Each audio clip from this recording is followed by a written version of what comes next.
in the sacred wisdom of Tahuti. I have devoted my visit to this planet to the resurrection of the mentally dead, which I affectionately refer to it as mummies. Never did I know that the evil one had done such a great job with these people, both mentally and physically, as to have them hate self and kind. My greatest dilemma and hindrance has been the Black Devil, born amongst you and by you, married to you, socializing with you, praying in the same sacred houses of worship as you. But secretly, they have a spiritual pact with the devil, which makes it near impossible for them to totally surrender to Nuapu. But for the few chosen from the many called, I sift to find those beings that wish to become one with the Supreme in all. So I, the Supreme Grand Hierophant Amun Nibi Ra Akta, as I am known throughout the mystical schools, the incarnation of Tahuti, Thoth, student of the great tomb, known as Atum Re, the first point of resurrection from ignorance to the right knowledge, the right wisdom, and the right understanding. I have blended in with each of the religions most interesting to my people. I lived as one of them, practiced as one of them, in order to reveal the misconceptions of these doctrines that have plagued and diseased the minds of my people.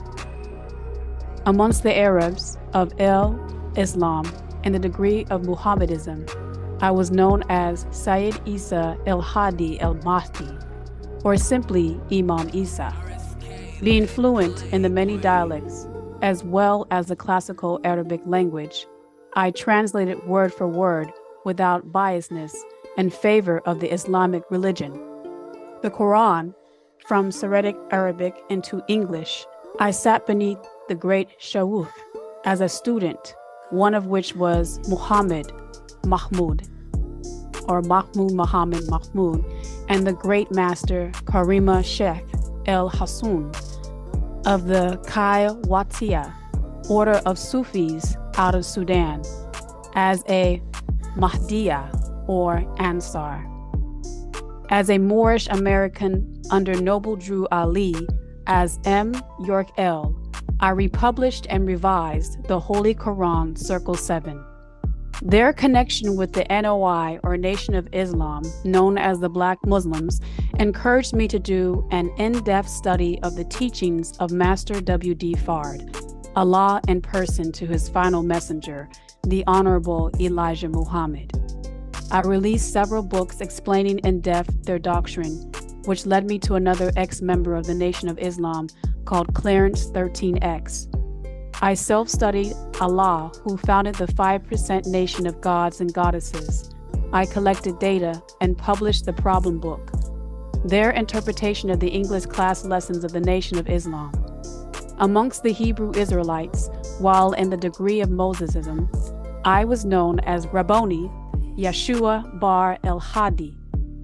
As a Hebrew, I was bar mitzwahed by the great Rabbi Matthews of Harlem through the School of Judaism. I translated the Torah and the Psalms from the ancient Hebrew into English. Amongst the Christians in the degree of Christism, I was known as Reverend Malachi Z. York, or Dr. York, pastor and founder of the Egyptian Church of Christ through the School of Christism. I translated and explained the Book of Revelation from the Galilean Arabic and the ancient Greek. In this day and time, I received a new holy tablet, our own scripture that each day, as scientists, astronomers, paleontologists, and the likes, uncover new evidence confirming that it was indeed divinely inspired. And it is not merely a book, but a revelation, a holy scripture with prophecies of the future, which are manifesting daily. Also, I translated the book of the coming forth by day, called the Egyptian Book of the Dead, with hieroglyphics as Amanubi Ra'akta. I also released a series of books called Behind the Nine Ball and Bible Interpretations and Explanations. I felt it my duty as the true reformer and savior to my people to make that which is unclear, clear. I have also revealed the doctrine of those called the Hebrew Israelites, and the likes with a series of books called 360 Questions to Ask and 3 volumes of over 1,000 pages each, entitled The Degree of Mosesism, The Degree of Christism, and The Degree of Muhammadism, covering any question that anyone could have pertaining to any of the 3 monotheistic religions. I have also traveled the rough and rugged path of Freemasonry and have arrived at the Imperial Grand Potentate internationally of the ancient Arabic and Oriental Order, nobles of the Mystic Shrine, New Mecca Temple, number 11 in Macon, Georgia, and IGP of AEO and NMS, El Mahdi Temple, number 19, Edenton, Georgia, Northern and Southern Jurisdiction, the Worshipful Master of Nuwabian Lodge, number 3 in Edenton, Georgia, AF and AM, also a 33-degree Deputy Grand Master for the state of Georgia, Northern and Southern Jurisdiction, AF and AM Scottish Rite Freemason of Almost Grand Lodge of Macon, Georgia. I entered the order of Achaia or Acacia under the most worshipful master, the ill, Charles Tinsley, the 33-degree at King Solomon's Lodge, number 4 of Brooklyn, New York, the Grand Enoch Lodge in Brooklyn, New York on Putnam and Nostrand Avenue, Prince Hall affiliated, and of the ancient and accepted Scottish Rite Freemasonry, AF and AM, jurisdiction of Georgia called Zerubbabel, Grand Chapter Royal Ark Mason, United States and Canada. My travels took me throughout the world from to sitting with the mystics and monks under the Tibetan master Lama Mot Kokomol or Kokomao of China, to the Grand Lodge in Cairo, Egypt, Northeast Africa, to being a member of the Rosicrucian Order since 1974 AD, as well as a Astera Mystic Order since 1975 AD for more than 25 years. As a Supreme Grand Hierophant of the Ancient Egyptian Order AEO Mir, or Pyramid, number 9, my family has been Freemasons for generations in Virginia's Zen Shriner Temple, number 122, Newport News, Virginia, and Daughters of Isis, Zen Court, number 98, Prince Hall affiliated. I stepped on to the White Lodge Freemasonry from the Black Egyptian mystery as Tahuti, Thoth, or Thorth, called Hermes, thrice times great, the possessor of the master's key, keeper of the secret word to become a Haru, or Horus, a companion of the great Hierophant, I am Hotep, the scribe of the secret doctrine, conferrer of the 720 degrees in the secret number 9, and the guardian of the 9th gate, raising from the 9th chamber, the secret, which will give you the power to realign yourselves. I was there, which is here, when the word, let there be light, was uttered. I have stood the test of time. I have been questioned by scholars and historians of all religions and denominations. I am capable of answering the unanswered and solving the problems of the world, yet my personal interest is in each and every one of you. I am not a holy man or a preacher. I am a master teacher. I have resurrected in the West, the ancient fraternity, AEO, with healing in my wings, the spiritual order of our ancestors, the Egyptians, and your true bloodline under the reincarnation of Nitir Amanubi Ra'akta, your Afriti or Afirti, Pharaoh, for this day and time, Atum Re. I have experienced all the religions and sacred orders, and now I bring to you the ancient Egyptian order AEO, the true order of the Egyptians that which gave birth to all others, and it in this day and time has become the fastest growing movement for world peace of the new millennium. You have found your way to that which you have sought all your life. Don't believe a word I say, check it out for yourself. Only fools duck when the truth is thrown at them. Grand means powerful, big, and great. Hierophant is of 2 parts. Hetero, which means sacred, and font, which means to show or reveal, the great revealer of that which is sacred, the student of Amun Nibu Ra'akta, the Supreme Grand Hierophant, Erfirti Atumre, incarnation of Tahuti, the Master's Key. I, the Supreme Grand Hierophant of the ancient Egyptian order, take great pleasure in presenting this corrected document of a most misunderstood and underappreciated doctrine. It was presented as the Kybalion, when in fact it was a very poor interpretation by the Hyksos or Canaanites of that or of what they wish the great Grand Hierophant or Tahuti's, Thorf's works for the world were about.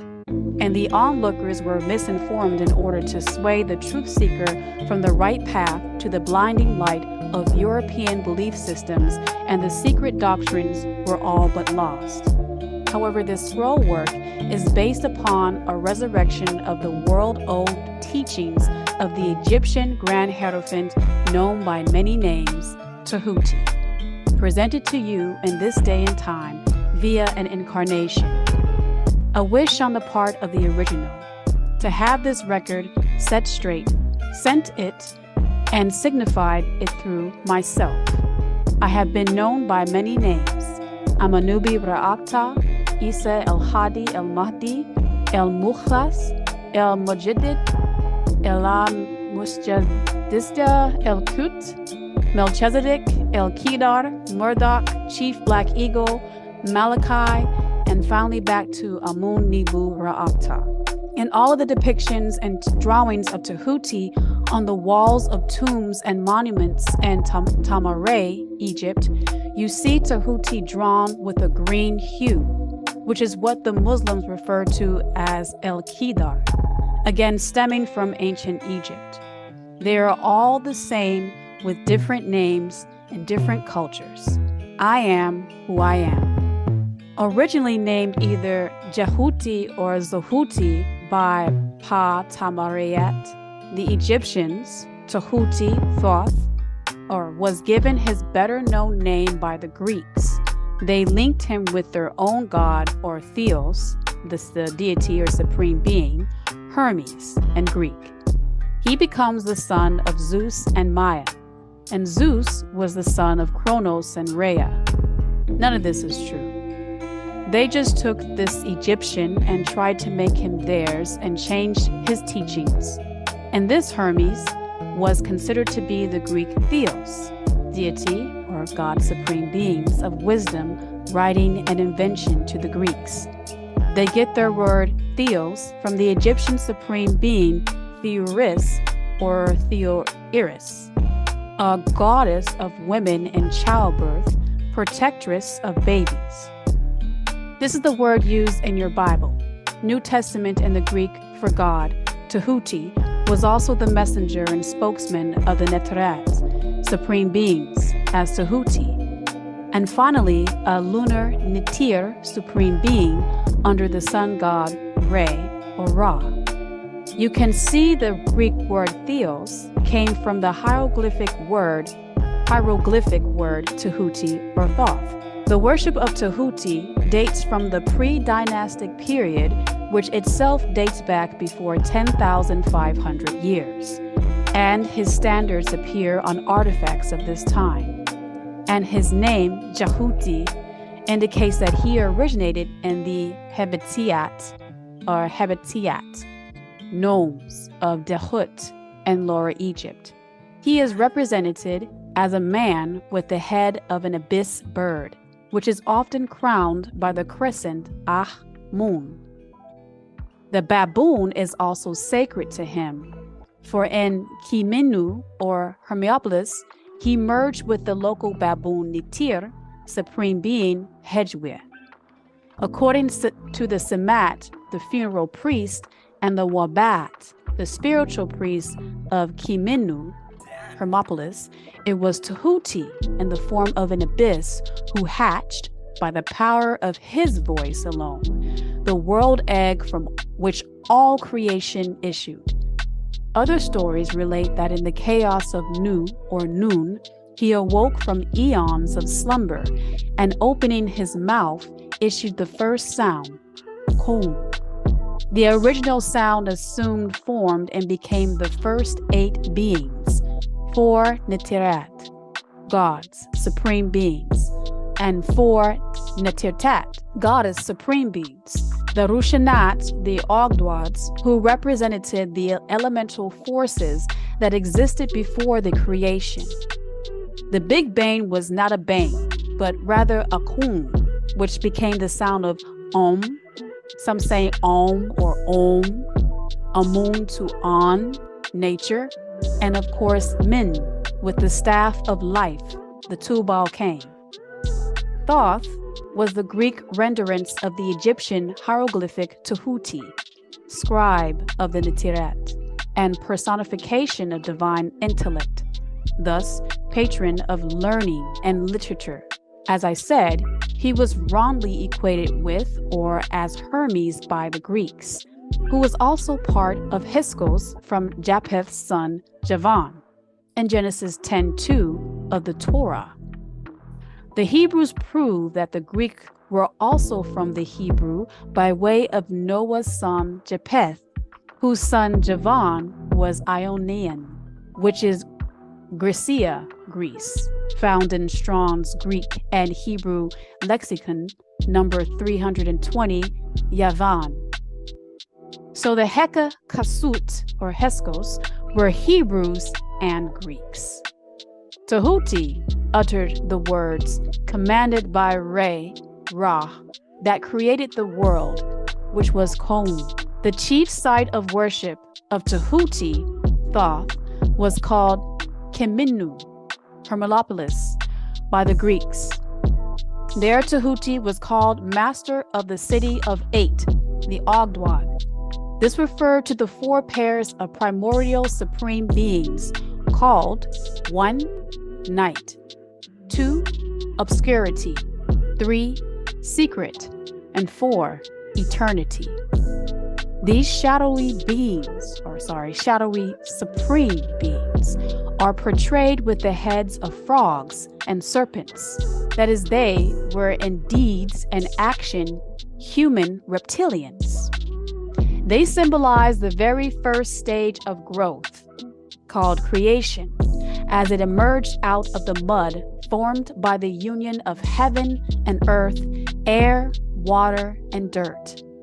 Tahuti is portrayed as an ibis-headed male figure, or sometimes as all ibis.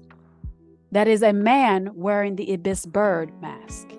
This is due to the ibis's reputation for devouring serpents, and/or because of its aquatic lunar habits and nature.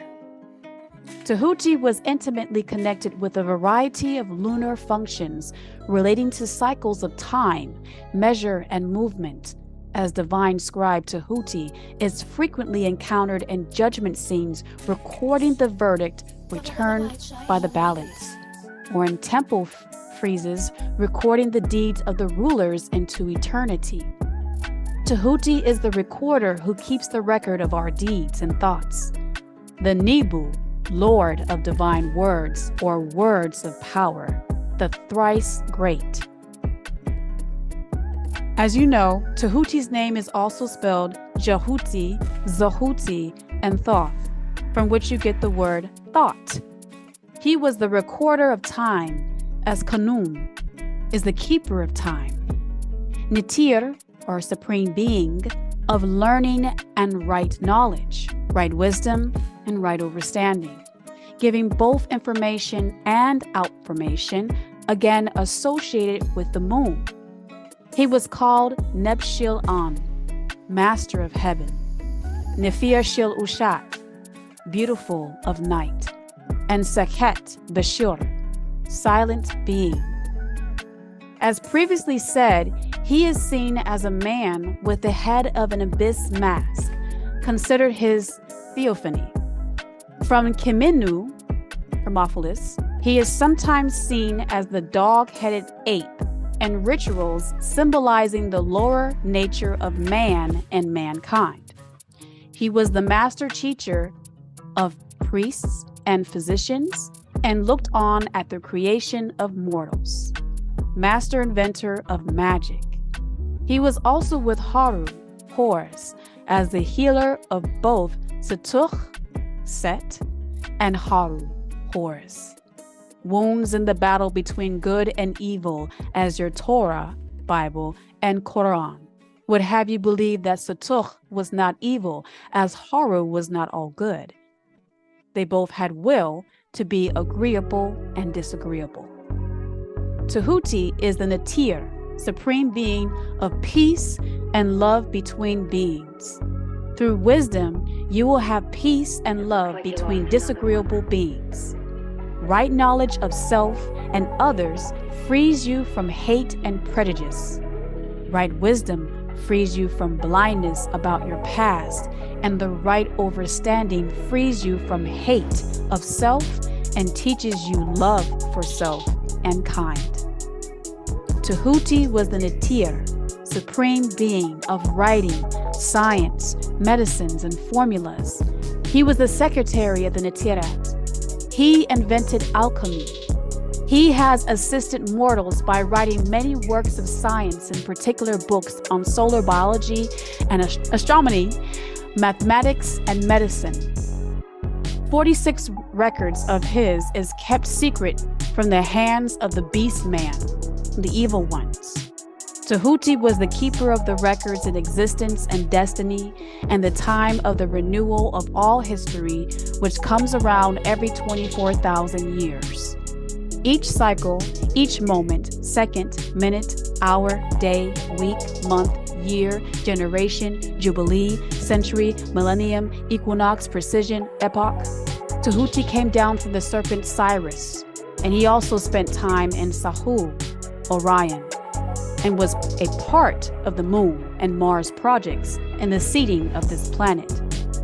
Being a man from planet Risk in the 19th galaxy called Ilion, he has no mother or father, beginning of days nor end of days.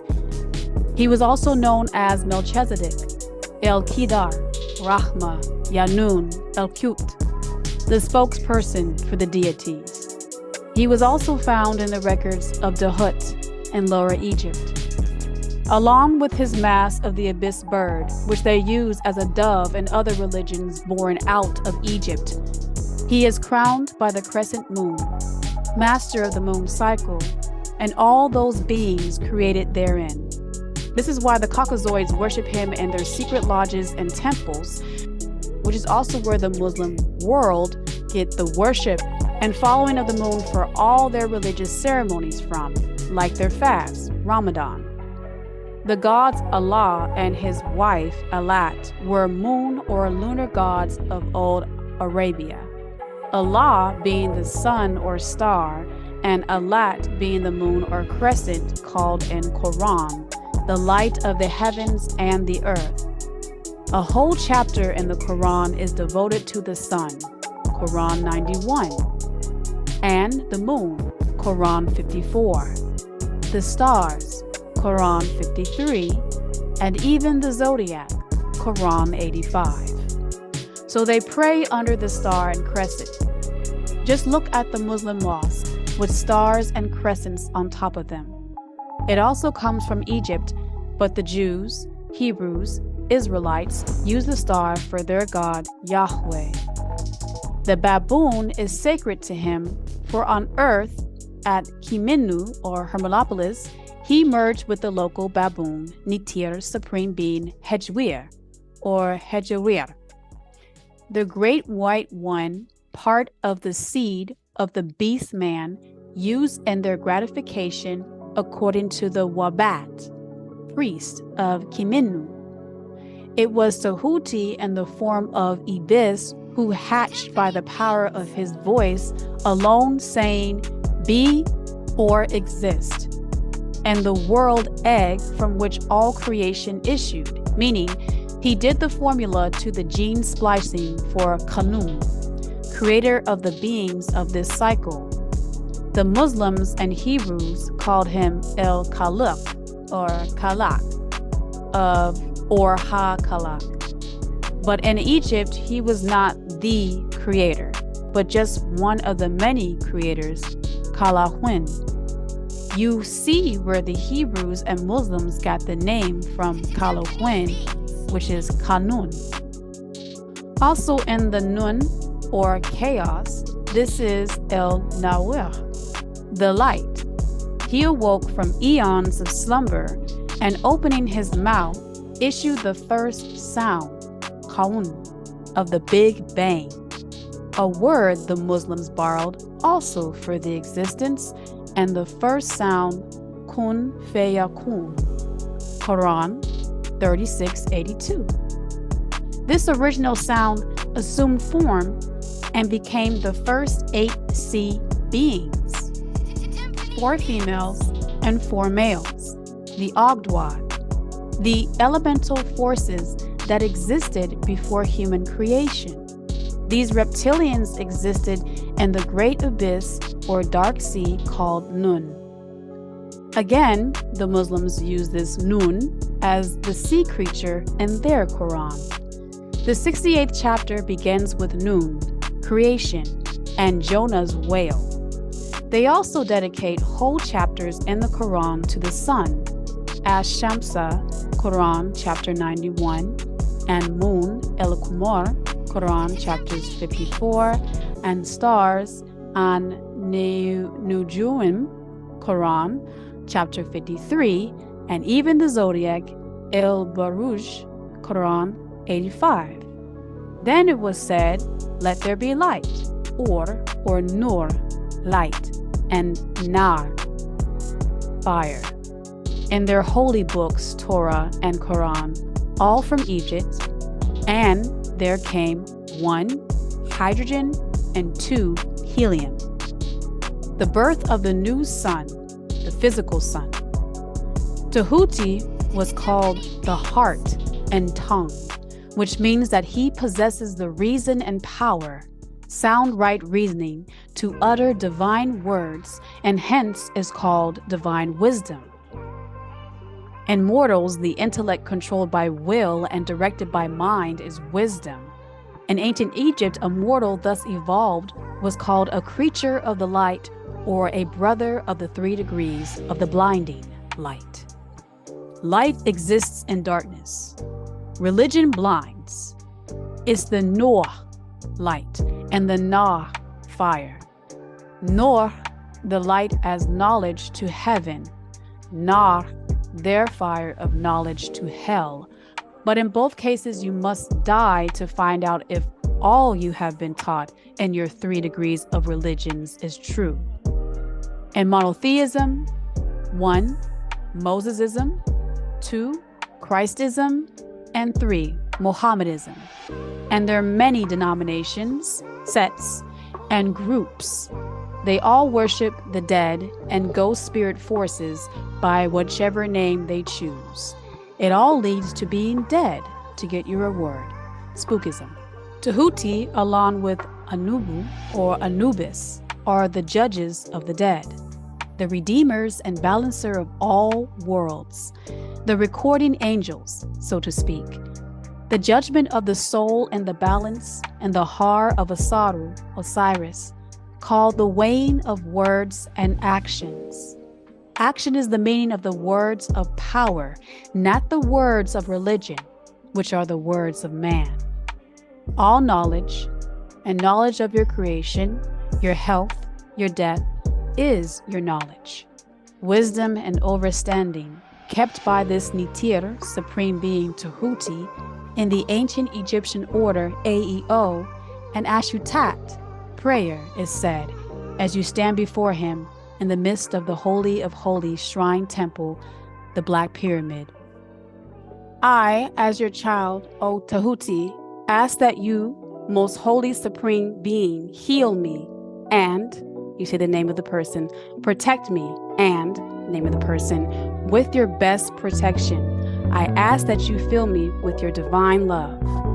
That is your spiritual soul surround me, and you put the name of the person at all time. And O most holy Tahuti, supreme being who guide all through the paths and trials of the afterlife, I ask you to link my soul with the many souls of my own bloodline, mother to grandmother, and to the great-grandmother, seed to seed, blood to blood, linked back to your most holy being, I call on you to call on, and he put the name of the deceased, to see the candle I lit in their name and to bring them near to you. Forgive them for what they knew not when they worshiped other than their own family and blood link. Tahuti, I call to you to transfer by Hanu a portion of your healing, protecting soul to my Shawapti of you, that I may keep it with me in my own home as a protection and healing. As I stand before you, I fall on my knees and humble myself to you, most sacred, holy, supreme being, Tahuti. Protect the family in this life and the life to come. You then kneel before the Natir, supreme being, and say, O Tahuti, opener of the ways, the roads of the west. O Tahuti, opener of the ways, the roads of the north, the recorder between supreme beings and mortals, displaying alternatively a face of the abyss bird and the baboon. He is equally watchful by day as by night. May Tahuti make my brain firm so that I may remember. I have washed myself in the water wherein the Supreme Being, Tahuti, washed when he performed the office of recorder and witness. My brain is the brain of Tahuti. There has been a great deal written about this great Egyptian Natir, Supreme Being, notwithstanding the countless references to his teachings and the many works upon religions today. This is whom they all worship in monotheism. The many earnest searchers after the right knowledge, right wisdom, and the right understanding, outright truths, will doubtless welcome the appearance of the improved present scroll. The purpose of this work is to set the record straight, not a new doctrine, but rather it is to give to the students of ancient Egyptian order a statement of the truth that will serve to reconcile the many bits of religious knowledge that blinded them all their lives, that they may have the facts, not beliefs, and the faith of all religions, which are apparently opposed to each other and which often serve to discourage and disgust the beginner in their quest. My intent is to erect a new temple of knowledge and place in the hands of a student a master key, Ankh, with which they may open the many inner doors in the temple of mystery through the main portals he and or she has already entered. There is in no portion of the Egyptian teachings possessed by the world which have been so closely guarded as the fragments of the great Hierophant Tahuti's teachings, which have come down over thousands of years, which have elapsed since the lifetime of its great founder. Tahuti, the scribe of the Nitirat, supreme beings who dwelt in old Tamaray, in the days where the present race of Hyksos or Canaanite, Hebrew, and or Greek were not yet grafted into existence, which took place only 6,000 years ago, contemporarily with Atumre, and because the legends be true and in structure of the venerable teacher Tahuti, was and is the great central sun of all mystical orders, whose knowledge serves to remove the mystery of light is truth. When Supreme Being dwelled in darkness first, and then said, "Let there be light," light blinds. It's an outside force. The countless teachings which have been promulgated since his time, all the fundamental and basic teachings embedded in the esoteric teachings of every school is traced back to Tahuti. Even the most ancient teachings of India, Tibet, and Sumeria undoubtedly have their roots the original Egyptian teachings, which there would be no Bible or Quran in existence. From the land of the Ganges, many advanced occultists wandered to the land of Egypt and sat at the feet of the master. All Greek masters as well went to Egypt to learn, and from him they obtained a very small portion of the truth, which explained and reconciled their divergent views, and thus the secret teacher was firmly established. Even your Moses and Jesus had their start in Egypt, and great Moorish teachers of the West, Noble Drew Ali and Dus Ali, had their teachings out of Egypt. From other lands also came the learned ones. all of whom regarded Tahuti as their master of masters. The great Hierophant Tahuti and his influence was so great that in spite of the many wanderings from the path on the part of centuries of teachers in these different lands, there is still the secret teachings called Ha-Ka, his mystical teachings as found today from the ancient Egyptian order only, and correspondence with underlies, the many and often quite divergent groups that use his holy names and taught by the occultists of these different lands today. The student of comparative religion will be able to perceive the influence of Ha-Ka, the teachings of Tehuti, and every religion worthy of the name, now known to man as Mosesism, Christism, Muhammadism, Buddhism, Taoism, and all others. Whether it might be a dead religion or one in full vigor in our own times with new names. There is always a certain correspondence in spite of the contradictory features, and the Tahuti teachings act as the great reconciler. The life work of Tahuti seems to have been in the direction of planting the seed and planting the great seed truth, right knowledge, right wisdom, and the right understanding, producing sound, right reasoning, nuapu, which will take you from behind the nine ball, which has grown and blossomed in so many strange forms, rather than to establish a school of philosophy which would dominate the world's thought. But nevertheless, the original truths taught by him have been kept intact in their original purity by a few men and women in each age who, refusing great numbers of half-developed students and followers, followed Ha-Ka, Tahuti's secrets, and reserved their facts, best kept secrets, best kept sacred for the few who were ready to comprehend and master it. From lip to ear, the truth has been handed down among the few. Mum's the word, if you know what I mean. There have always been a few initiates in each generation in the various lands of the earth who kept alive the sacred wisdom of Tahuti's teachings, Ha-Ka, as it was called, and such has always been willing to use their minds to reteach the lesser minds of the outside world about the darkness of truth great in them, and put out the blinding light of the torch barrier, Lucifer, or Lucifer, that spreads its brightest through faiths and beliefs, a light that is lit. A light that is lit, cut on, ignited, but does and did not always exist as dark. Calling light knowledge is a fact, for knowledge is simple to know something, and things happen with the light. But true existence is the pure state in which light is cut off, which created the reason to neglect facts. And when the wicks became dim with foreign matter, such as religious beliefs, there were always a few who tend to alter of the truth. Facts, keepers of the temple, upon which was kept the secrets, the perpetual truth of existence before the light. These beings devoted their lives to the labor of love, which the poet has so well stated in his lines. Oh, let the flame die out. Its light blinds, cherished age after age in its darkness, in which deity dwelled before saying, "Let there be light." In its holy temples cherished, fed by pure keepers of love, let the flame die out, the chaos. These men and women have never sought popular approval. They were always hated, called cults of all kinds. They were, or they are, indifferent to these things, for they know how few there are in each generation who are ready for the real truth.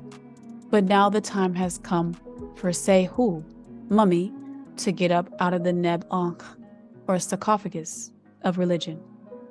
Many of them hide in everyday life, acting like all others, going to many synagogues, churches, mosques, acting like the best of Muslims, Christians, or Jews, but keeping the secret sacred in their heart until just the right time. And now is that time to confer this to those mummies and let them claim their rightful throne, who would recognize the truth if it were presented to them. They reserve the strong minds where others furnish the milk for babies, they reserve their pearls of wisdom for the few elect, who want the pure honey, who recognize their value, and who wear them in their namuzat, headdress. Instead of casting them before the materialistic worshippers, the Heka Hasut or Heskos of today, cursed seed of Canaan, who would trample the truth about the ancient Egyptians in the mud and mix them with their disgusting mental food religions, these men have never forgotten or overlooked the original teachings of Tahuti regarding the passing on of the words of truth to those ready to receive it. They become Hebrews, Christians, or Muslims, just to wait the time to give the real truth, Nuapu, which teachings is stated in the sacred records of Atum-Re, also called the Black Book, the holy tablets, as follows. Only a fool ducks when the truth is thrown at them. And again, I came giving you what you want, so you would learn to want what I have to give. But their customary attitude has always been strictly in accordance with the other Egyptian teachings, also in the sacred records of Tama-Re, also called the Gold Book. This I know. There are those who have criticized this attitude of the ancient Egyptian order and who have claimed that they did not manifest the proper spirit in their policy of seclusion and reticence. But a moment's glance back over the pages of time will show the wisdom of the masters who knew the folly of attempting to teach the world that which was neither ready or willing to receive. No, we did not worship the rock or stone of the statues of our ancestors or rulers, but rather who and what they mean and meant to us. The ancient Egyptian order have never sought to be martyrs and have instead sat silently aside and inside other religions with a pitying smile on their closed lips. While the religious fools rage noisily about them, claim that they know Yahweh, Jah, God, or Allah, and have the truth, and their customary amusement of putting to death and torture the honest but misguided enthusiasts who imagined that they could force upon a cursed seed of barbarians the truth capable of being understood only by the elect, Nuapu, who have advanced along the path of the 3 degrees of ignorance, Mosesism, Christism, Muhammadism, and the many sects they preach, and move on past this mysticism and fictions for the truth. And the spirit of persecution has not as yet died out in the land they dwelled. There are certain ancient Egyptian order teachings which, if publicly promulgated, would bring down upon the teachers a great cry of scorn and revilement from the multitude, who would again raise the cry of cult. In this little work, I have endeavored to give you an idea of the fundamental doctrines of the ancient Egyptian order, striving to give you the working teachings, leaving you to apply them yourselves rather than attempting to work out the teaching in detail. You are a true student. You will be able to work out and apply these doctrines. If not, then you must develop yourself into one. For otherwise, the ancient Egyptian order teachings will be as words to you. The 4 supreme grand hierophants, masters, Pa-Nitir Kanum, Kanumus, Pa-Nitir Anubu, Anubis, Pa-Nitir Kansu, Khensu, Pa-Nitir Tehuti, Thoth, known as the 4 winds. Question: who is Nitir Kanum? Answer: Kanum was from Sanu or Sanu, Aswan, which is Nubia or Tadahisi, Sudan, at Elephante Island at the northern part of the first cataract of the Nile. Pa-Nitir Kanum, the supreme being Kanum, was part of a triad. Kanum is number 1, 2, Satet, and 3, Atet. He is the Nitir supreme being of creation. He created human beings from mud fashioned into shape or black mud. He is the God who created in the Bible, Torah, of the Jews, and the Allah, El Khalik, in the Quran. Of the Muslims as God, it's Kalikun, a creator. The same attributes as their God of creation who molded human beings in his or their image and after their likeness of the dust, clay, mud of the earth, the us or we in your Bible or Quran in Khnum's triad. As they said in Genesis 1:26, a God, Elohim, said, "Let us make man, Adam, in our image, in our own image, after our likeness." However, Khnum predates both the Torah, Bible of the Jews and Christians, and the Quran of the Muslims. Now you tell us, how can the name of the gods be that close and the very story of creation be the same unless it was taken from the Egyptians? And they were, all of them. You have more than one creation in your holy books. The first is the creation of the angelic beings, the Malaikat. After that, you have the gods, Elohim. And after that, the Yahweh Elohim. And then the Adams and the Eves. And don't forget the Nahash, or serpent. Khnum is the one who got the script or the chemical chart in the form of DNA on how to create a being in their image and after their likeness. The Elohim created the black man, the original Asiatic black man, the Hindu. Genesis 1:26 through 27. Black skin, straight hair, unlike the original green-skinned god with woolly hair, as the green hue of the Ethiopians.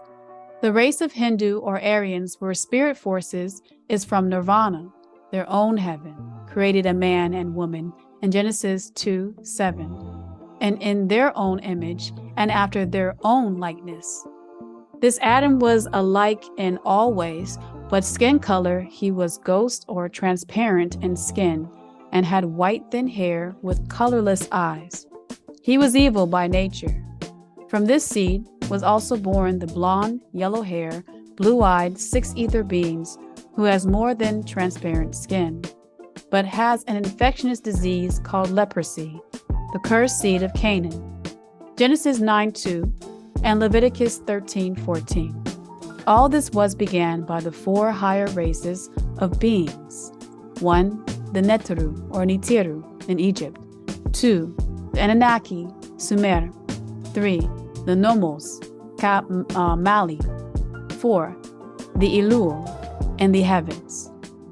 Altogether called Netirat, the gods, the supreme beings. The Negro race is the sons and daughters of these gods, and as such they are also gods, the children of the Most High.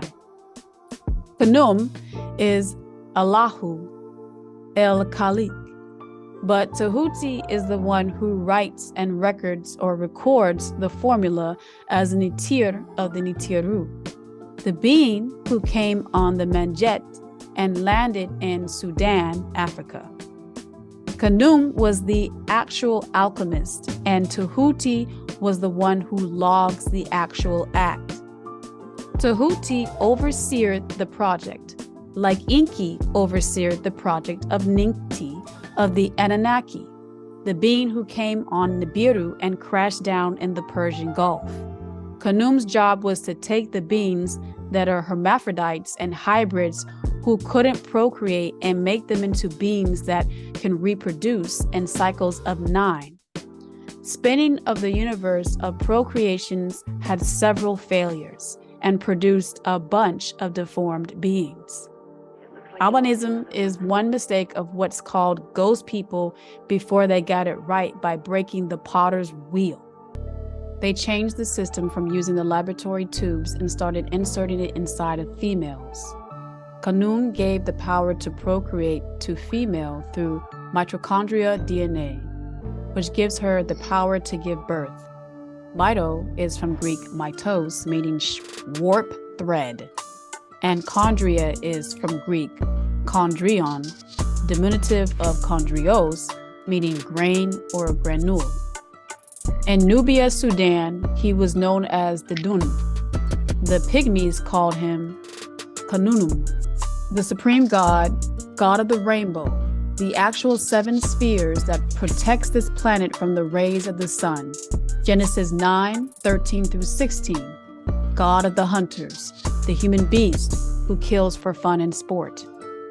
This bow was made of 2 serpents, the waters above and the waters below, and is visible to mortals as a rainbow. As you can see, these original Tahites had the name first. In time, it became Khnum, the one who molded the body and breathes life into them.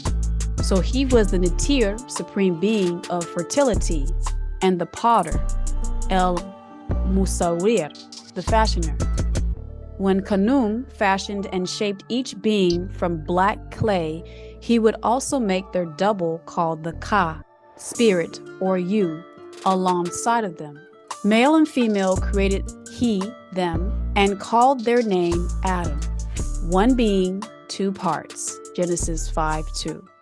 They would also have to become one in time, body and spirit. The Nasuf, oneself. So we get the Kat, body, Ba, soul, and Ka, spirit. Your own real Trinity. The 3-part you as God. All others only have a duad, 2 parts lacking. Ba, the soul. This is where all of your religions got their stories from. Khnum created each being and allotted them 120 years of physical life in the light. And eternity is the next state of existence, in the pure and holy darkness in which all true supreme beings resides. To him, 1,000 years of earth time was 1 day. It was Khnum who created the cosmic egg. The goose that laid the golden egg comes from this story. Creator of both supreme beings and mortals, Negroes, supreme beings, Mongoloids, Caucasoid, and other mortals. The Greeks, who are also Hebrew, from Noah's grandson Javan, son of Japheth, translates his name as Kenomis or Kenumis. He is shown as a man with a ram's head, very similar to Amun, the hidden name, the secret word. Even in the Bible and Revelation 3:14, all prayers end with this name. Caucasians worship him as the goat of Baphomet or Mendes, but his horns were wavy as opposed to Amun's sweeping curves. A species of sheep possessing horns like these was Aus long peeps Paleo-Egypticals. It is now extinct. They try to make you see the goat and the ram as the same animal, when in actuality, they are 2 separate creatures.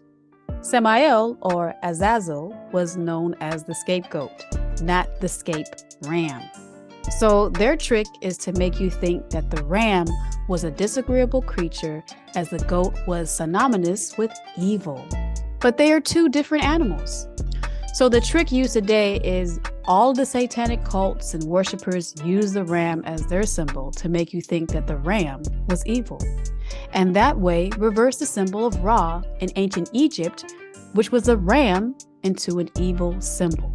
Khnum's first wife, Anukis, is shown wearing the feather of the red parrot, a bird restricted to Sudan, Africa.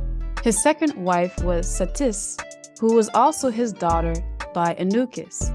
Her name means she who runs like an arrow. She is holding a bow and arrow, and Greek link her with Hera, daughter of Kronos, son of Uranus, and Gaia, and Rhea. So all the Greek gods came through him and his family, which came from Ta-Nehisi, Sudan. And Canaanites, white ghost people, worship Egyptian Netirat, supreme beings. Also Arabs too. And many just don't know the truth.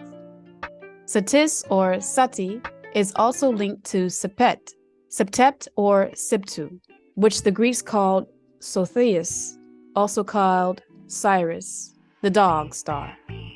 Satis is seen with a 5-pointed star upon her head. She was the Netirt of the sunbeam, as the sun illuminates the world. Khnum is also known as Kinimu, Nif, Kinif, and Shinufis, the maker of souls of the Netirat. supreme beings, and the spirits of the Inosat or Inosat mortals by the use of the higher faculties while functioning in the physical body. The mind is enlightened by the spiritual Anukis or Anuket, also called Noki or Noki, Netirt of the net, to live the life in the physical regardless of one's personal responsibility, demanding that one's right be respected, but ignoring the obligation to respect the rights of others. She was guardian over will, choice given by her mate to each creator he created. To respect other rights of choice is to wear the net of Anukis. So Khnum is birth, creation, life itself. So he is one of the 4 points in existence. A prayer is said as you stand before him in the midst of the Holy of Holies, Shrine Temple, the Black Pyramid, which reads, I, as your child, O Khnum, ask that your most holy supreme beings heal me and, you put the name of a person, protect me and, you put the name of the person again, with your best protection. I ask that you fill me with your divine love, that your spiritual soul surround me and, you put the name of the person, at all time, and O most holy Khnum supreme being who guide all through the paths and trials of the afterlife, I ask you to link my soul with the many souls of my own bloodline, mother to grandmother and to great-grandmother, seed to seed, blood to blood, link back to your most holy being. I call on you to call on, in the name of the deceased person, to see the candle I lit in their name and to bring them near you. Forgive them for what they knew not when they worshiped other than their own family and blood link. Khnum, I call to you to transfer by Hanu a portion of your healing, protecting soul to my Shawapti, of you, that I may keep it with me in my own home as a protection and healing. As I stand before you, I fall on my knees and humble myself to you, most holy supreme being, Khnum. Protect the family in this life and the life to come. You will kneel before the Nitir, supreme being, and say, O Khnum, opener of the ways, the roads of the east. O Khnum, opener of the ways, the roads of the south, the fashioner of those created beings, displaying a face of the ram with the wavy horns. There at birth and there at death, he is equally watchful by day as by night. May Khnum make my legs firm so that I may stand upon them. I have washed myself in the water wherein the supreme being Khnum washed when he performed the office of creating and molding and the blowing in of the spirit.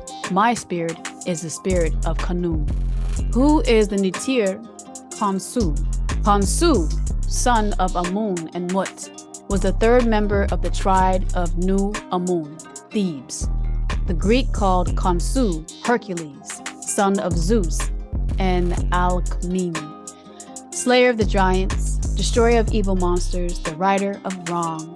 Khonsu is most often seen as a young man wrapped as a mummy with the one braid of hair on the right side of his bald head. This is why the Nuwapians wear one braid. Khonsu's symbol was the upright crescent moon over his head, carrying in his hand, which sticks out from his bindings, the was, or crook or staff, and the ku, flail, rod of Ta, a symbol of overcoming death, resurrection, and rulership, from which the 23rd Psalm got it, attributed to David, but it was in fact from Akhenaten. Psalm 23, verse 1 through 6, a psalm of David. The Lord is my shepherd, I shall not want. He maketh me to lie down in green pastures. He leadeth me beside the still waters. He restoreth my soul. He leadeth me in the paths of righteousness for his name's sake. Yea, though I walk through the valley of the shadow of death, I will fear no evil, for thou art with me. Thy rod and thy staff, they comfort me. Thou preparest a table before me in the presence of mine enemies. Thou anointest my head with oil, my cup runneth over. Surely goodness and mercy shall follow me all the days of my life, and I will dwell in the house of the Lord forever. As the moon comes and goes, so also in the meaning of his name as a moon Nitir, supreme being. The moon comes again each new month, so also your health can be renewed with a 30-day fast or cleansing. The Muslims got the Ramadan, which means hot month, talking about the effect of the sun's heat. So it's sun worship and moon worship. They got Ramadan from Khonsu, and it's waiting for the new moon to break their Sahwum, fasting, all from the Egyptians. The points are broken up into 3 sets of 10 days to purify the body, as the woman's body cleanses itself each month with her menstruation, which works with the movement of the moon.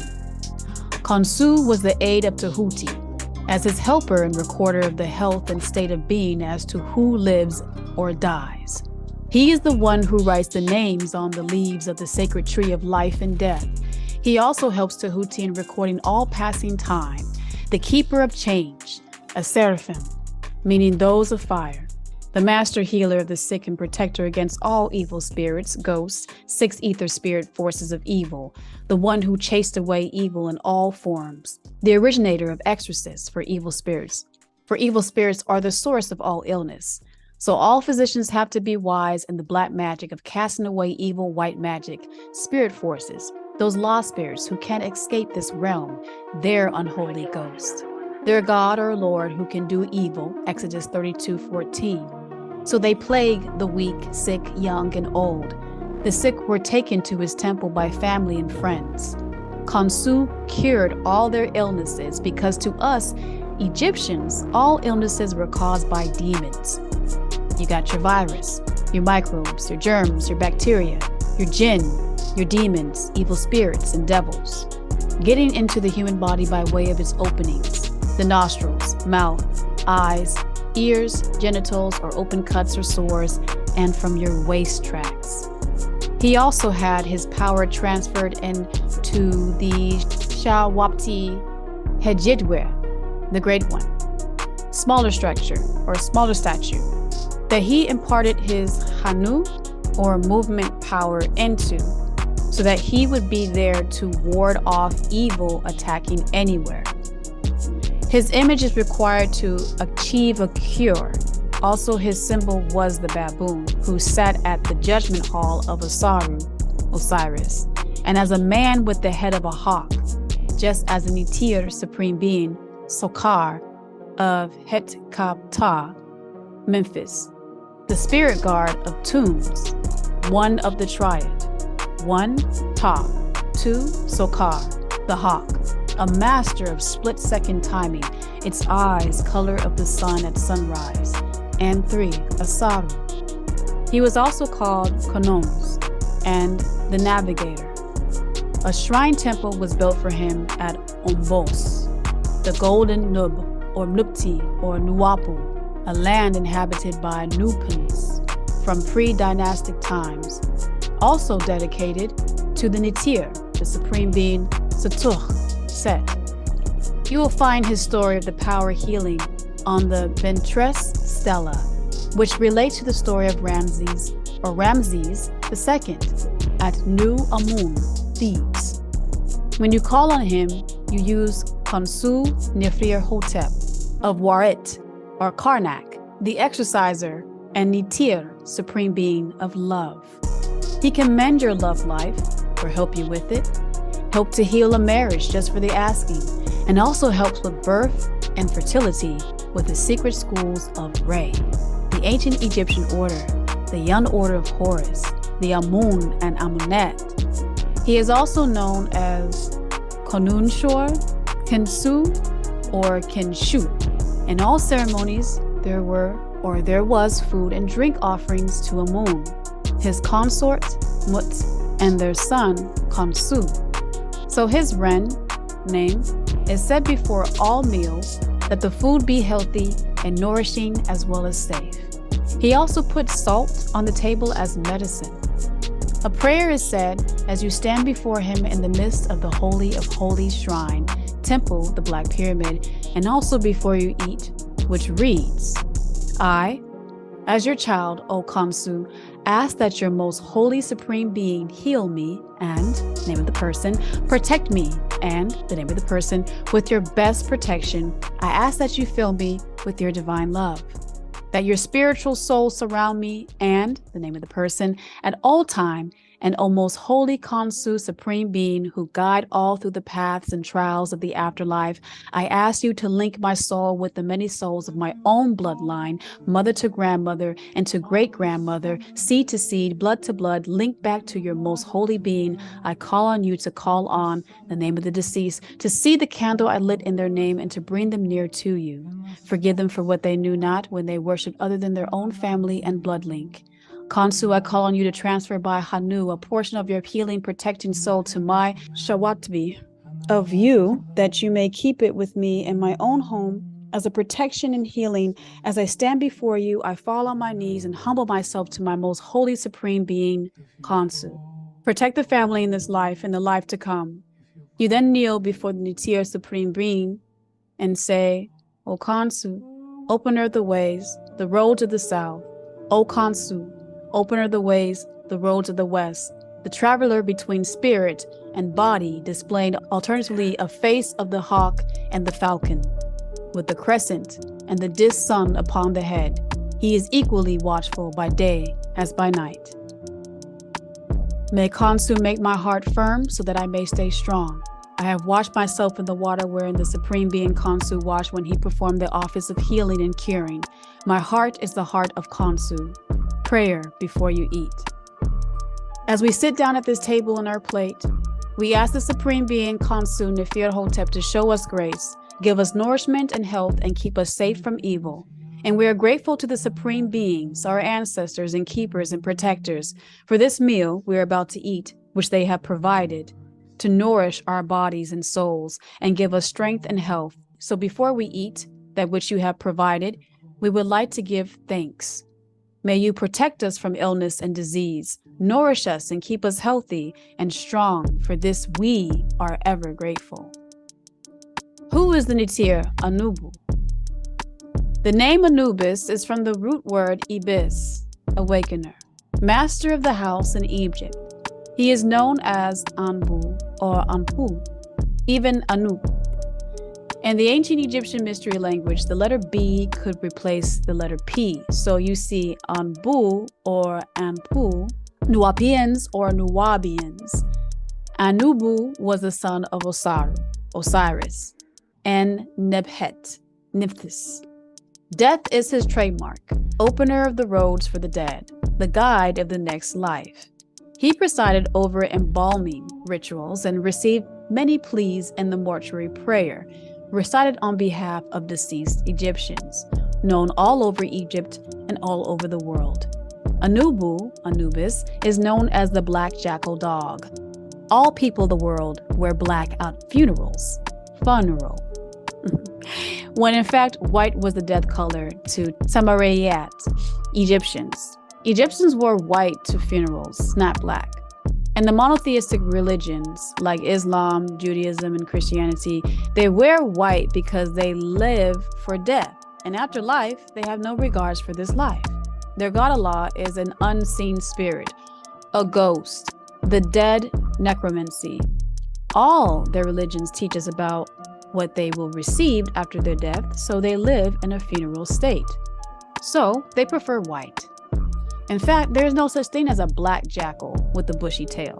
This was a symbol of the keen sense of the cannabis dog. Especially they hear what humans can't. They see better and smell much greater. Anubu is the perfect guide into the unknown dark. Also, he was one of the judges and protector of the dead. Then you have Ketimentiu, the Nitir Supreme Being who rules the destiny of the dead, keeper of the souls, the protector of tombs, and Pa-Mir Karat, the pyramid text. Anubis is described as the son of Ra, and given a daughter, a Nitir Supreme Being of freshness. In time, he lost both of the attributes and became classed with Asaru, Osiris, as the son of Asaru, Osiris, and Nebtet, Nephthys, who was also Setuk's, Seth's wife.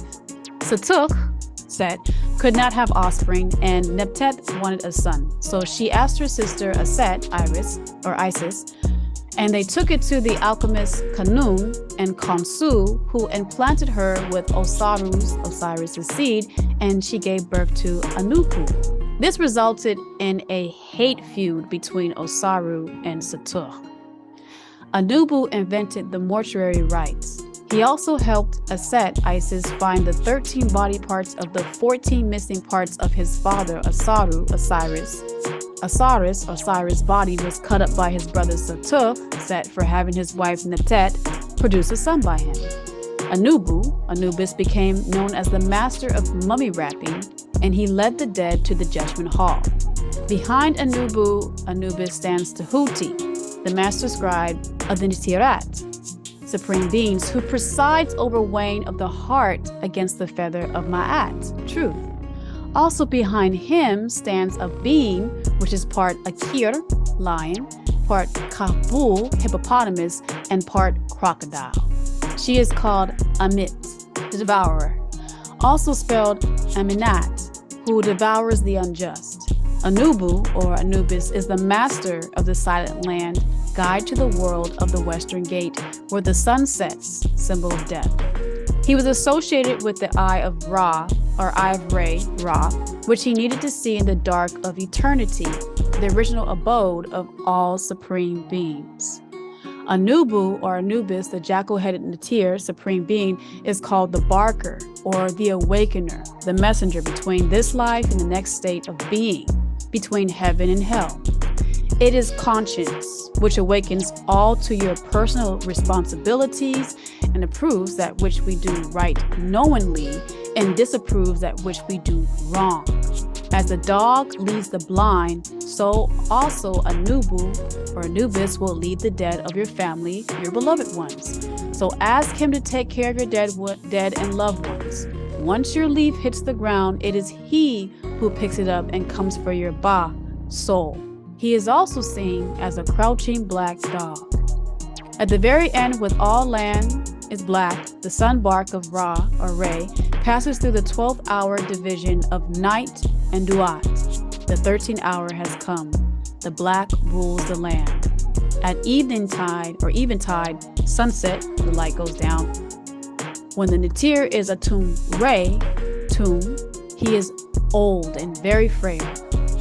57 invocations are chanted to give him power to overcome the demons who are his enemies. He then enters the western gate, though which the dead mortal souls pass through to be judged before Osiris. In front of him walks the proud black jackal, Natir supreme being, with the red scarf of blood of life around his neck. This is the great Natir supreme being Anubis, for he is the opener of the ways. We're going to start on page 48, where we left off. Ankh, everlasting, eternity, chapter 1, the Egyptian teaching. Only a fool ducks when the truth is thrown at them. From old Tamaray, Egypt, have come the fundamental teachings which have so strongly influenced the philosophies of all races, nations, religions, and peoples for thousands of years. Egypt, the home of Pa Merat, the pyramids, Paruti, the Sphinx, and Pa Tekhinu, the obelisk, was the birthplace of all hidden wisdom and mystic teachings. From secret doctrine, all nations have borrowed.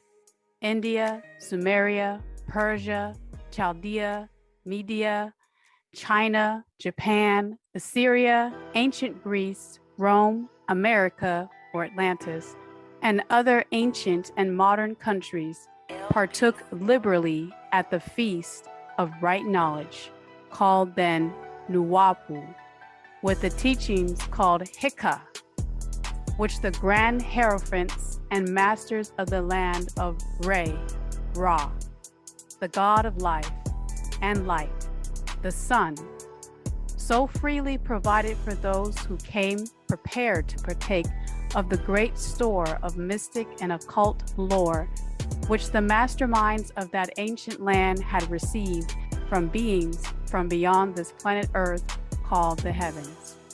The Nitirat, called also the Anunnaki, the Nomus, the Ilu, the gods who all came to earth except for the Elul, who remain spiritual beings from afar off.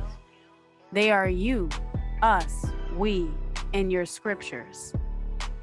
In ancient Tamaray, Egypt dwelt the great adepts and masters who have never been surpassed and who have never been equaled during the centuries that have taken their processional flight since the days of the great Tahuti. In Egypt was located the great lodge of lodges of the mystics, the great temple of temples. At the doors of its temples entered the neophytes, who afterward, as hierophants, adepts, and masters, traveled to the four corners of the earth, carrying with them the precious knowledge which they were ready, anxious, and willing to pass on to those who were ready to receive the same.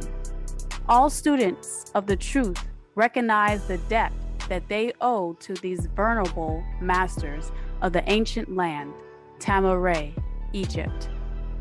But among these great masters of ancient Egypt, there once dwelt one of whom masters hailed as the Master of Masters. This man, if man indeed he was, dwelt in Egypt in the earliest days. He was known by many names worldwide by Tahuti, but Tahuti was his name. He was the father of the teachings of Hika. All occults, mystics, secret orders, and magic comes from Heka, the founder of astrology, the discoverer of alchemy. The details of his life story is he has no mother, no father, no beginning of days, nor end of days, owing to the lapse of the years through several of the ancient countries disputed with each other in their claims to the honor of having furnished his birthplace. They are wrong. He was from the 8th planet Risk in the 19th galaxy of or Ilium, and this was thousands of years ago.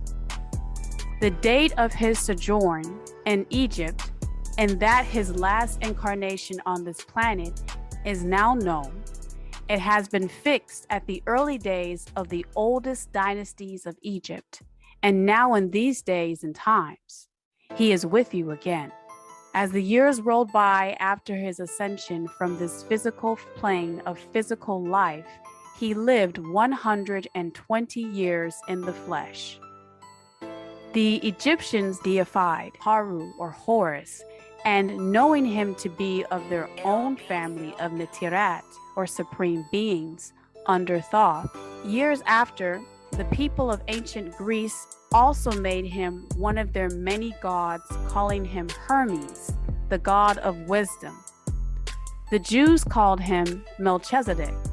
The Muslims called him El Kedar or Nabi Kedar, known as Karama.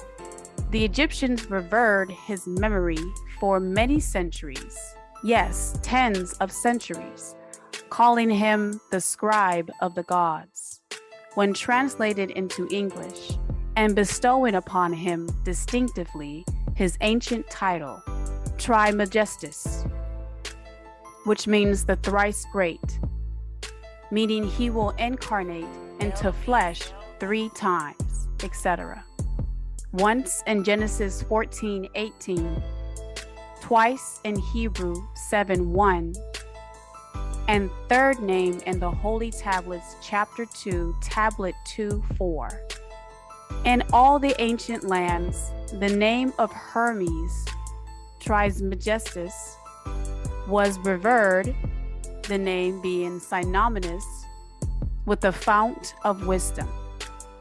Even to this day, we use the term hermetic in the sense of secret, sealed so that nothing can escape, etc.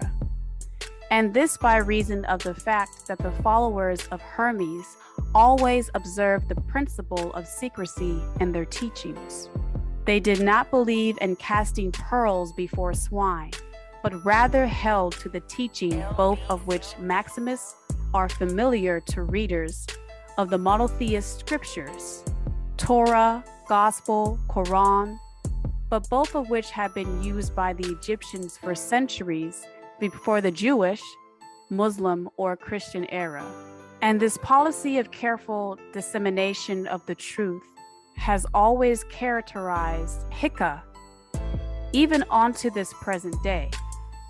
The Hika teachings are to be found in all lands, among all religions, but never identified with any particular country, nor with any particular religious sect.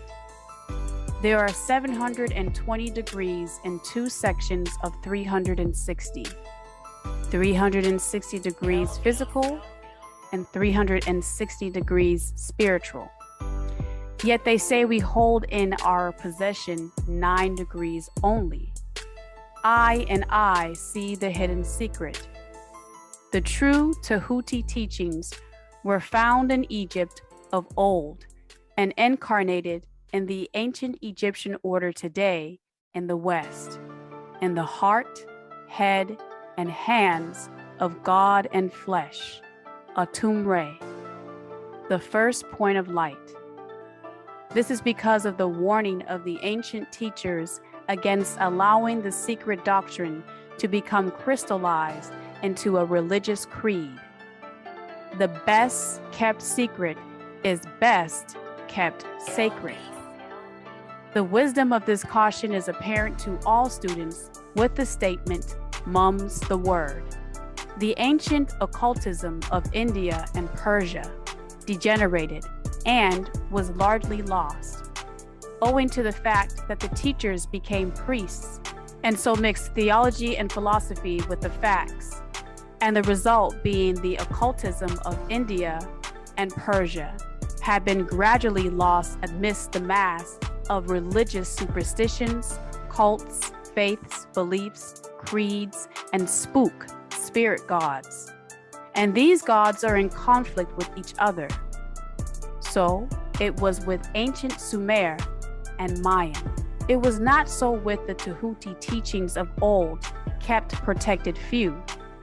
Now is available to you in the ancient Egyptian order.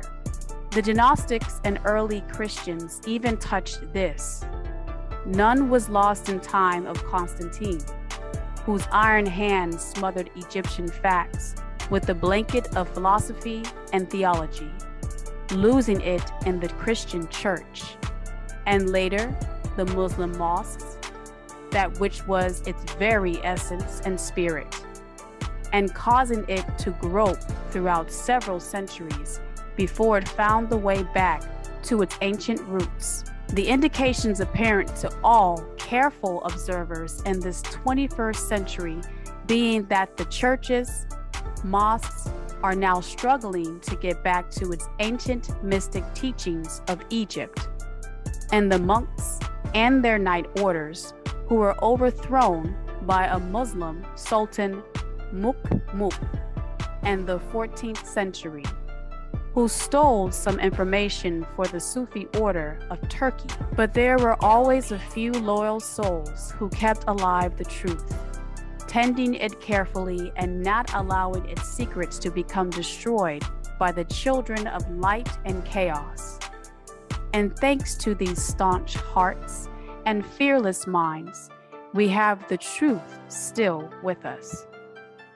It is found in the teachings of the ancient Egyptian order. It has been passed along from master to student, from hierophant to initiate, from lip to ear. When it was written down at all, its meaning was veiled in terms of alchemy and astrology and secret symbolism, so that only those possessing the master key could read it aright. This was made necessary in order to avoid the persecutions of the theologians of the Middle Ages, who fought the secret doctrines with the light, fire and sword, stake, giblet, cross and crescent. Even to this day, there will be found but few reliable books on the teachings, although there are countless references to it and many books written on various phases to occultism. And yet, The Tahuti teaching is the only master key which will open all the doors of the occult teachings. In the early days, there was a compilation of certain basic Hika doctrines passed on from teacher to student, which was known as Pa Sarum Hakundum, the secret wisdom. The exact significance and meaning of the term having been the secret wisdom. This teaching, however, is known to many to whom it has descended from mouth to ear and on throughout the centuries. Its precepts have never been totally written down or printed.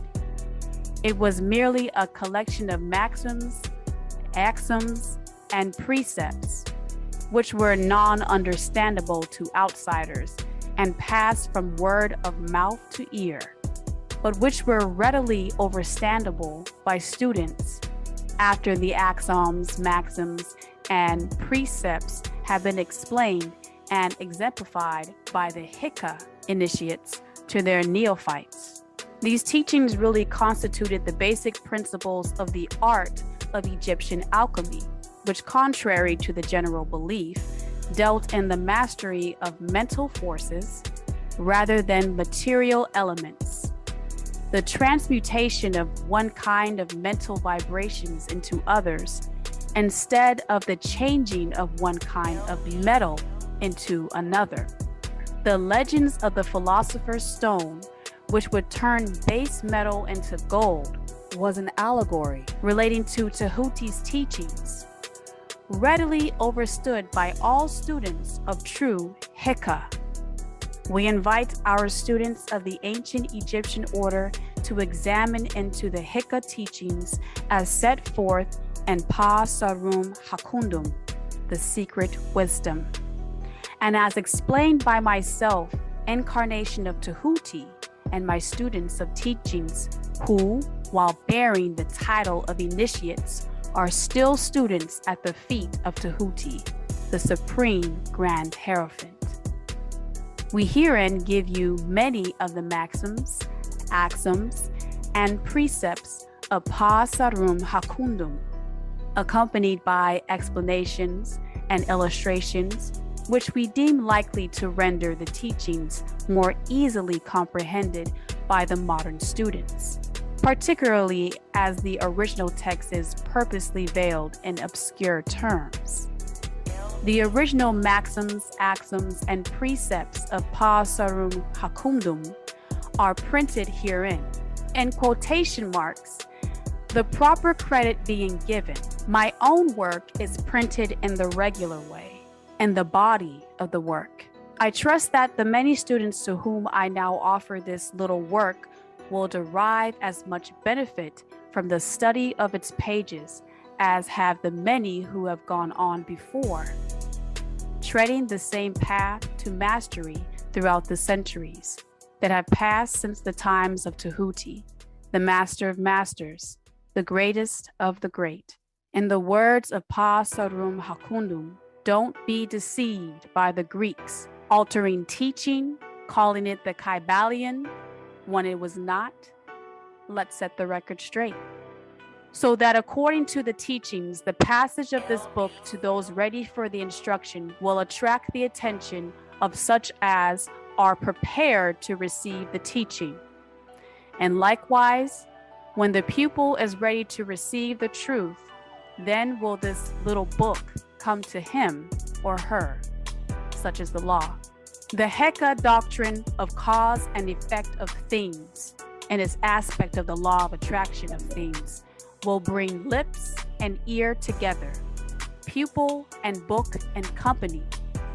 The key is keep your third eye on things. See through them, and you will see the real physical world of existence and the ethereal world of existence. Your first test is to touch yourself, the first degree of reality. Are you there? If yes, let's start. Z, meaning backbone, stability. 1. Ogdwad, Chapter 2. The 9 Tahuti doctrines. The doctrines of truth are 9. He who knows these overstandingly possesses the magic key before whose touch all the doors of the temple fly open at Kimenu. The 9 Tahuti doctrines upon which the entire Tahuti teaching is based are as follows. 1. The doctrine of mental. 2. The doctrine of correspondence. 3. The doctrine of vibration. 4. The doctrine of polarity. 5. The doctrine of rhythm. 6. The doctrine of cause and effect. 7. The doctrine of gender. 8. The doctrine of growth. 9. The doctrine of breathing. These 9 doctrines will be discussed and explained as I proceed with these studies. A short explanation of each, however, is in place to be given at this point in time in your coming journey. 1. The doctrine of mental. Mine your mind for the jewels of your soul. This doctrine embodies the right knowledge that all is mental and each has a mind. It explains that Pa Tempta, the all, which is the reality underlaying all the outward and inward manifestations and appearances, seen and unseen, which we know under the terms of existence, the material existence, the ethereal existence, the phenomena of life, matter, energy, ether, and in short, all that is apparent to our material senses. One sense subdivided into many is Ka, spirit, Ba, soul, Cat, body, which in itself is knowable and definable, but which may be considered and thought of as a universal, infinite living mind, and Pa Tempta, the all. The threefold you. You have touched your cat, felt it through your Ka, and accepted the way it felt with your Ba. Ketkaba is see, hear, taste, smell, and feel are all in Cat. Knowing this is in Ka and being able to appreciate it is Ba. All these are but touch. All is I am. It also explains that all the phenomenal world or universe is simply a mental creation and Pa Tempta, the all, subject to the laws of created things if physical, and that the universe as a whole and in its parts or units has its existence in the mind of Pa Tempta, the all. All does all. All does all.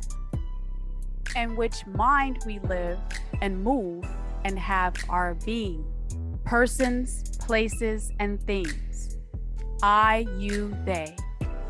This doctrine, by establishing the physical and ethereal mental nature of all things and their physical part in the universe, easily explains all of the varied mental and psychic phenomena that occupy such a large portion of the public attention, and which without such explanation, you end up with blind faith, false hopes, and beliefs in spookisms, chasing a ghost god to an unknown and unproven place to receive gifts you are not worthy.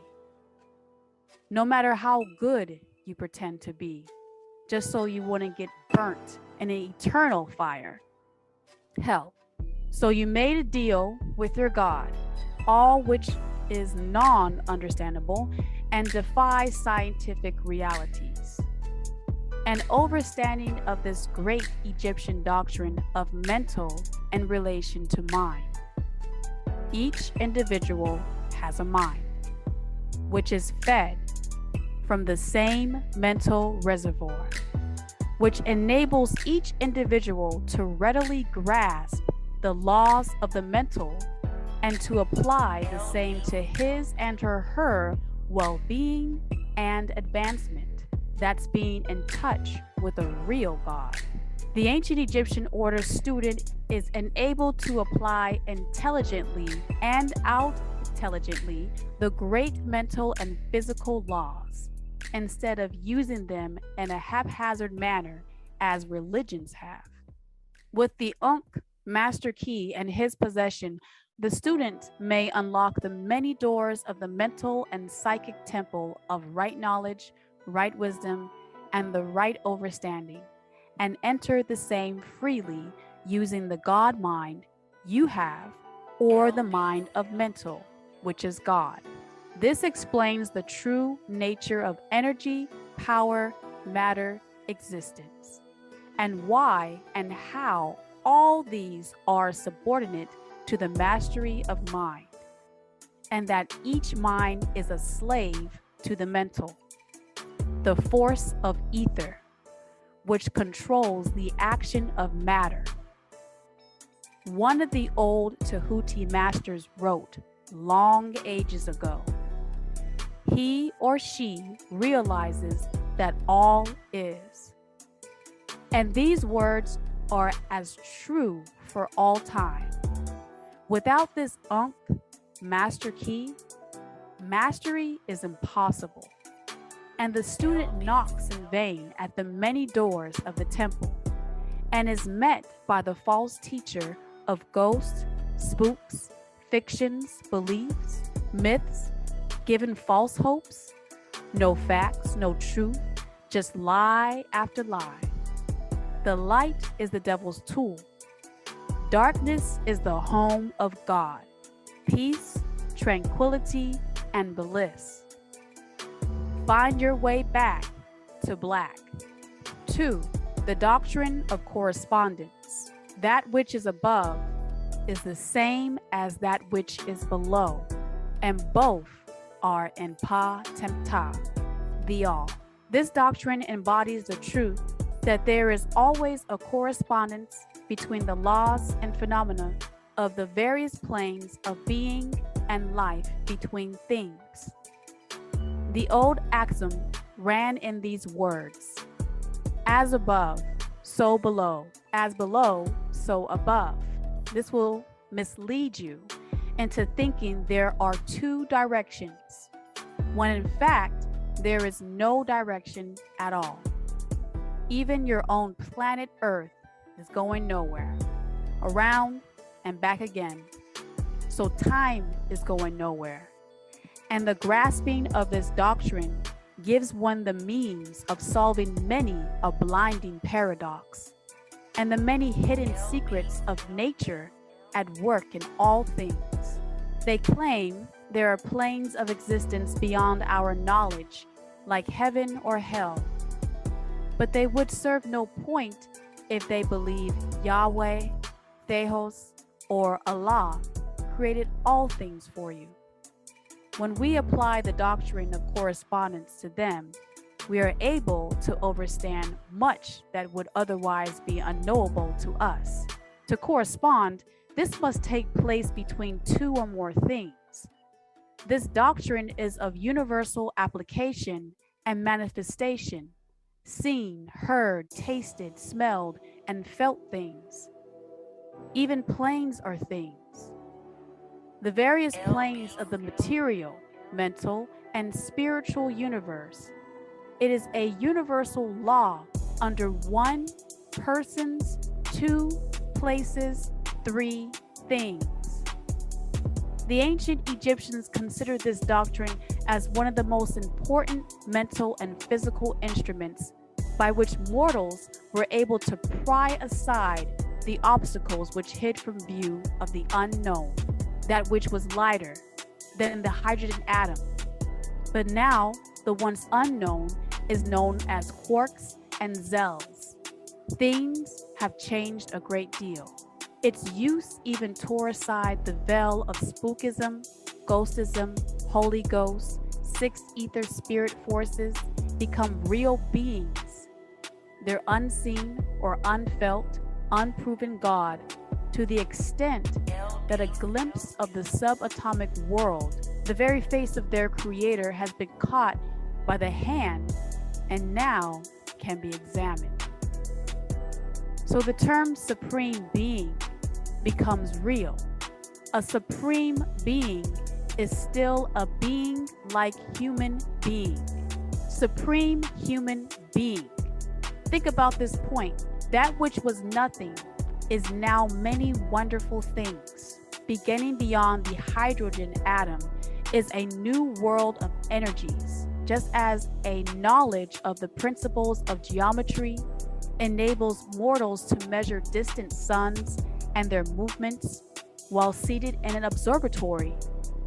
So a knowledge of the doctrine of correspondence enables mortals to reason from the known to the unknown made known, when in fact geometry should only be the measurement of geo, the earth.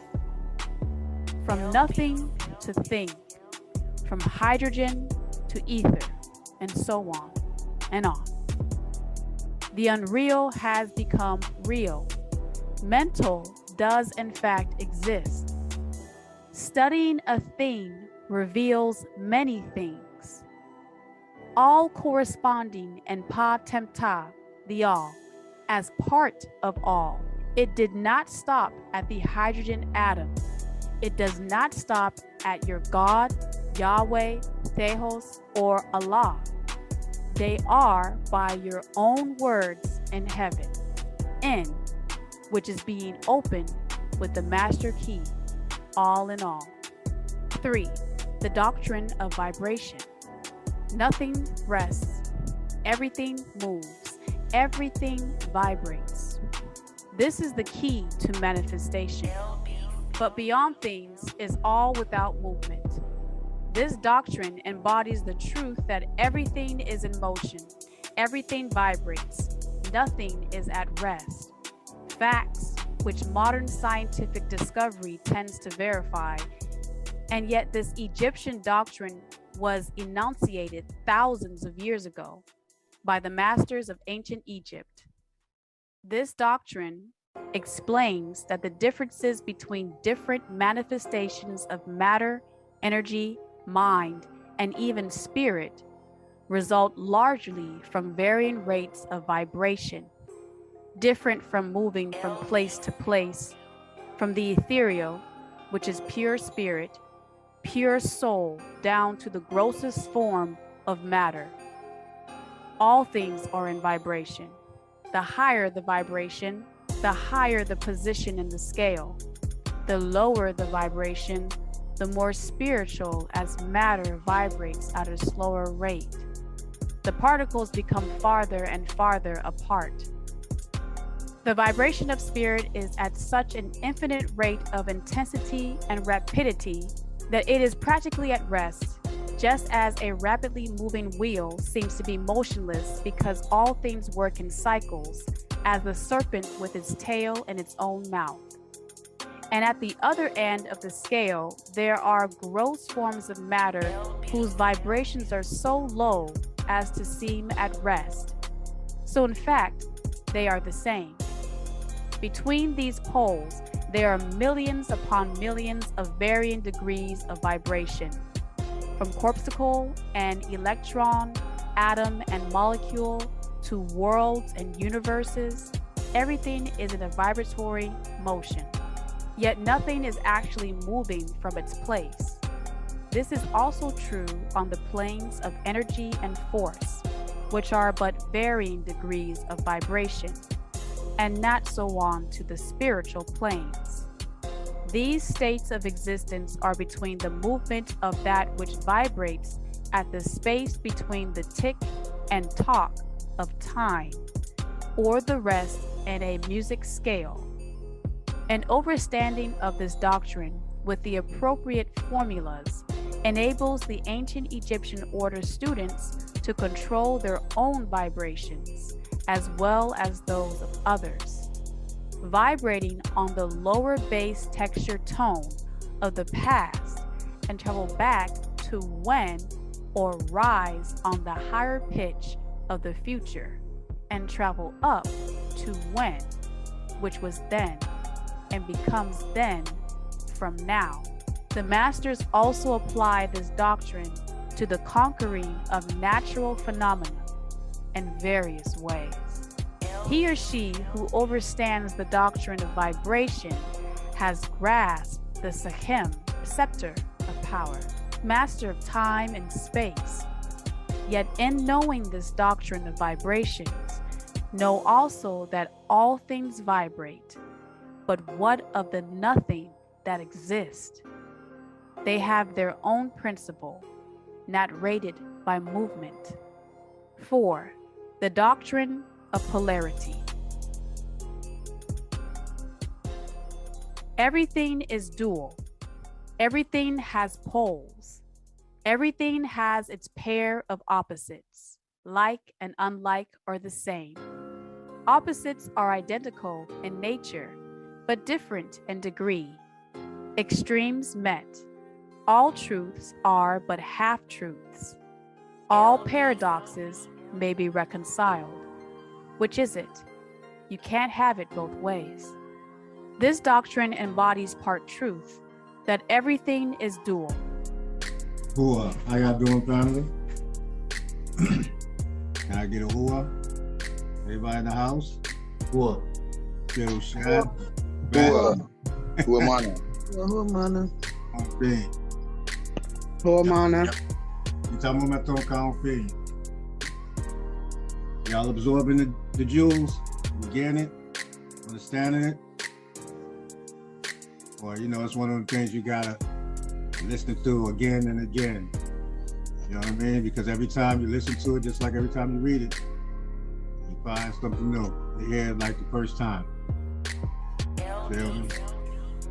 This doctrine embodies part truth, that everything is dual. Nothing has dual. Existence has no dual, and don't say non-existence, because that would mean just that, non-existence. So there is no second part or dual. Everything has two poles. The all is the ground, that the poles are planted. Everything has its pair of opposites.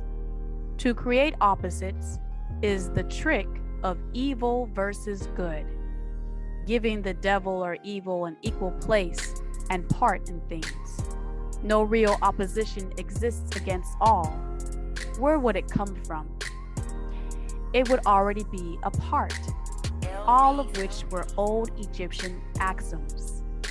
It explains the old paradoxes that have perplexed so many, which have been stated as follows. Thesis and antithesis are identical in nature, but different in degree. Opposites are the same, differing only in degree. The pairs of opposites may be reconciled. Extremes met, everything is and isn't at the same time. All truths are but half-truths. Every truth is half false. There are the teachings of the children of the light. It's not true. There are two sides to everything. Wrong. Not in quantum physics. All is all. It explains that in everything there are two poles, yet these poles stand on one base, or that opposite aspects, and that opposites are really only the two extremes of the same thing with many varying degrees between them. Let me illustrate the true doctrine of Egypt. Hot and cold, although they are called opposites by the children of light, they are really the same thing. The differences consisting merely of degrees of the same thing. Look at your thermometer and see if you can discover where heat terminates and cold begins. There is no such thing as absolute heat or absolute coldness. The two terms hot and cold simply indicate varying degrees of the same thing. And that same thing, which manifests as hot and cold, is merely a form, a mood, a variety, and a rate of vibration. So hot and cold are simply the two poles of that which we call temperature, and the phenomena attendant thereupon are manifestations of the doctrine of polarity. The same doctrine that manifests in the case of light and darkness, which are not the same things, the difference consisting of varying degrees between the two poles of the phenomena. Where darkness leaves off and light begins is not true, for darkness is eternal, and all light is in darkness, and where there is light, there is a shadow. Where there is pure darkness, there is no light. Darkness is all, never the other way. So they are not and never can be opposite of the same thing. Light has limitations. You can cut the light off, but never blackness or darkness. It always exists. What is the difference between large and small, between hard and soft? Both, again, are things. What is the difference between black and white in terms of color, which both are classified, but which neither are colors? As light and darkness are not colors, colors primarily are red, blue, and yellow. Combinations or mixtures of these three colors produce the rainbow and on crystal, and is used for a prism and is transparent, meaning you can see through it. It's whatever material it is made from that registers on the existence scale. Combining all the primary colors and all of the subcolors made from them together would give you dark brown, inclining to black, yet blackness's simple existence. Between sharp and dull, between noise and quiet, between high and low, between positive and negative. Black or dark is all, and all things exist in all, including light or white. White has an end. The doctrine of polarity explains these paradoxes, and no other doctrine can subside it. Yet darkness is outside of this principle or doctrine. It can't be compared. It is all. The same principle operates on the mental plane as the physical of cause, not physical of things. It's light, object, action, motion or movement. Mental is the blackness mind, the light that shines in each body. Let us take a radical and extreme example, that of love and hate. Two mental states, apparently totally different, planted in emotion.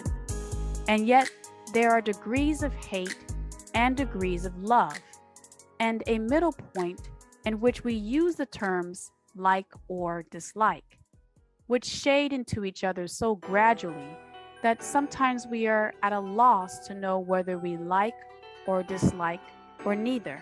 And all are simply degrees of the same thing, as you will see, if you will but think a moment. And more than this, a considered of more importance by the Egyptian. It is possible to change the vibrations of hate to the vibrations of love in one's own mind. That is one's own mind, not the whole of mental and in the minds of others. Many of you who read these lines have had personal experiences of the involuntary, rapid transition from love to hate, and the reverse. In your own case and that of others, that's emotional. This is caused by events of the physical, not the mental. And you will therefore realize the possibility of this being accomplished by the use of the will by means of Egyptian formulas. Good and evil are but the poles of the same thing placed in action. And the Egyptian understands the art of transmuting evil into good by means of an application of the doctrine of polarity. In short, the art of polarization becomes a phase of emotional alchemy, never mental, known and practiced by the ancient and modern Egyptian masters. An understanding of the doctrine will enable one to change his and or her own polarity as well as that of others, if he will devote the time and study necessary to master the art. 5. The doctrine of rhythm. Everything flows out and in. Everything has its tides. All things rise and fall. The pendulum swing manifests in everything. The measure of the swing to the right is the measure of the swing to the left. Rhythm compensates. To swing to and fro, you need a point of origin and a fixed spot as to where the cord hangs from, and the first movement to start the swing. Yet all of this is in the all. This is a physical principle, a motive principle. This doctrine embodies the truth that in everything there is manifested a measured motion to and fro, a flow and inflow, a swing backward and forward, a pendulum-like movement, a tide-like ebb and flow, a high tide and a low tide between the two poles which exist in accordance with the doctrine of polarity described a second ago. Not a moment, for that comes before the second, and would not apply in this case where you have points of reference to and fro. To is actually from, and from is from, or return from and come from. There is always an action and a reaction in this physical realm, an advance and a retreat, a rising and a sinking. This is the affairs of the universe, suns, worlds, mortals, animals, energy, and matter, but never mental or ethereal, which, as I said, just is. This law is manifest in the creation and destruction of worlds, birth and death, in the rise and fall of nations, in the life of all things, and finally in the physical states of mortals, like breathing in and out. And it is with this latter that the Egyptian find the understanding of the doctrine most important. The Egyptians have grasped this doctrine, finding its universal application, and have also discovered certain means to overcome its effects and themselves by the use of the appropriate formulas and methods. They apply the mental law of neutralization. They cannot annul the doctrine or cause it to cease its operation, but they have learned how to escape its effects upon themselves to a certain degree, depending upon the mastery of the doctrine. They have learned how to use it instead of being used by it.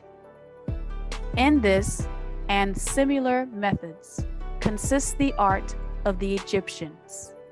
The master of Hika polarizes himself or herself at the point at which he or she wants to rest, and then neutralizes the rhythmic swing of the pendulum, which would tend to carry him and or her to the other pole. All individuals who have attained any degree, more or less unconsciously, but the master does this consciously and by the use of his and or her will, and attains a degree of poise and mental firmness, almost impossible on the part of the masses who are swung backward and forward like a pendulum. This doctrine and that of polarity have been closely studied by the Egyptians, and the methods of counteracting, neutralizing, and using them from an important part of the ancient Egyptians' orders, mental alchemy. 6. The doctrine of cause and effect. Every cause has its effect. Every effect has its cause. Everything happens according to law. Chance is but a name for law, not recognized. There are many planes of causation, but nothing escapes the law. And law is, all things happen in the all. All is affected by things in the all. This principle embodies the fact that there is a cause for every effect, an effect for every cause. It explains that everything happens according to law, that nothing ever merely happens, that there is no such thing as chance or luck, that while there are various planes of cause and effect, the higher dominating the lower planes, still nothing ever entirely escapes the law. The Egyptians understand the art and methods of rising above the ordinary plane of cause and effect to a certain degree, and by mentally rising to a higher plane, they become causers with effects happening within itself. The masses of people are carried along, obedient to environment, the wills and desires of others, stronger than themselves. Heredity, suggestion, and other outward causes moving them about like fish on the hook of life. But the masters, rising to the place above, dominate their moods, characters, qualities, and powers, as well as the environment surrounding them, and become fishers of men instead of fish. They help to play the game of life instead of being played and moved about by other wills and environment. They use the principle instead of being its tools. The masters obey the causation of the higher planes, but they help to rule on their own plane. In this statement, there is a condensed wealth of Egyptian knowledge. 7. The doctrine of gender. Gender is in everything. Everything has its masculine and feminine principles. Gender manifests on all planes. Again, there is no real gender except what appears in the physical realm and in the spiritual realm. You are not male or female, you are God. This doctrine embodies the truth that there is gender manifested in everything physical and nothing spiritual. The masculine and feminine principles ever at work. The need to separate to establish authority. This is true only on the physical plane, but not the mental nor even the spiritual planes. No soul or spirit has need of gender, for they do not reproduce or copulate. On the physical plane, the doctrine manifests as sex. On the higher planes, it takes higher forms, but the doctrine is ever the same. No creation, physical, is possible without the doctrine, or without this doctrine. An understanding of its laws will throw light on many a subject that has perplexed the minds of many. Yes, sex is of the light, as is what it breeds: lust, rape, caused by gender. The doctrine of gender works ever in the direction of generation, regeneration, and creation. Everything and every person contains the two elements of doctrines, or this great doctrine within it, him or her. Every male thing has the female element also. Every female contains also the male doctrine. If you would understand the doctrine of mental and creation, birth, growth, generation, and regeneration. You must understand and study this Egyptian doctrine. It contains the solution of many mysteries of life. We caution you that this doctrine has no reference to many base, pernicious, and degrading lustful theories, teachings, and practices which are taught under fancy titles and which are a prostitution of the great natural doctrine of gender. Such base revivals of the ancient infamous forms of phallicism tend to ruin flesh, body, and person. And the Egyptian has ever sounded the warning note against these degraded teachings which tend towards lust, licentiousness, and perversion of nature's doctrines. God, Theos, had a child, Jesus, by a woman, Mary. Allah is a he, but does not need a she. If you seek such teachings, you must go elsewhere for them. The ancient Egyptian order contains nothing for you along these lines. To the pure, all things are pure. To the base, all things are base. We must get in Pa Tekenu, the obelisk, as the symbol of gender control, how both male and female built them, and the passed down has the pillar in front of many temples, lodges, the minarets, and mosques, all came from the doctrine of gender. 8. The doctrine of growth and creation. Growth is a manifestation of size, altering from one point in time and space to another.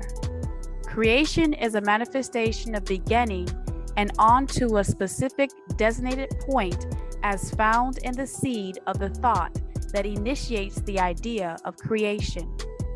All forms of growth, creation are no more than a change in that which is apparent, in which either direction the onlooker perceives it. This doctrine must make you realize that all things that exist on the physical plane were created and or created themselves out of pre-existing matter or energy. And the root reality of creation is that the very word in itself merely means to grow. As habits grow, thoughts grow, knowledge grows, illness grows, bacteria grows, the mind grows. But through information channeled from an etheric cord from the mental, the reservoir of intellect, and the source from which the mind is fed intellect. These are realities, substantial realities, material realities. The universe is a phenomenon of life that grew into existence. Nothing in existence can decreate or degrow, or even decline from existing. They are here because they are supposed to be here, by virtue of the fact that they exist and are here. So also the spark that you call the power of God, responsible for creation, grew in the darkness. Thus your God or God concept is also a part of creation and growth, and without that principle or doctrine, your God could not exist. Thus, your God is not merely the creator or a creator, but part of that, which is and was created and grew. These are the master keys that unravel the mystery of existence as all manifests as the all, thus creation and birth. 9. The doctrine of breathing. Everything appears to be breathing inward and outward. This appears to be the principle by which one acknowledges life, but in actuality, true life existed before the breath, or the necessity to breathe to exist. This doctrine teaches the breath of life. You don't merely breathe in and out. All the pores of your body breathe. Thoughts breathe. As mind changes from thought to idea to created thing, when the artist conceives a thought to be put on the easel, The finished product is the exhale, the manifestation of an inner thought or breath now into existence. Pulsation is breathing, but breathing is not the sole source of life. As monotheistic religions would have you believe that something breathed the breath of life into you and you became a living soul, missing that the being, be it God by whatever name they chose, had to exhale and to accumulate the breath to exhale, must have inhaled previously, which puts supreme being under the law of inhaling to exhale. This principle of Egyptian doctrine revealed the simple fact of origin being indefinable in terms of all, but definable in terms of the all, by the point where all has to be defined as the something. Thus, existence had to be defined as the God to give a sense of the only God responsible for creation, when in fact the only God who breathed out the breath of life into your nostrils in itself had to have been created, had an origin, and grew as one accepts this God and begins to surrender their inquisitiveness in exchange for faith and belief. They have ceased to breathe from all and merely breathe as a part of the all. Sa is to protect, guardianship. Chapter 3, Mental Transmutation. Transformation, transmutation, and transfiguration are realities, be they mind, flesh, and metals. As we have stated, the Egyptians were the original alchemists, astrologers, and psychologists, Tahuti having been the founder of these schools of thought. It was called Hika, from solar biology, astrology, and modern astronomy has come. From alchemy has grown modern chemistry. From the mystic Wab priest has grown the modern psychology of the schools. But it must not be supposed that the ancients were ignorant of that which the modern schools suppose to be their exclusive and special property. The records engraved on the stones of ancient Egypt show conclusively that the ancients had a full comprehensive knowledge of solar biology, which gave birth to the zodiac, and astrology, speculative, and astronomy, operative. The very building of Pa-Merat, the pyramids, showing the connection between their design and the study of the stars, mainly Septet, Sirius, and Sahu, Orion. The Egyptians were master astronomers. They were not ignorant of chemistry. They, in fact, were the mothers and fathers of all learning. The fragments of the ancient writings show that they were the masters of chemical properties of things. In fact, the ancient facts regarding physics are being slowly verified by the latest discoveries of modern science, notably those relating to the constitution of matter, things the ancient Egyptians knew all along.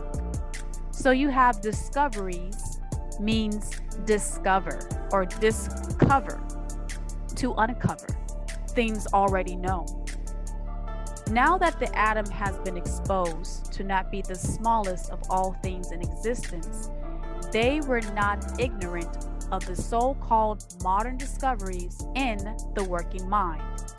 On the contrary, the Egyptians were especially skilled in the science of the working of the mind, particularly in the branches that the modern schools ignore, but which nevertheless are being uncovered under the name of science, paranormal, which is perplexing the psychologists of today, and the religious leaders, and making them reluctantly admit that there is something in it after all.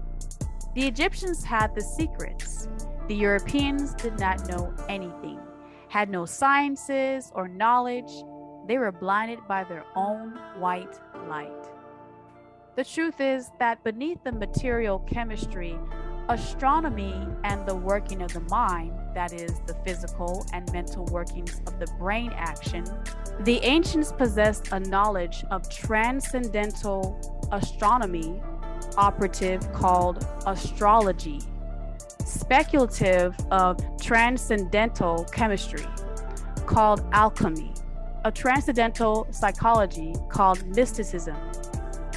They possess the inner knowledge as well as the outer knowledge, the latter alone being possessed by modern scientists.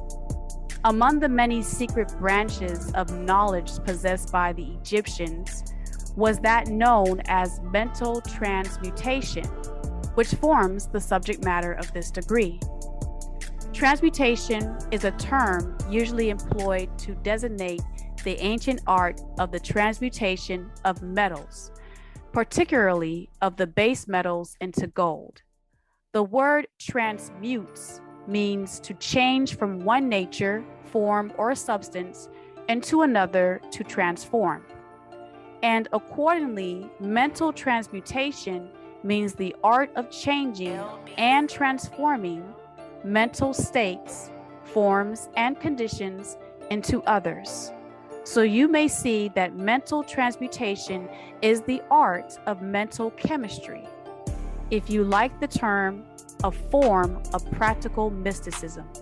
But this means far more than appears on the surface. Transmutation, alchemy, or chemistry are on the mental plane, the fourth plane, the first being the physical, the second being the plane of force, the third, the spiritual plane, and the fourth, the mental plane, is important enough in its effects to be sure. And if the art stopped there, it would still be one of the most important branches of study known to mortals. But this is only the beginning. Let us see why. The first of the 9 Tahuti doctrine is the doctrine of mentalism, the axiom of which is the all is mind. This is not true, for the mind is in the all, and the all is in all. And the universe is mental, and the universe is in the all, which means that the underlying reality of the universe is mind. Mental and etheric cords connect each mortal to a mind, and the universe itself is physical and mental, that is, existing in the mind of Pa Temta, the all, in two forms, physical and mental. We shall consider this doctrine in succeeding degrees, but let us see the effect of the doctrine if it is assumed to be true. If the universe is mind in its nature, is God or the grand architect of the universe Yahweh, Allah, or Theos, then mental transmutation must be the art of changing the conditions of the universe along the lines of matter, force, and mind, solid, liquid, gas, person, places, or things. The triad doctrines. So you see, therefore, the mental transmutation is really the magic of which the ancient writers had so much to say in their mystical works, and about which they gave so few practical instructions. If all be mental, then the art which enables one to transmute mental conditions must render the master the controller of material conditions, as well as those ordinary called mental.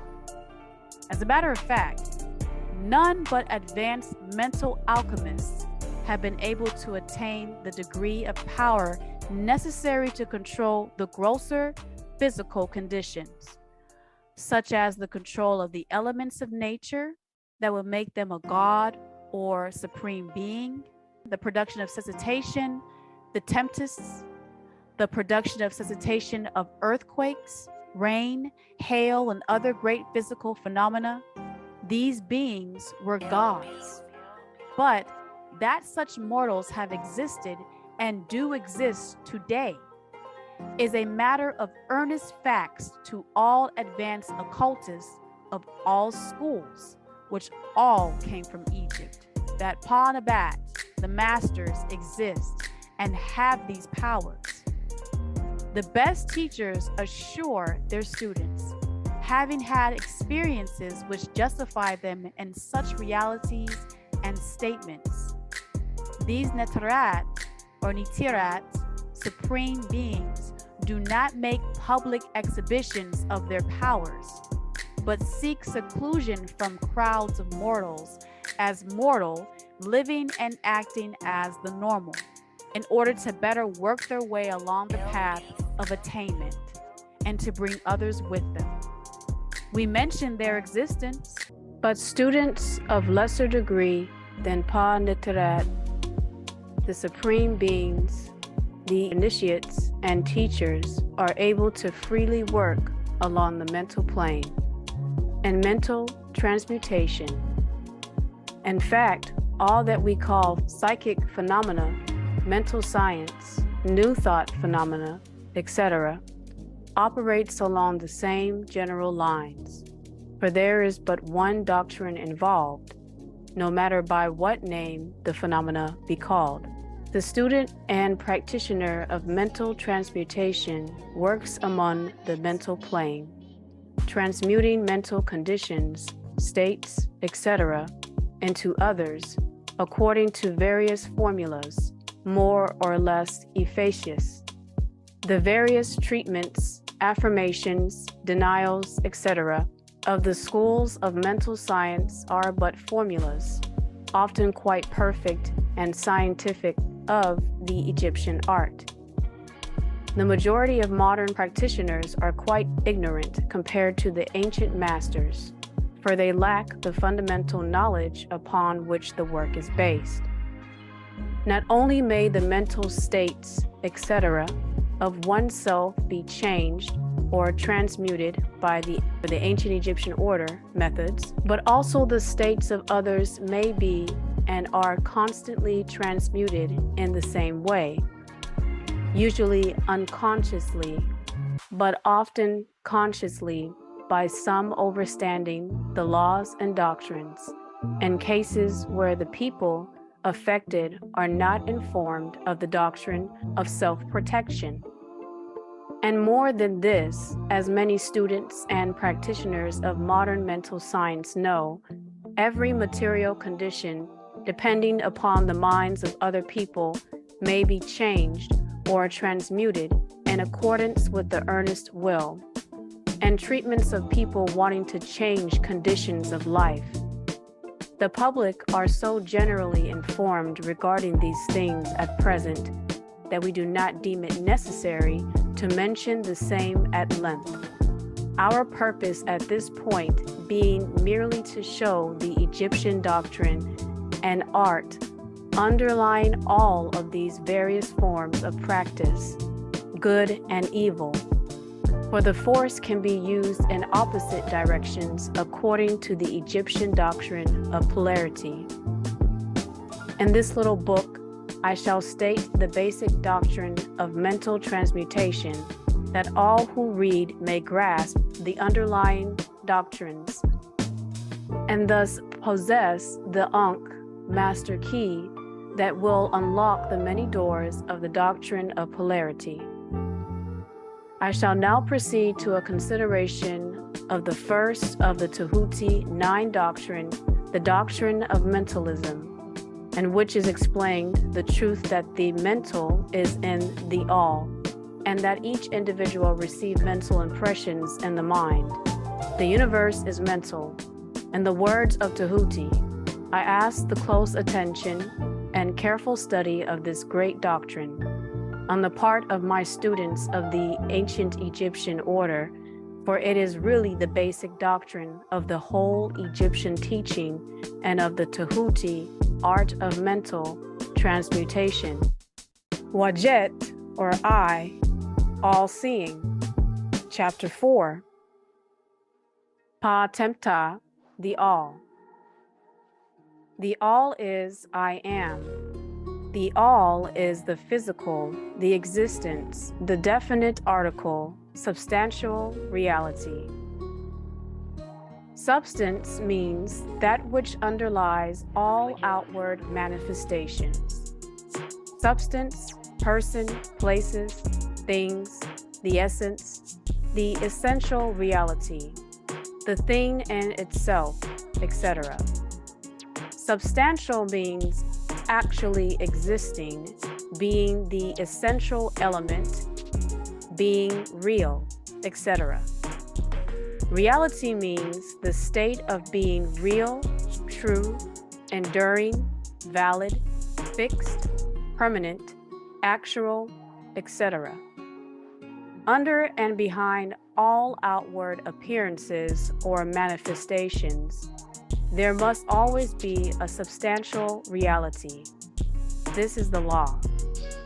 Mortals, considering the universe of which they are a unit, sees nothing but change and matter, forces, and mental states. They see that nothing or no one thing is all things. Not one thing or one God really is all things as one. Not thing, just all. Everything is becoming and changing. Nothing stands still. Everything is being born, growing, dying.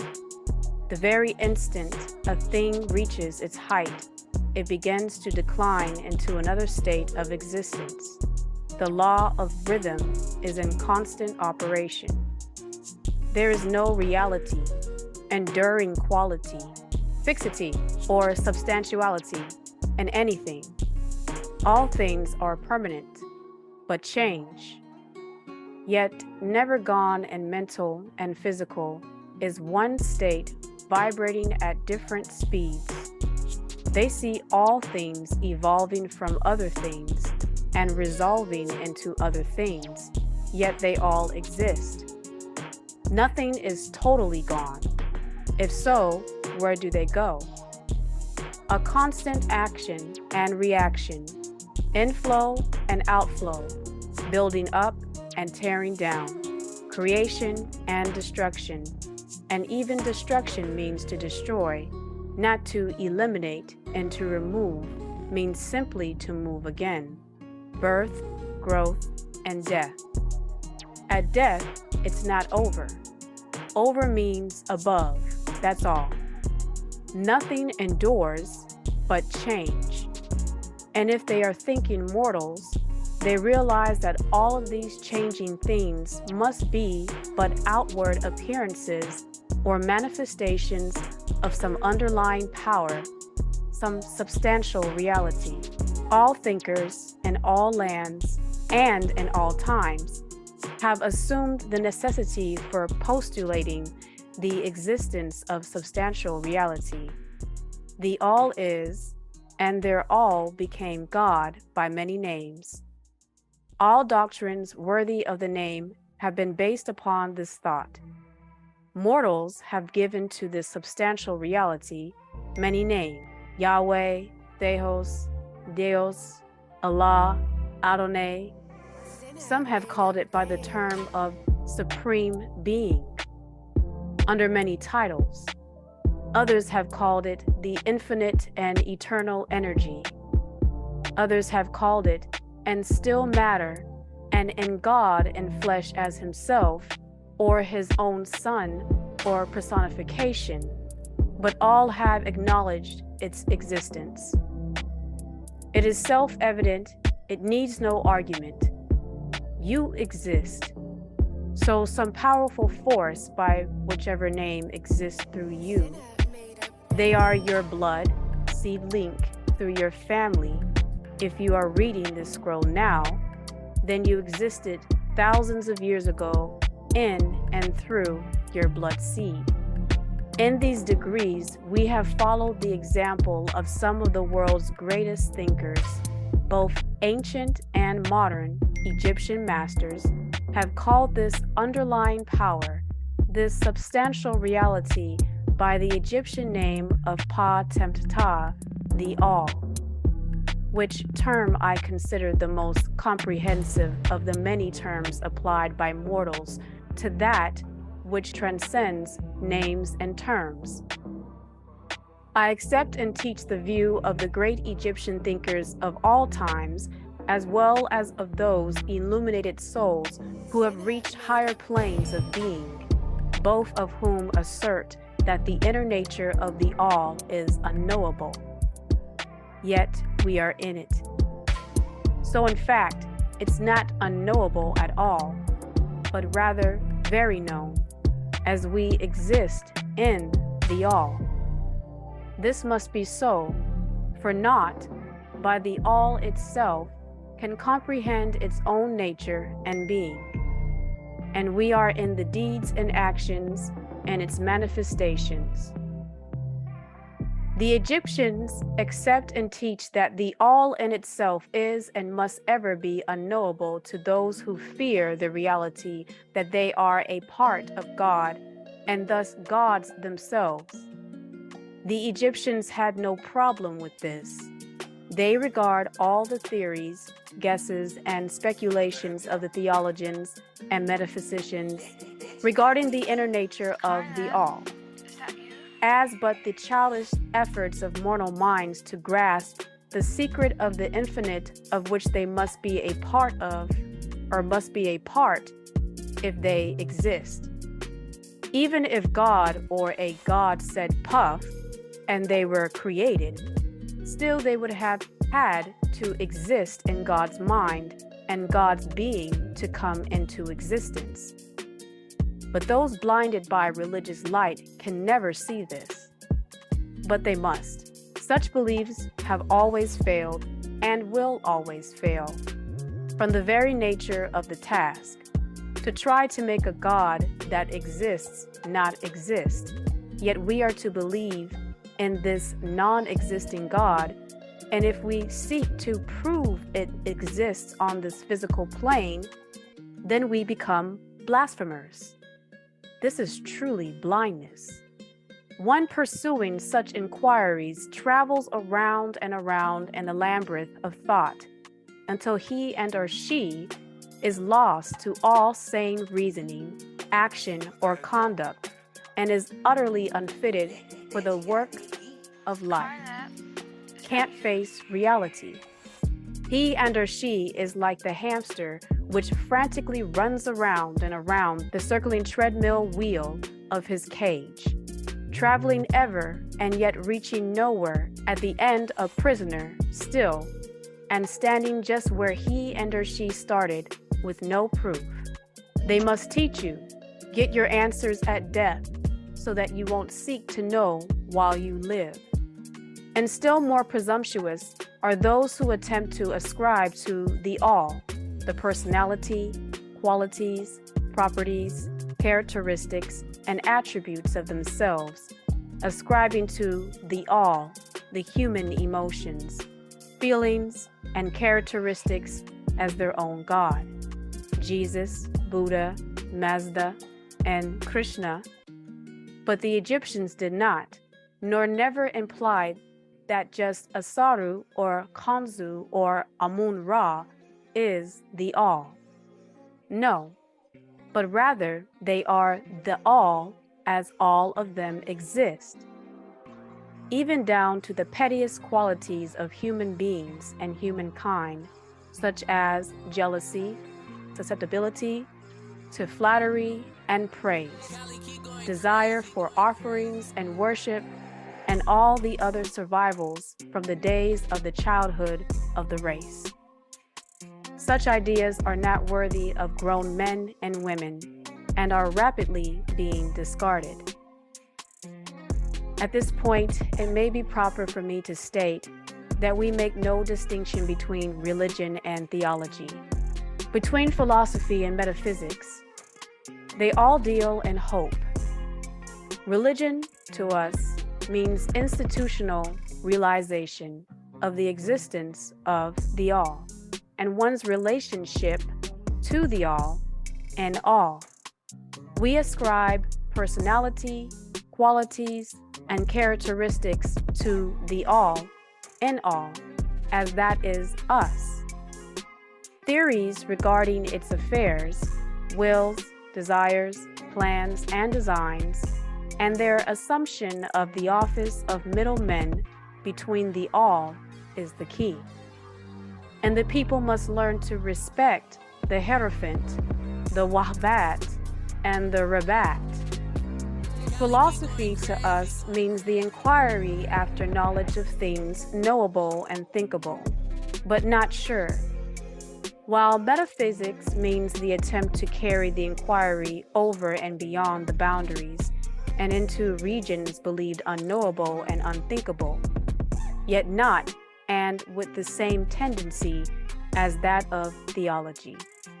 And consequently, both religion and philosophy mean to us things having roots and reality, while theology and metaphysics seem like broken reeds rooted in quicksands of ignorance, as in monotheistic religions, Mosesism, Christism, Muhammadism, and affording naught but the most insecure support for the mind or soul of man, is the very God they worship. We do not insist upon our students accepting these definitions. We mention them merely to show our position. At any rate, you shall hear very little about theology and metaphysics and monotheism in Egyptian teaching. But while the essential nature of the all is knowable as you, in you, about you, there are certain truths connected with its existence, which the human mind finds itself compelled to accept. And an examination of these reports form a proper subject of inquiry, particularly as they agree with the reports of Pa-Wabat, the priests, or those on the higher planes. Our vertical lines here on this horizontal link. And to this inquiry, we now invite you. That which is the fundamental truth, the substantial reality, is not beyond true naming, but the wise called it Pa-Tempta, the all. In its essence, the all is knowable. If you are in the all, and you are knowable, then the all is knowable.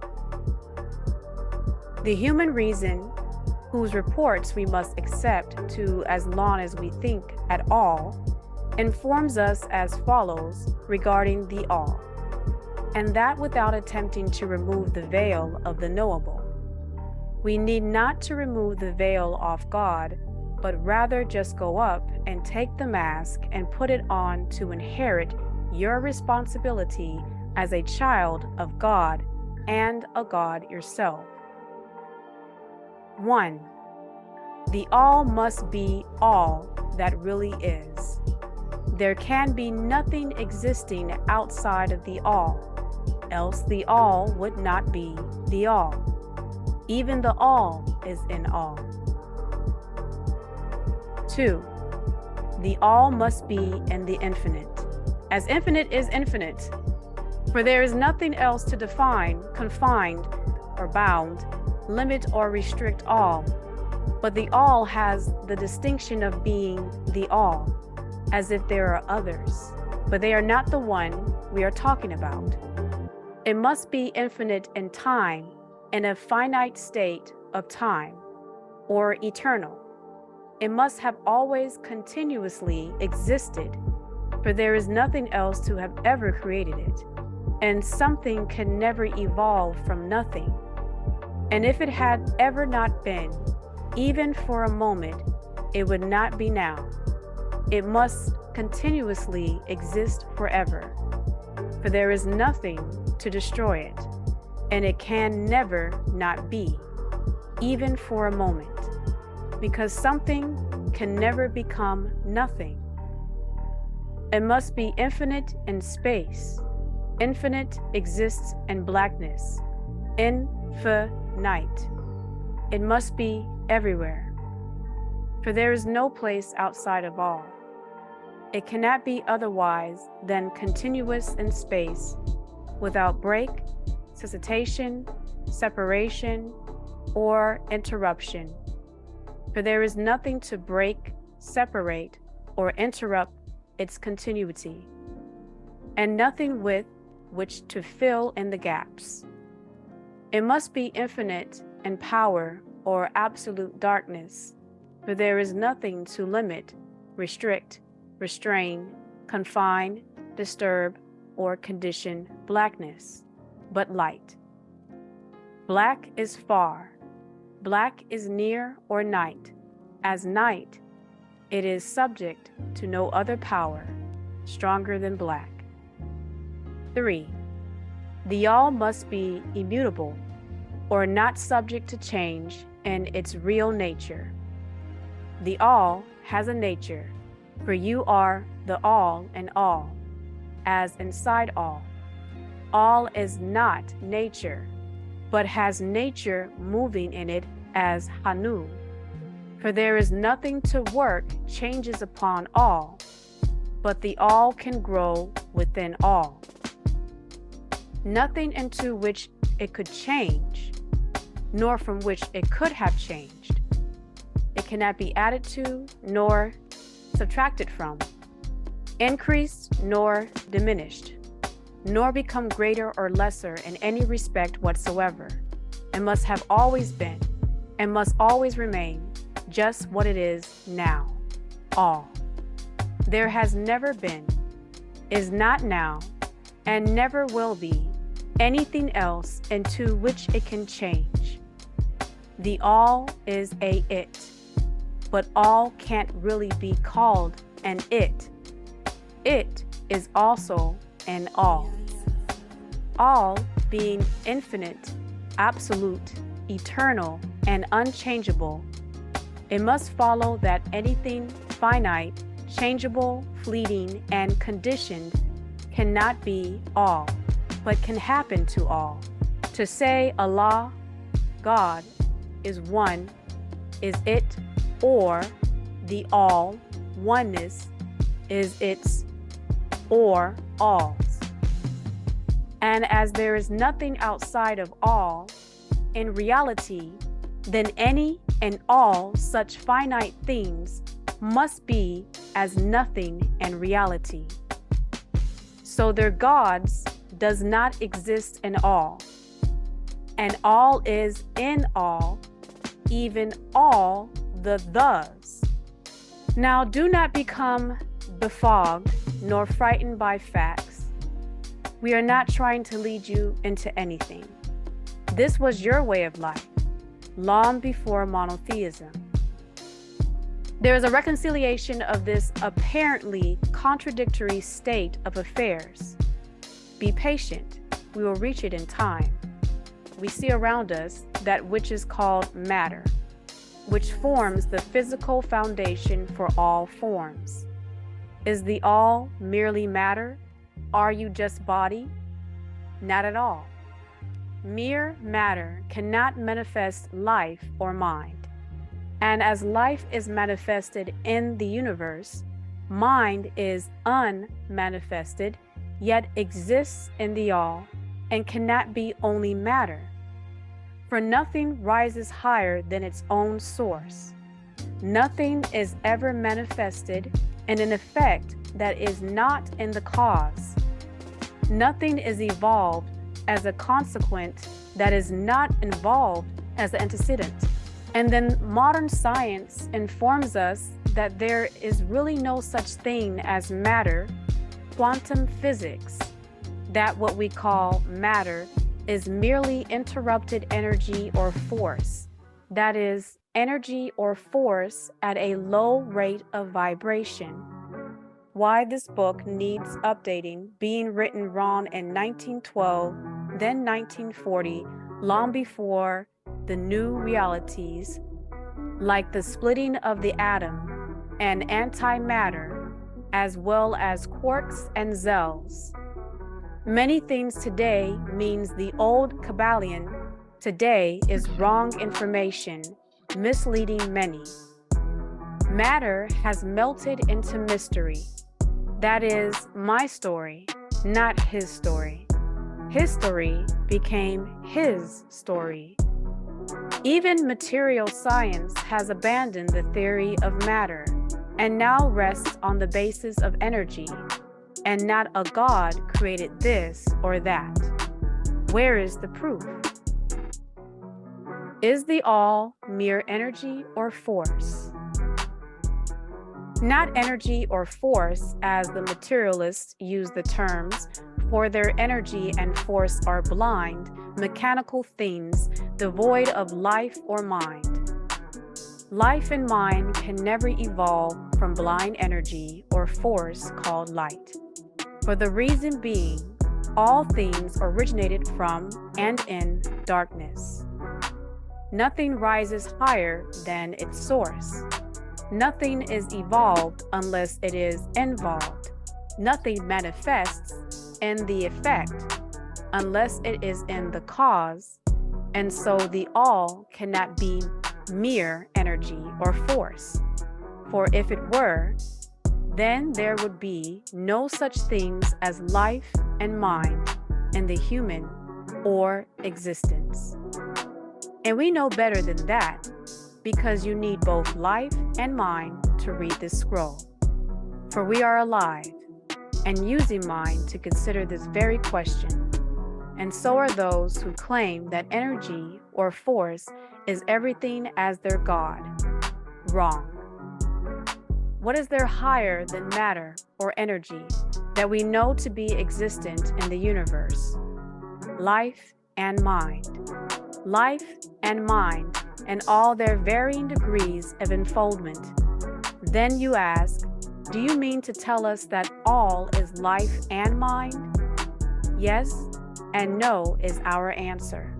If you mean life and mind, as we poor petty mortals know them, we say no. All is not that. But what kind of life and mind do you mean, you ask? The answer is living mind is the all. Mind is all. As far above that which mortals know by those words, as life and mind are higher than mechanical forces, or matter, infinite living mind, as compared to finite life and mind. We mean that which the learnt souls mean when they reverently pronounce the word Ka, spirit. The all is infinite living mind, the life of the spirit. The all is in all, as you are all humans. Ka is double, spiritual. Chapter 5. The mental universe. The universe is mental and physical, held in the mind of the all, which are in all. The all is physical and all is spirit. But what is spirit? There are many degrees or vibrational modes to spiritual existence or spirit beings. This question cannot be answered by just saying the spirit is this or that, body or exoplasma.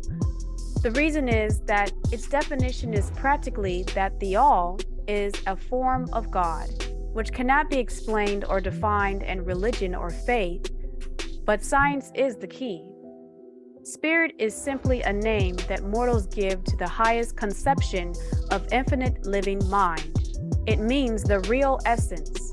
It means living mind, as much superior to life and mind as we know them, as the latter are superior to mechanical energy and matter. Spirit does not transcend our overstanding. Spirit is us, just as matter is us, and the emotional us is soul. And we use the term merely that we may think or speak of the all as other than us. The all is the son of all. For the purposes of thought and understanding, we are justified in thinking of spirit as infinite living mind. The all is the son of all. For the purposes of thought and understanding, we are justified in thinking of spirit as infinite living mind. At the same time, acknowledging that we can fully understand Ka, spirit, Ba, soul, and Kat, body. We must either do this or stop thinking of the matter at all, because all things that matter has spirit, and if it cares, it has a soul. Let us now proceed to a consideration of the nature of the universe as a whole and in its parts. What is the universe? We have seen that there can be nothing outside of all. Then, is the universe all? No, but it's the all, as you are a universe. But the universe cannot be all, because the universe seems to be made up of man-made particles of matter and is constantly changing.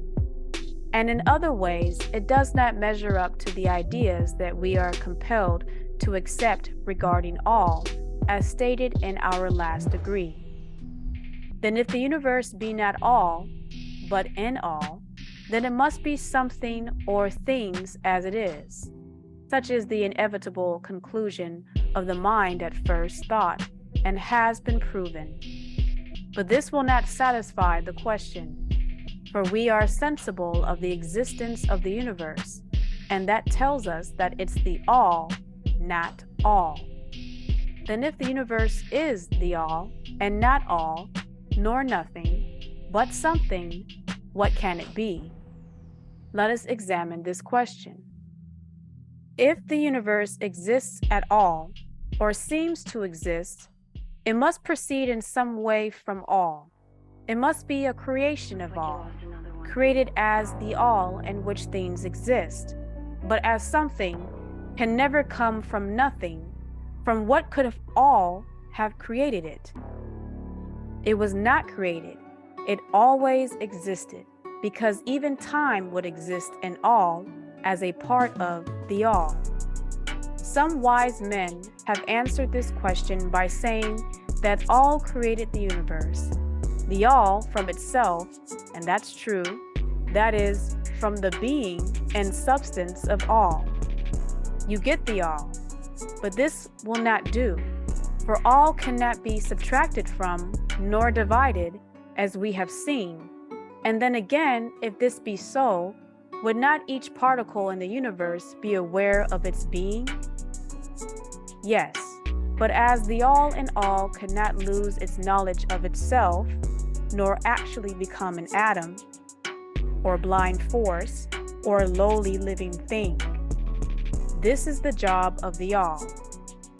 Some mortals, indeed, realizing that all is indeed all, and also recognizing that they, the mortals, existed, have jumped to the conclusion that they and the all were identical, and they have filled the air with shouts of "I am God," to the amusement of the multitude and the sorrow of sages, for this is very true. All is God, and God is an all. The claim of the corpuscle that "I am flesh" would be modest in comparison and limited. But what indeed is the universe? Look at it in this way. Uni is one, verse against oneness. You see the trick in the word? So all is against oneness or individualism, which is separation into parts. If it be not all, not yet created by all, having separated itself into fragments as the all or all things, what else can it be? Of what else can it be made? And what else can it be created or grown? This is the great question, and it's simple. The all is I am, and I would not be if all wasn't. Let us examine it carefully. We find here that the doctrine of correspondence comes to our aid. The old Egyptian axiom, as above, so below, may be pressed into service at this point. But to really say as above, so below, again, is a form of separation to make you think there is really an above separated from a below. Think for a moment, and you will see right through the trick, or right through that trick. It's the same as separating the waters on earth by names, and you begin to accept the Indian Ocean, the Atlantic Ocean, as two separate masses of waters when they are not. Let us endeavor to get a glimpse of the workings on higher planes by examining those on our own. You see, there it is again. Higher planes. The doctrine of correspondence must apply to this as well as to other problems. Let us see, on their own plane of being, how do mortals create? Well, first, they may create by making something out of outside materials. But this will not do, for there are no materials outside of all with which it may create. But it may be made or shaped and fashioned.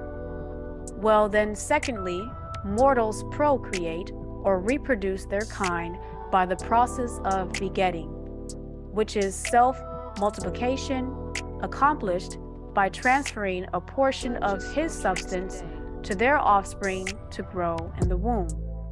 But this will not do, because all cannot transfer or subtract a portion of itself. All cannot grow, the all can. But all cannot become less than all and remain all, nor can it reproduce or multiply itself in the first place. There would be a taking away. In the second case, a multiplication or addition to all, both thoughts being an absurdity. Each new thing in all is not new, but was always there. You are not something new, as a new outside creation. That's why the real meaning of creation is to grow. You are here, was here, and will be everywhere at all times. Is there no third way in which mortals create? Yes, there is. They create mentally, and in so doing, they use no outside materials, nor do they reproduce themselves, and yet their spirit pervades the mental creation. Following the doctrine of correspondence, we are justified in considering that all creates the universe mentally as the all, and a matter akin to the process whereby mortals create mental images. As image merely means imagination, as figure merely means the number figure or a picture figure. And here is where the report of reason tallies precisely with the report of the working mind, as shown by the teachings and writings. Such are the teachings of Tehuti. Such is the teaching of the ancient Egyptian order. All can create in no other way except mentally, and that takes place inside all, as it does inside as the all, without either using material. And there is none to use if all is all, or else reproducing itself, which is also impossible. If you see it as creating, making, fashioning, or growing outside of itself, as the fools of religion want you to believe. There is no reason which, as we have said, agrees with the highest teachings of the working mind. Just as you, student of the ancient Egyptian order, may create a universe of your own in your mentality, so does all create universes in its own mentality, of which we all are a part.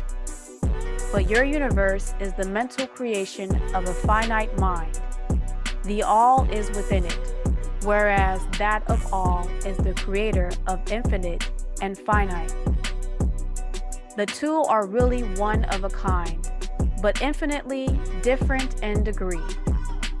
We shall examine more closely into the process of creation and manifestation as we proceed. But this is the point to fix in your minds at this stage. The universe and all it contains is a mental creation of all. Verily, indeed, all is mental, and the mind and the all are in all.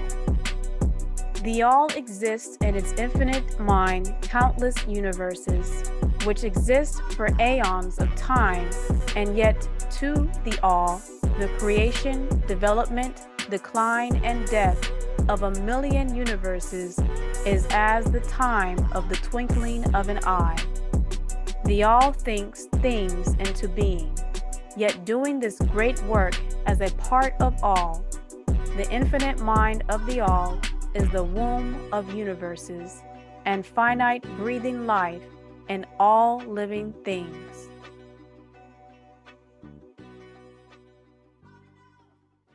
The doctrine of gender is manifested on all planes of life, material, mental, and spiritual. But as we have said before, gender does not mean sex. Sex is merely a material manifestation of gender. And that's deceiving, for each male is female, and each female is a male at conception. Gender means relating to generation or creation, not really which sex you are. And wherever anything is generated or created on any plane, the doctrine of gender must be manifested. And this is true even in the creation of universes.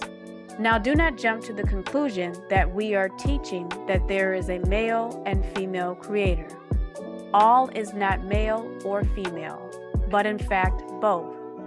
The creator being a male as God or Allah is he who creates, or Elohim said, "Let us create man." That idea is merely a distortion of the ancient teachings on the subject. For in all of them, you find the plural for God, not single. Even the Trinity is a confession. 1 Father, 2 Son, 3 Holy Ghost.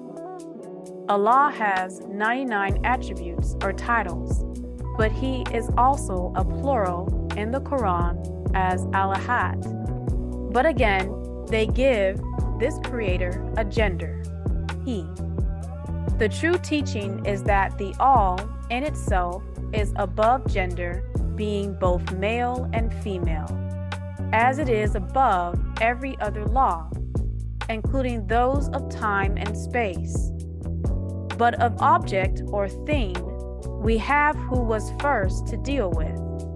It is the law from which the laws proceed, and it is not subject to them. But when the all manifests on the plane of generation or creation, then it acts according to law and doctrine, for it is the Hanu, moving on a lower plane of being, and is now known as the mother through the mitochondria DNA. And this newfound fact proves all monotheistic religions, Mosesism, Christism, and Muhammadism, have been wrong. All the time, God is not a he. If scientists have proved it to be a fact, a she, as the ancient Egypt have been saying all along. As the center of physical creation, being Tawaret or Tauret, as the Greeks call her Theoris, patroness of birth and reproduction, and consequently, it manifests the doctrine of gender in its masculine and feminine aspects on the mental plane. Of course, if she is female, there must be the male doctrine within her to create it from herself. This idea may seem startling to some of you who hear it for the first time, but you have all really passively accepted it in your everyday conceptions. You come from your mother's womb, not your father's. Women give birth to the child. She shapes and fashions it in her womb. You speak of the fatherhood of God and the motherhood of nature. God is a part of nature, so God had to be born of a mother. So you created your Jesus Christ story so that God could be born from Mary, his mother. The divine Father and nature, the universal mother, is all wrong. The divine who works through nature with this fact and have thus instinctively acknowledged the doctrine of gender in the universe. Is this not so? And the Egyptian teaching does not imply a real duality. All is all, not one. The two aspects are merely aspects of manifestation. The teaching is that the masculine doctrine manifested by all stands wrong in all ways apart from the actual mental creation of the universe. It projects its will toward you, which may also be called nature, whereupon the latter begins the actual work of the evolution of the universe. From simple centers of female activity onto male, even the word shows male and female, not the other way around, and then on, still higher. All according to well-established and firmly enforced laws of the divine working through herself as Mother Nature. If you prefer the old figures of thought, you may think of the masculine doctrine as God, the Father, Allah, Adonai, Christ, Jehovah, Lord, and of the feminine doctrine as nature, but you are now proven wrong. The universal mother is the master key from whose womb all things have been born. This is more than a mere poetic figure of speech. It is an idea of the actual process of the creation of the universe. But always remember that all is not one, and that in its infinite mind, the universe is generated, created, and exists beyond gender. It may help you to get the proper idea if you will apply the law of corresponding to yourself and your own mind. You know that the part of you which you call I, in a sense, stands apart and witnesses the creation of mental images in your own mind. The part of your mind in which the mental generation is accomplished may be called the me, in distinction from the I, which stand apart and witnesses and examines the thoughts, ideas, and images of the me. As above, so below. Remember, and the phenomena of one plane may be employed to solve the riddles of higher or lower planes. Is it any wonder that you, the child, feel that instinctive reverence for all as a part of the all, which feeling we call religion, that respect and reverence for the mother mind? Is it any wonder that when you consider the works and wonders of nature, you are overcome with a mighty feeling which has its roots way down in your inmost being? It is the mother mind that you are pressing close up to, like a babe to the breast. Do not make the mistake of supposing that the little world you see around you, the earth, which is a mere grain of dust in the universe, is the answer itself.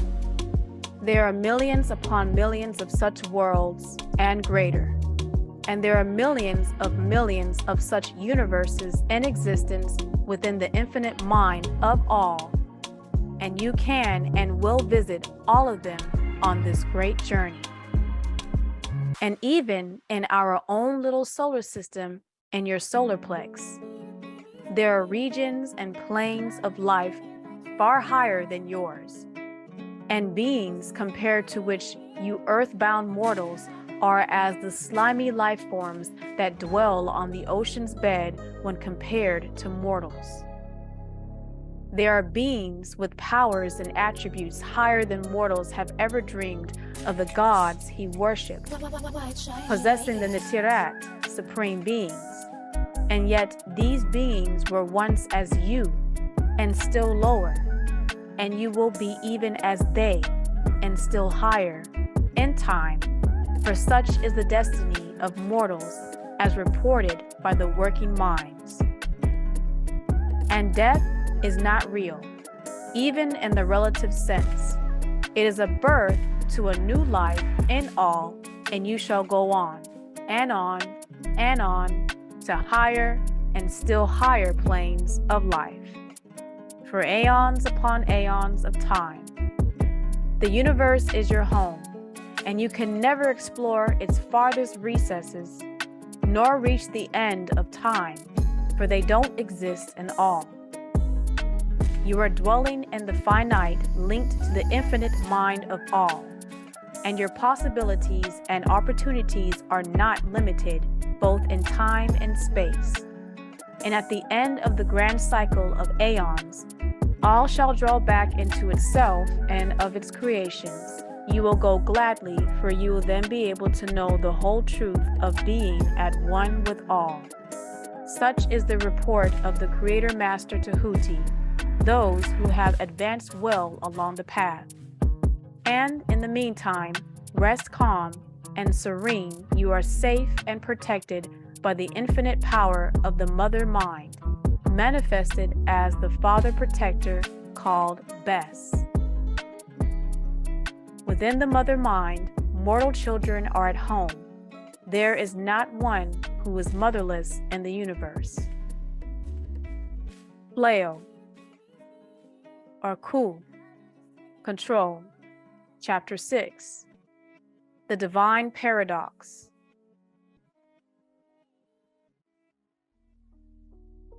The half-wise, those of orders without all the degrees, recognizing the comparative unreality of the universe, imagine that they may defy its laws and call it God's place. Such are vain and presumptuous fools, and they are broken against the rocks and torn asunder by the elements of reason of their folly. The truly wise, knowing the nature of the universe, use law against laws, the higher against the lower, and by the art of alchemy, transmute that which is undesirable into that which is worthy, and thus triumph. Mastery consists not in abnormal dreams, visions, and fantastic imaging or living, but in using the higher forces against the lower, escaping the pains of the lower planes by vibrating on the higher. Transmutation, not presumptuous denial, is the weapon of the master. This is the paradox of the universe, resulting from the doctrine of polarity, which manifests from the all, begins to create hearken to it, for it points the difference between half-wisdom and wisdom. While to the infinite all, the universe, its laws, its powers, its life, its phenomena, are as things witnessed in the state of mediation or meditation, or dream of things only that exist or you've seen before. Yet to all that is finite, the universe must be treated as real, and life, and action, and thought must be based thereupon accordingly. Although with an ever-overstanding of the higher truth, each according to its own plane and laws. If the all were to imagine that the universe were indeed reality, then woe to the universe, for there would be then no escape from lower to higher. Divine word, then would the universe become a fixity, and progress would become impossible. And if mortals owing to half wisdom, religious acts and lives and thinks of the universe is merely a dream akin to his own finite dreams, then indeed does it so become for him. If he sees God as a ghost, then to him God is only a ghost, a spook, not of the real world. And like a sleepwalker, he stumbles ever around and around in a circle, making no progress, and being forced into an awakening at last by his falling bruised and bleeding over the natural laws which he ignored. Keep in mind ever on the star, but let your eyes watch over your footsteps, lest you fall into the mire by reason of your upward gaze at nothing substantial. Remember the divine paradox that while the universe is not still, it is. Remember ever the two poles of truth, the absolute and the relative. Beware of half-truths, and worse than half-truths is no truth at all. Light is good and darkness is evil. Light is truth and right. All of this is untruth. Light is bad. Light is untruth. White is weak and wicked. What Egyptians know as the law of paradox is an aspect of the doctrine of polarity. The Egyptian writings are filled with references to the appearance of the paradox and the consideration of the problems of life and being. The teachers are constantly warning their students against the error of omitting the other side of any question, and their warnings are particularly directed to the problems of the absolute and the relative, which perplex all students, and which cause so many to think and act contrary to what is generally known as common sense.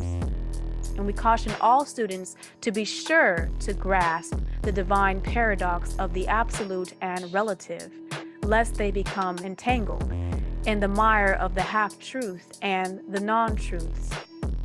With this in view, this particular degree has been written. Read it carefully. The first thought that comes to the thinking mortal after they realize the truth that the universe is a mental creation of all, including the all, as you would have God and his angelic beings, is that the universe and all that it contains is a mere illusion, an unreality against which idea their instincts revolt. You know it's real because you are part of it and you are real. But this, like all other great truths, must be considered both from the absolute and the relative points of view. From the absolute viewpoint, of course, the universe is in the nature of an illusion, as spirit can be thought to be unreal, but in fact is more real than matter. A dream, a phantasmagoria, as compelled to the all in itself. We recognize this even in our ordinary view, for we speak of the world as a fleeting show that comes and goes, is born and dies for the element of impermanence and change. Finiteness, insubstantiality, must ever be connected with the idea of a created universe when it is contrasted with the idea of the all, no matter what may be our beliefs concerning the nature of both. Philosopher, metaphysician, scientist, and theologian all agree upon this idea, and the thought is found in all forms, philosophical thought and religious conceptions, as well as in the theories of the respective schools of metaphysics and theology. Let's all tell the truth. We exist, and so existence is real and relative and not an illusion, but rather alludes to the fact of all existence. So, the Egyptian teachings do not preach the insubstantiality of the universe in any stronger terms than those more familiar to you, although their presentation of the subject may seem somewhat more startling. Anything that has a beginning and an ending must be, in a sense, unreal and untrue, because there is no real beginning or ending in all. Think on that a moment, and the universe come under the rule. In all schools of thought, from the absolute point of view, there is nothing real except all, no matter what terms we may use in thinking of or discussing the subject. Whether the universe be created of matter or whether it be a mental creation in the mind of the all, it is unsubstantial, non-enduring, and a thing of time, space, and change. We want you to realize this fact thoroughly before you pass judgment on the Egyptian conception of the mental nature of the universe. Think over any and all of the other conceptions and see whether this be not true of them. Is not their God eternal? is not their Allah ever living, but the absolute point of view shows merely one side of the picture. The other side is the relative one. Absolute truth has been defined as things as the mind of God knows them, while relative truth is things as the highest reason of mortals overstands them. In fact, is not both of them from and of God, and the very concept of God and all other things? And so, while the all, the universe, must be unreal and illusionary, a mere dream or result of meditation, nevertheless, to the finite minds forming a part of that universe and viewing it through mortal faculties, the universe is very real indeed, and must be so considered. In recognizing the absolute view, we must not make the mistake of ignoring or denying the facts and phenomena of the universe as they present themselves to our mortal faculties. We are not all, remember, but in the all. If God did not write his own holy Bible, who would know he existed and how? To take familiar illustrations, we all recognize the fact that matter exists to our senses. We will fare badly if we do not. And yet, even our finite minds overstand the scientific dictum that there is no such thing as matter from a scientific point of view. That which we call matter is held to be merely an aggregation of atoms, which atoms themselves are merely a grouping of units of force, called electrons or ions, vibrating and in constant circular motion. We kick a stone and we feel the impact. It seems to be real, notwithstanding that we know it to be merely what we have stated above. But remember that our foot, which feels the impact by means of our brains, is likewise matter, so constituted of electrons, and for that matter, so are our brains. And at the best, if it were not by reason of our mind, we would not know the foot or stone at all. And our personal mind is linked to a mental reservoir of thought, thinking, ideas, from the all, in all. Then again, the ideal of the artist or sculptor, which he is endeavoring to reproduce in stone or on canvas, seems very real to him. So do the characters in the mind of the author or dramatist, which he seeks to express so that others may recognize them. This is your holy books and their authors by whichever name, Yahweh, his book Torah, Allah, his book Quran. And if this be true in the case of our finite minds, what must be the degree of reality in the mental images created in the mind of the infinite? Oh friends, to the mortals, this universe of mentality is very real indeed. It is the only one we can ever know.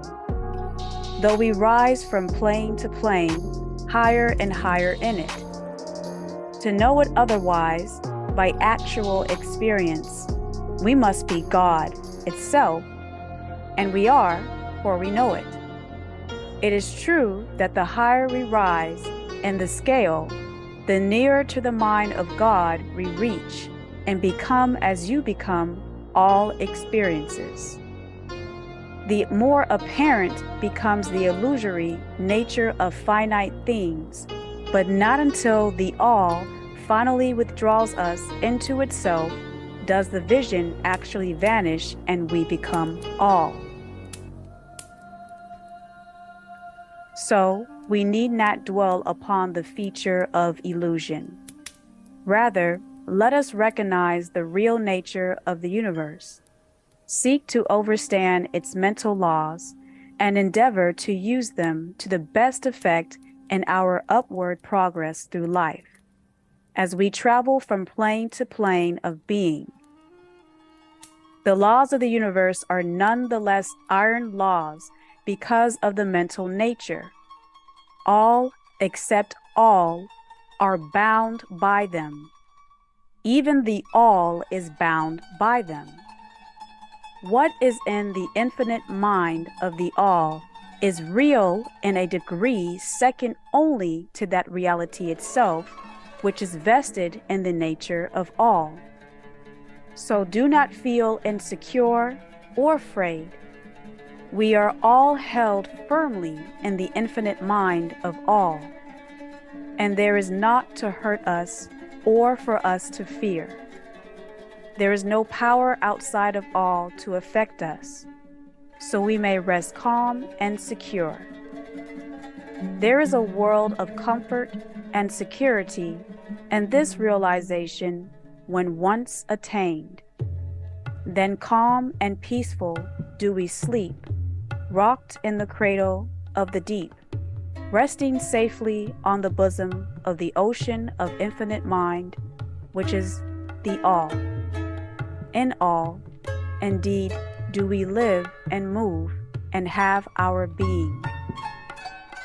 Matter is none the less matter to us. While we dwell on the plane of matter, although we know it to be merely an aggregation of electrons or particles of force vibrating rapidly and gyrating around each other in the formations of atoms. The atoms in turn vibrating and gyrating, forming molecules, which later in turn form larger masses of matter. Nor does matter become less matter. When we follow the inquiry still further and learn from the Egyptian teachings that the force of which the electrons are but units is merely a manifestation of the mind of all, and like all else in the universe, is purely mental in its nature. While on the plane of matter, we must recognize its phenomena. We may control matter as all masters of higher or lesser degree do, but we do so by applying the higher forces. We commit a folly when we attempt to deny the existence of matter in the relative aspect. We may deny its mastery over us, and rightly so, but we should not attempt to ignore it in its relative aspect, at least so long as we dwell upon its plane. Nor do the laws of nature become less constant or effective when we know them, likewise, to be merely mental creations. They are in full effect on the various planes. We overcome the lower laws by applying still higher ones, and in this way only. But we cannot escape law or rise above entirely. Nothing but all can escape law, and that's because the all is the law and all itself, from which all laws emerge. The most advanced masters may acquire the powers usually attributed to the Netirat, supreme beings, of mortals, and there are countless ranks of being in the great hierarchy of life, whose being and power transcends even that of the highest masters among mortals to a degree unthinkable by mortals. But even the highest master and the highest being must bow to the law and be as nothing in the eye of the all, which is in all. So that even if these highest beings, whose powers exceed even those attributed or attributed by mortals to their gods, if even these are bound by and are subservient to law, then imagine the presumption of mortal man of our race and grade when he dares to consider the laws of nature as unreal, visionary, illusory, because he happens to be able to grasp the truth that the laws are mental and nature and simply mental creations of all. Those laws, which the all intends to be governing laws, are not to be deified or argued away. So as long as the universe endures, will they endure. For the universe exists by virtue of these laws, which form its framework and which holds it together. The Egyptian doctrine of mentalism, while explaining the true nature of the universe upon the doctrine that all is mental, does not change the scientific conceptions of the universe, life, or evolution. In fact, science merely corroborates the Egyptian teachings. The latter merely teaches that the nature of the universe is mental, while modern science has taught that it is material, or of late that it is energy at the last analysis. The Egyptian teachings have no fault to find with the Egyptians' basic doctrine, which postulates the existence of an infinite and eternal energy, from which all things proceed. In fact, the Egyptians recognized this thousands of years ago. The highest outside statement of the workings of the natural laws that have been promulgated, the line of the Egyptian teachings, always with the addition of their own doctrine, that his energy is the energy of the mind of all. With the Ankh, master key of the Egyptian doctrine, the student of the ancient Egyptian order will be able to unlock many doors of the inner doctrine conceptions of the great master teacher Atum-Re, whose work shows the results of the preparation of his previous incarnations. His teachings regarding evolution and rhythm are in perfect agreement with the Tahuti teachings regarding the doctrine of rhythm. So, the student of Tahuti need not lay aside any of his cherished scientific views regarding the universe. All he is asked to do is grasp the underlying doctrine of all is mind. The universal is mental, held in the mind of all. He will find that the other 8 of the 9 doctrines will fit into his scientific knowledge and will serve to bring out obscure points and throw facts in blind corners. This is not to be wondered at. When we realize the influence of the Egyptian thought on the early philosophers of Greece, upon whose foundations of thought the theories of modern science largely rest, the acceptance of the first Egyptian doctrine, mentalism, is the only great point of difference between modern science and Egyptian students. And science is gradually moving towards the Egyptian position in its groping in and putting out the blind light of confusion and untruth. For a way out of the labyrinth of light into which it has wandered in its search for a reality to be blinded by religious beliefs. The purpose of this degree is to impress upon the minds of our students the fact that, to all intents and purposes, the universe and its laws and its phenomena are just as real, so far as mortals are concerned, as they would be under the hypotheses of materialism or energism. Under any hypotheses, the universe in its outer aspect is changing, and therefore devoid of substantiality and reality. But note, the other pole of the truth, under any of the same hypotheses, we are compelled to act and live as if the fleeting things are real and substantial. With this difference, always, between the various hypotheses, that under the old views, mental power was ignored as a natural force of evil. If we speak to our ancestors, we are doing voodoo. If they call on the dead man as saints, this is communication.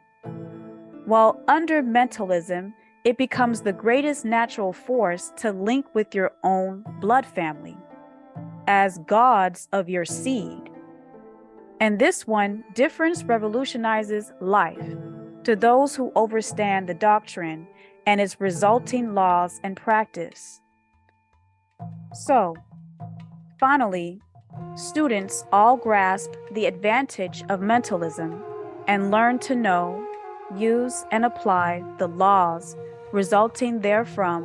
Call on your ancestors, but do not yield to the temptation which, as the sacred wisdom states, overcomes the half-wise and non-wise, and which causes them to be hypnotized by the apparent unreality of things under the spell of ignorance.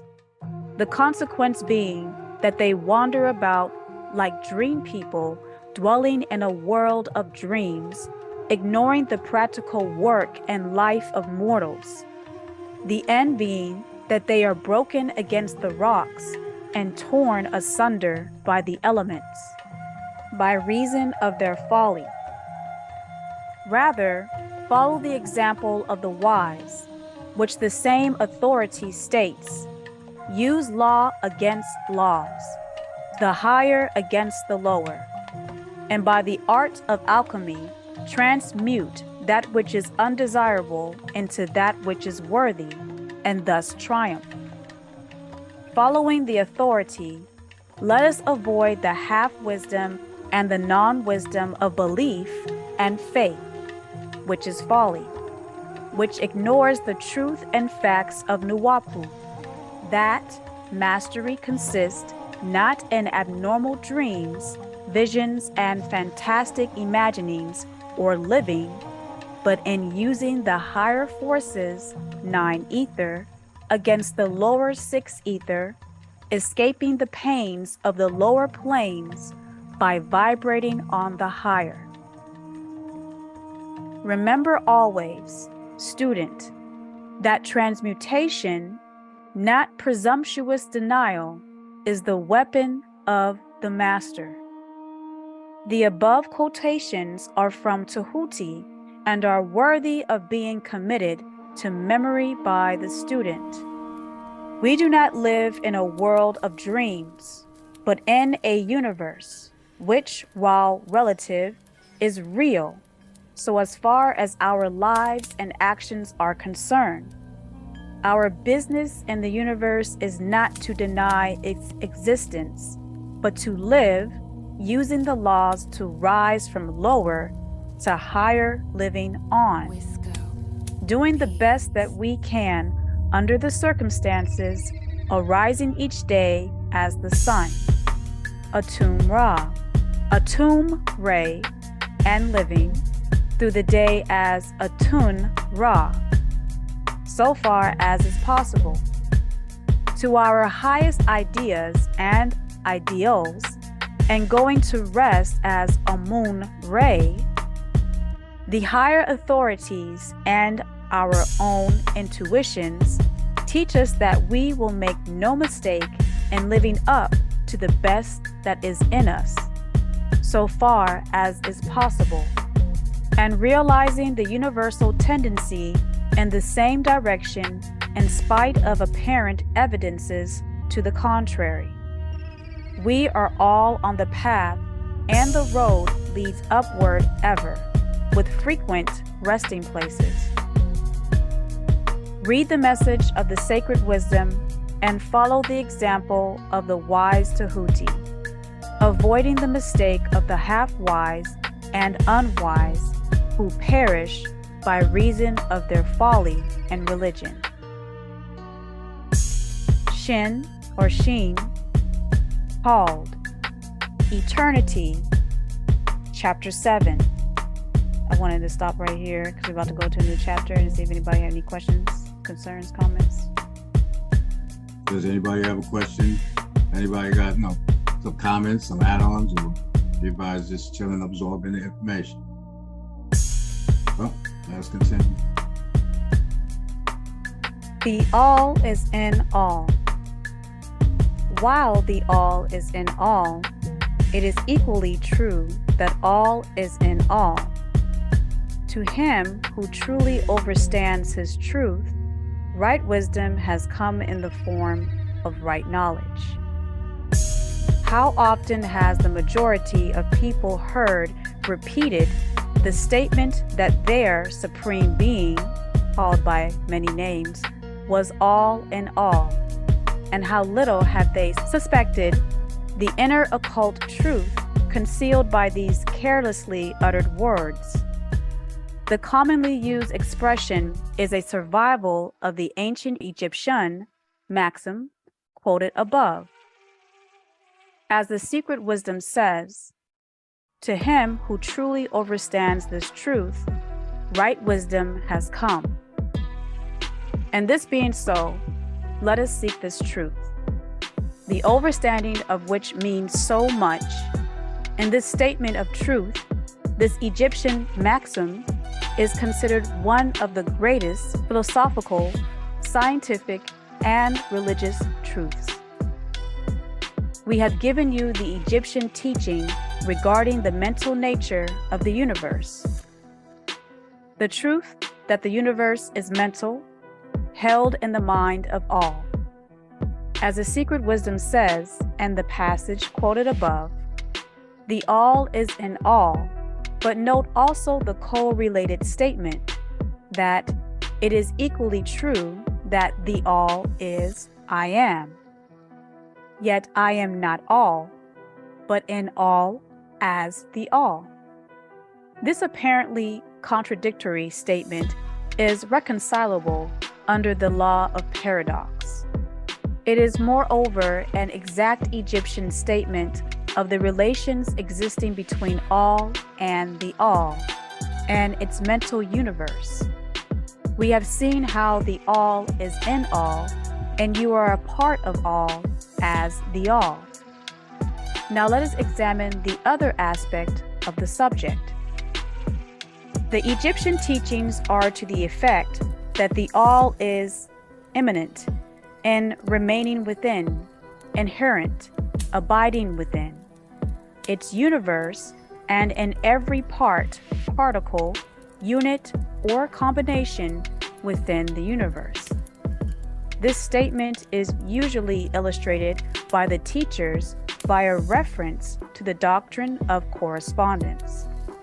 The teacher instructs the student to form a mental image of something, a person, an idea, something having a mental form. The favorite example being that of the author of dramatist forming an idea of his characters, or a painter or sculptor forming an image of an ideal that he wishes to express by his art, or a score of music.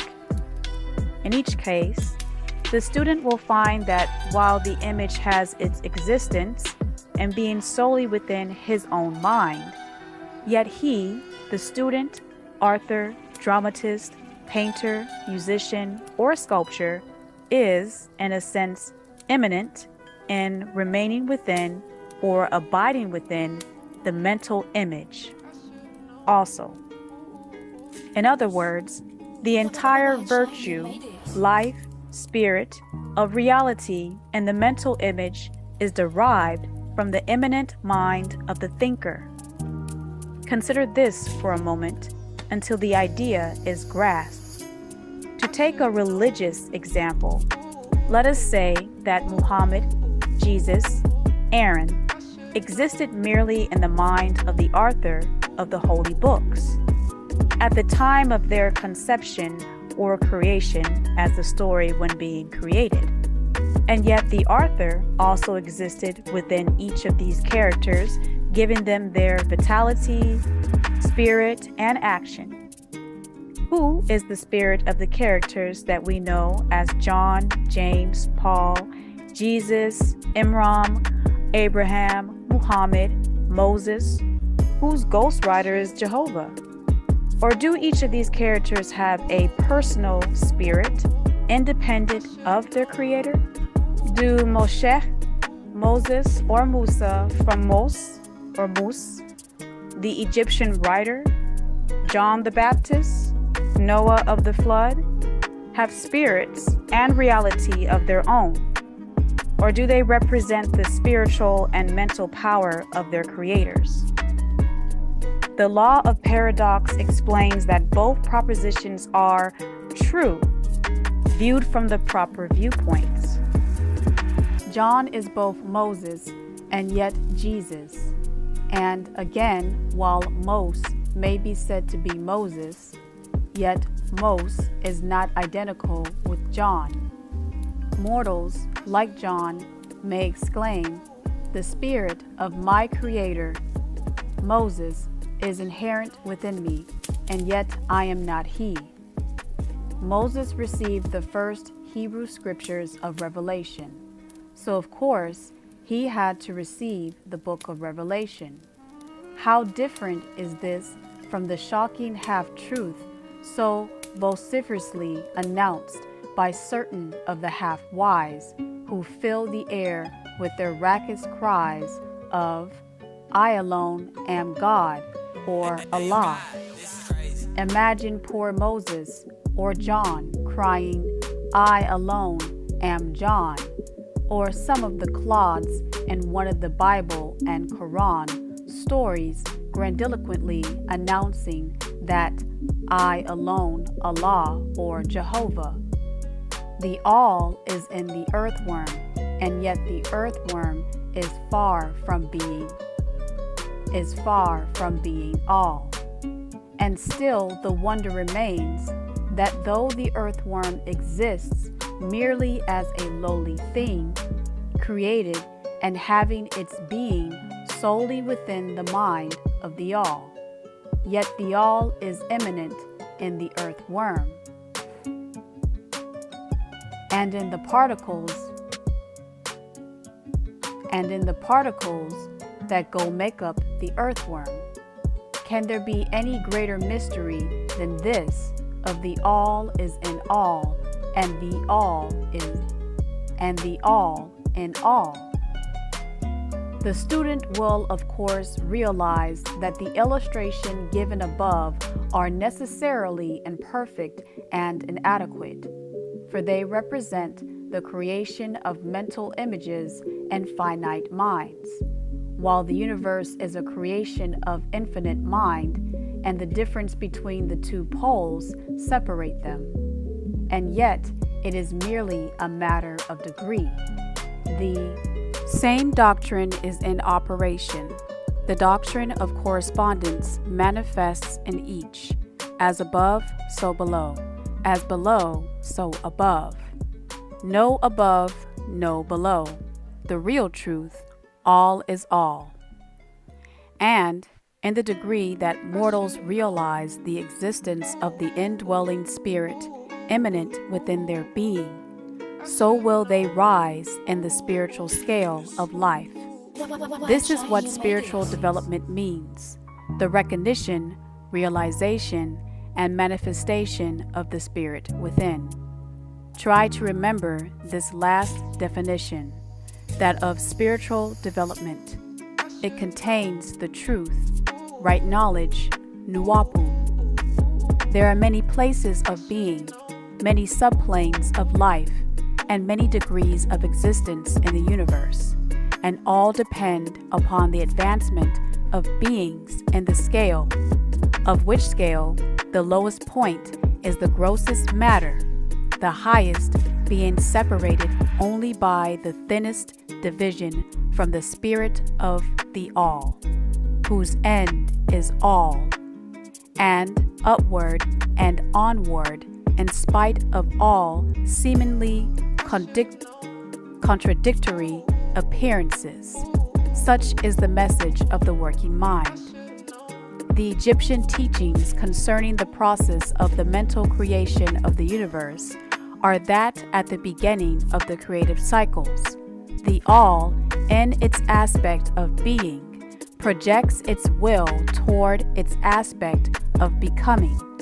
And the process of creation of beings, it is taught that the process consists of the lowering of vibration until a very low degree of vibratory energy is reached, at which point the grossest possible form of matter is manifested, mortals.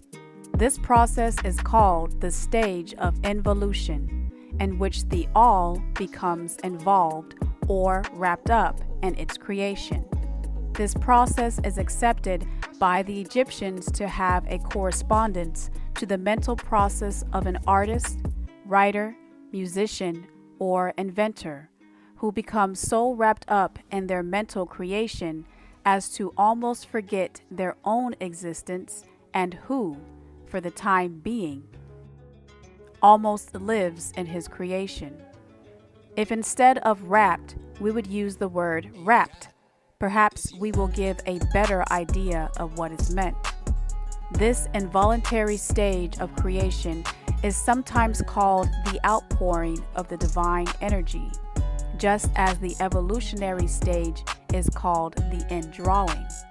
The extreme pole of the creative process is considered to be the furthest removed from the all, while the beginning of the evolutionary stage is regarded as the beginning of the return swing of the pendulum of rhythm, a coming home idea being held in all of the Egyptian teachings. The teachings are that during the downpouring, the vibrations become lower and lower until finally the urge ceases and the return swing begins. But there is this difference that while in the outpouring, the creative forces manifest compactly as a whole, yet from the beginning of the evolutionary or indrawing stage, there is manifested the law of individualization, that is the tendency to separate into units of force, so that finally that which left the all as unindividualized energy returns to its source as countless highly developed units of life, having risen higher and higher in the scale by means of physical, mental, and spiritual evolution. The ancient Egyptians used the word istahmal, meditation, in describing the process of mental creation of the universe in the mind of the all. The word istane, contemplation, also being frequently employed, but the idea intended seems to be that of the employment of divine attention.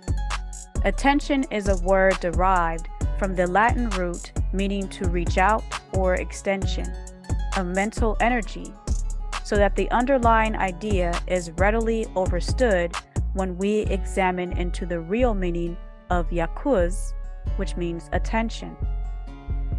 The Egyptian teachings regarding the process of evolution are that the all, having meditated upon the beginning of the creation of things, having thus established the material foundation of the universe, having thought into existence, then gradually awakens or rouses from its meditation, and in doing so starts its manifestation, the process of evolution, on the material, mental, and spiritual planes, successfully and in order. Thus, the upward movement begins, and all begins to move spiritward, or spiritward. Matter becomes less gross. The units spring into being. The combinations being to form, life appears and manifests in higher and higher forms, and mind becomes more and more evidence. The vibrations constantly becoming higher. In short, the entire process of evolution in all of its phases begins and proceeds according to the established laws of the indrawing process. All of this occupies aeons upon aeons of mortals' time. Each aeon contains countless millions of years, but yet the working minds inform us that the entire creation, including involution and evolution, of a universe is but as the twinkle of the eye to the all in all. At the end of countless cycles of aeons to time, the all in all withdraws its attention, its contemplation and meditation of the universe. For the great work is finished, and the all is withdrawn into, all from which it emerged. But mystery of mysteries, the spirit of each soul is not annihilated, but is infinitely expanded. The created and creator are merged as if they were two things, rather than the same in different vibrations, mood. Such is the report of the working mind. The above illustration of the meditation and subsequent awakening from meditation of the all is, of course, but an attempt of the teachers to describe the infinite process by a finite example, and yet as below, so above. The difference is merely in degree, and just as the all arouses itself from the meditation upon the universe, so does mortals, in time, cease from manifesting upon the material plane and withdraws themselves more and more into the indwelling spirit, which is indeed the divine ego. There is one more matter of which we desire to speak in this degree, and that comes near to an invasion of the metaphysical field of speculation. Although our purpose is merely to show the fertility of such speculation, we allude to the question which inevitably comes to the mind of the thinkers who have ventured to seek the truth. Question: why does the all create universes? The question may be asked in different forms, but the above is the gist of the inquiry. Mortals have striven hard to answer this question, but still there is no answer worthy of the name in their monotheistic beliefs. The true answer is the all can want to create in its likeness, but the all is not all. All is, was, and will be, and with that fact does not need to create or make. That is another religion. The need for a God to create things for his play toys, to abuse, kill, make sick, watch them age and suffer, give them diseases, rape them, store them, hurt after hurt. No, that's not goodness as an all. That can't be a loving God. Allah? Yahweh? The all is I am. There is no room for creating or making in that reality. All has always been, was, and is all. Some have imagined that the all had something to gain by creating, but this is absurd. For what could the all gain that it did not already possess? What could it feel that it has not already felt? Others have sought the answer in the idea that the God wished something to love, and others that if created for pleasure or amusement, or because it was lonely, or to manifest its power, all puerile explanation and idea belonging to the childish period of thought. Others have sought to explain the mystery by assuming that the God found itself compelled to create, by reason of its own internal nature, its creative instinct. This idea is in advance of the others, but its weak point lies in the idea of all being compelled by anything, internal or external. If its internal nature or creative instinct compelled it to do anything, then the internal nature or creative instinct would be the absolute instead of all. And so accordingly, that part of the proposition fails. And yet, all does not create and manifest, all in all, and finds no kind of satisfaction in so doing, for all needs no pleasure or satisfaction. And it is difficult to escape the conclusion that in some infinite degree it must have what would correspond to an inner nature or a creative instinct in mortals, which correspondingly infinite desire and will. But it does not. It needs not. For as all, it has all and can't need.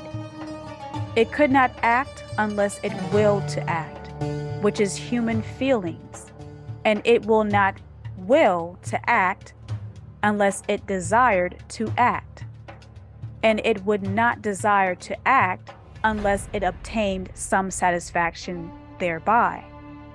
You see, mortals create their own God in their own image after their own likeness.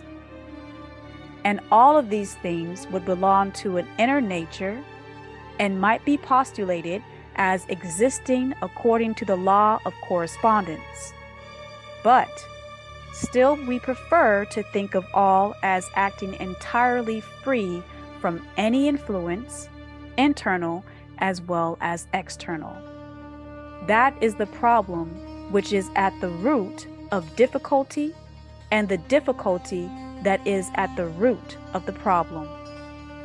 Or strictly speaking, there cannot be said to be any reason whatsoever for all to act, for a reason implies a cause, and all is above cause and effect, and can't will to become a cause, and at which the time the doctrine is set into motion. The will to become is a weakness. So you see, the matter is unthinkable, just as all is unmasterable.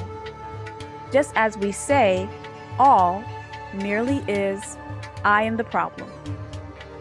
I need to know my part in all this.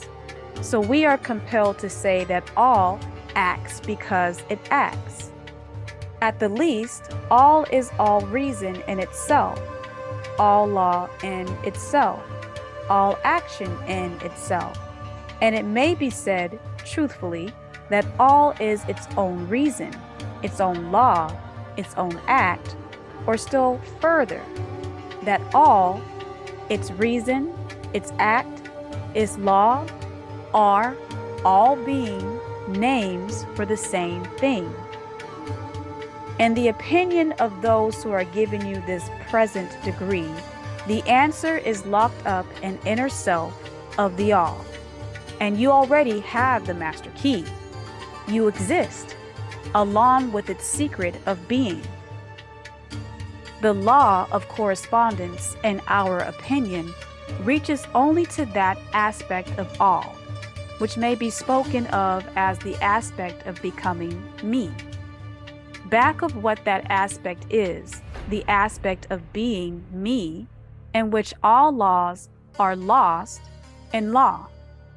All doctrines merge into doctrine and all. Doctrine and being are identical, one and the same. Therefore, metaphysical speculation on this point is futile. We go into the matter here merely to show that we recognize the question and also the absurdity of the ordinary answers of metaphysics and theology, religious preachers by whichever religions.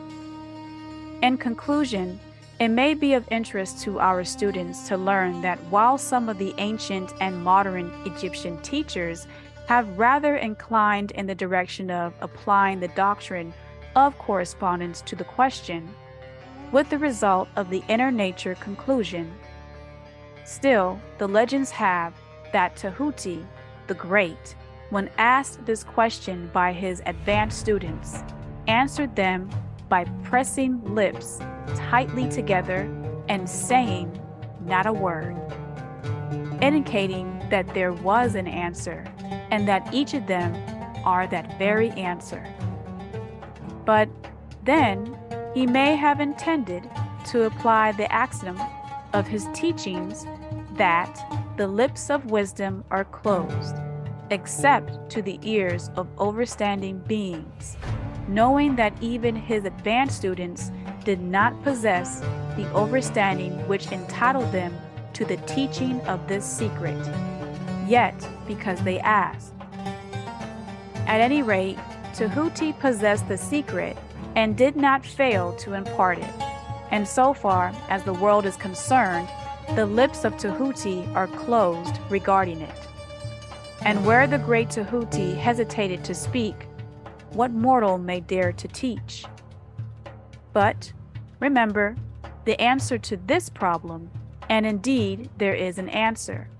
The truth remains that while the all is in all, it is equally true that the all is in all. The teaching on this point is emphatic, and we may add the concluding words of the quotation: "To him who truly overstands this truth hath come great, key to the doorway of all things. Realize who and what you are, but don't tell the fool, for he will prosecute you for this truth."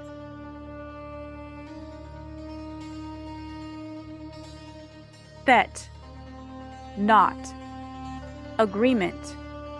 Chapter 8. The planes of correspondence. As above, so below. As below, so above. Sounds nice, but is not true in all, but very true in the all. The great second Egyptian doctrine embodies the truth that there is a harmony, agreement, and correspondence between the several planes of manifestation, life, and being. This truth is a truth because all that is included in the universe emanates from the same source, and the same laws, doctrines, and characteristics apply to each unit or combination of units of activity as each manifests its own phenomena upon its own plane. For the purpose of convenience of thought and study, the Egyptian teachings considers that the universe is divided into three great classes of phenomena, known as the three great planes, namely, 1. The great ethereal plane, 2. The great soul plane, and 3. The great spiritual plane. These divisions are more or less artificial and attributory, for the truth is that all of the three divisions are but ascending degrees of the great scale of spiritual life, the lowest point of which is undifferentiated matter, called ether, the atomic number H for 1, as in hydrogen, the lightest form of matter. But 1 degree beneath it, we find E, also for 1 as in ether, and the highest point, that of soul, the emotional plane. And moreover, the different planes shade into each other, so that no hard and fast division may be made between the higher phenomena of the ethereal and the lower of the spiritual, or between the higher of the soul and the lower of the ethereal. In short, the three great planes may be regarded as three great groups of degrees of expression, which works on the physical plane. While the purposes of this scroll do not allow us to enter into an extended decision or discussion of or explanation of the subject of these different planes, still, I think it well to give a general description of the same at this point. At the beginning, we may as well consider the question so often asked by the neophyte, who desires to be informed regarding the meaning of the word plane, which term has been very freely used and very poorly explained. In many recent works upon the subject of spiritualism, the question is generally about followers. Is a plane a place having dimensions, Or is it merely a condition or state? I answer, no, not a place, nor an ordinary dimension of space, and yet more than a state or condition. It may be considered as a state or condition, and yet the state or condition is a degree of dimension, and a scale subject to measurement. Somewhat paradoxical, is it not? But let us examine the matter. A dimension is a measure and a straight line, relating to measure, etc. The ordinary dimensions of space are length, breadth, and height, or perhaps length, breadth, height, thickness, or circumference.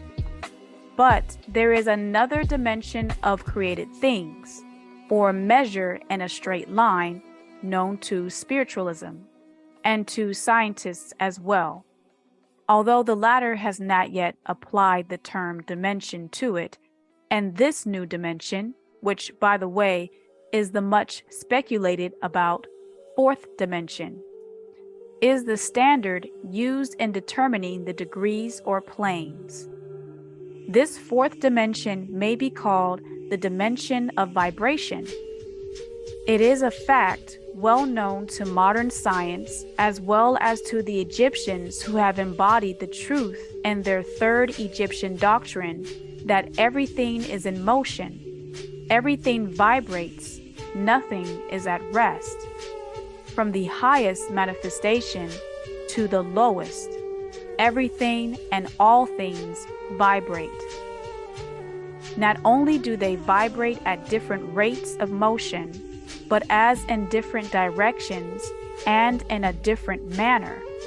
The degrees of the rate of vibration constitute the degrees of measurement on the scale of vibrations. In other words, the degrees of the fourth dimension. And these degrees form what spiritualists call planes. The higher the degree of rate of vibration, the higher the plane, and the higher the manifestation of life occupying that plane. So that while a plane is not a place, nor yet a state or condition, it yet possesses qualities common to both. I shall have more to say regarding the subject of the scale of vibrations in our next degrees, in which we shall consider the Egyptian doctrine of vibration. You will kindly remember, however, that the three great planes are not actual divisions of the phenomena of the universe, but merely arbitrary terms used by the Egyptians in order to aid in the thought and study of the various degrees and forms of universal activity and spiritual life. The atom of matter, the unit of force, the mind of mortals, the being of the Netirat, are all but degrees in one scale, and all fundamentally the same. The difference between solely a matter of degree and the rate of vibration, all are creations of the all, and have their existence solely within the infinite mind of all. The Egyptians subdivide each of the three great planes into 9 minor planes, and each of these latter are also subdivided into 7 subplanes, all divisions being more or less arbitrary, shading into each other and adopted merely for convenience of scientific study and thought. The great physical plane began at H1, or hydrogen, and its 9 minor planes is that division of the phenomena of the universe which includes all that relates to physics or material things, forces, and manifestations.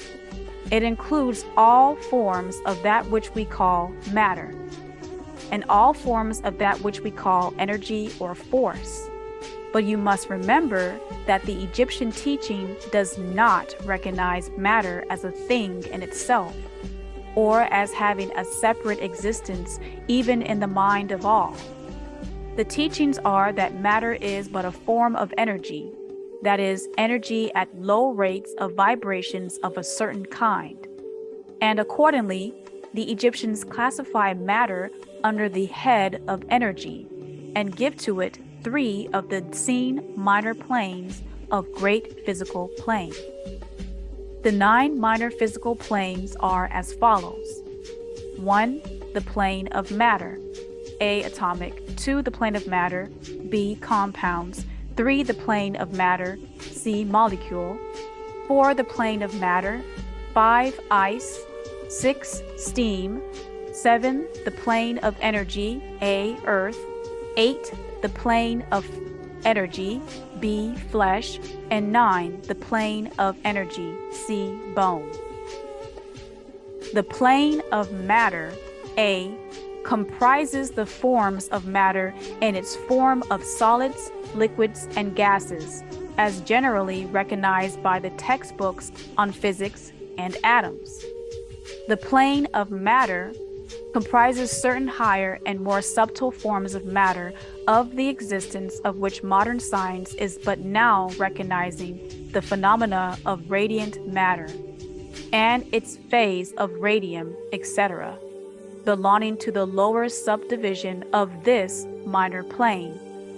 All the compounds of the atomic scale and the things they create from H1 hydrogen to E99 einsteinium, the plane of matter, C, comprises forms of the most subtle and tenuous living matter, the existence of which is not suspected by ordinary scientists, but they have come to know these life forms beyond sight.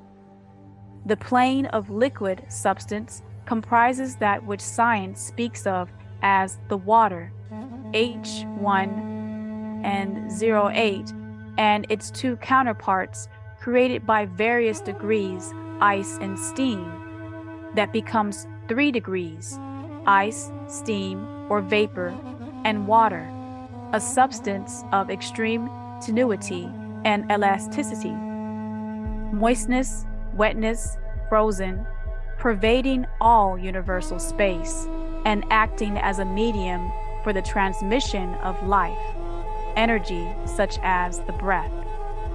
This liquid substance forms a connecting link between matter, so-called, and energy, and partakes of the nature of each.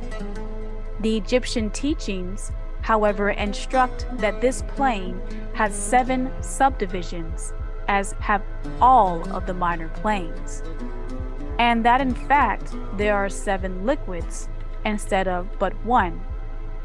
1. Spinal fluids, 2. Pus, 3. Blood, 4. Mucus, 5. Seminal fluids, 6. Urethral fluid, and 7. Adrenaline. Next above the plane of water comes the plane of earth, which comprises the ordinary forms of soil known to science, its 7 subplanes being respectively 1. Dirt, 2. Clay, 3. Rock, 4. Marble, 5. Diamond, 6. Slate, and 7. Lime, and several other forms of matter, earth, indicated by scientific experiments but not as yet named or classified. The plane of flesh comprises 7 subplanes of higher forms of tissues: 1. Skin, 2. Meat, 3. Muscle, 4. Nails, 5. Hair, 6. Bones, and 7. Organs, but which have been called nature's finer tools, and which are called into operation and manifestations of certain forms of mental phenomena, and by which such phenomena becomes possible, birth and growth.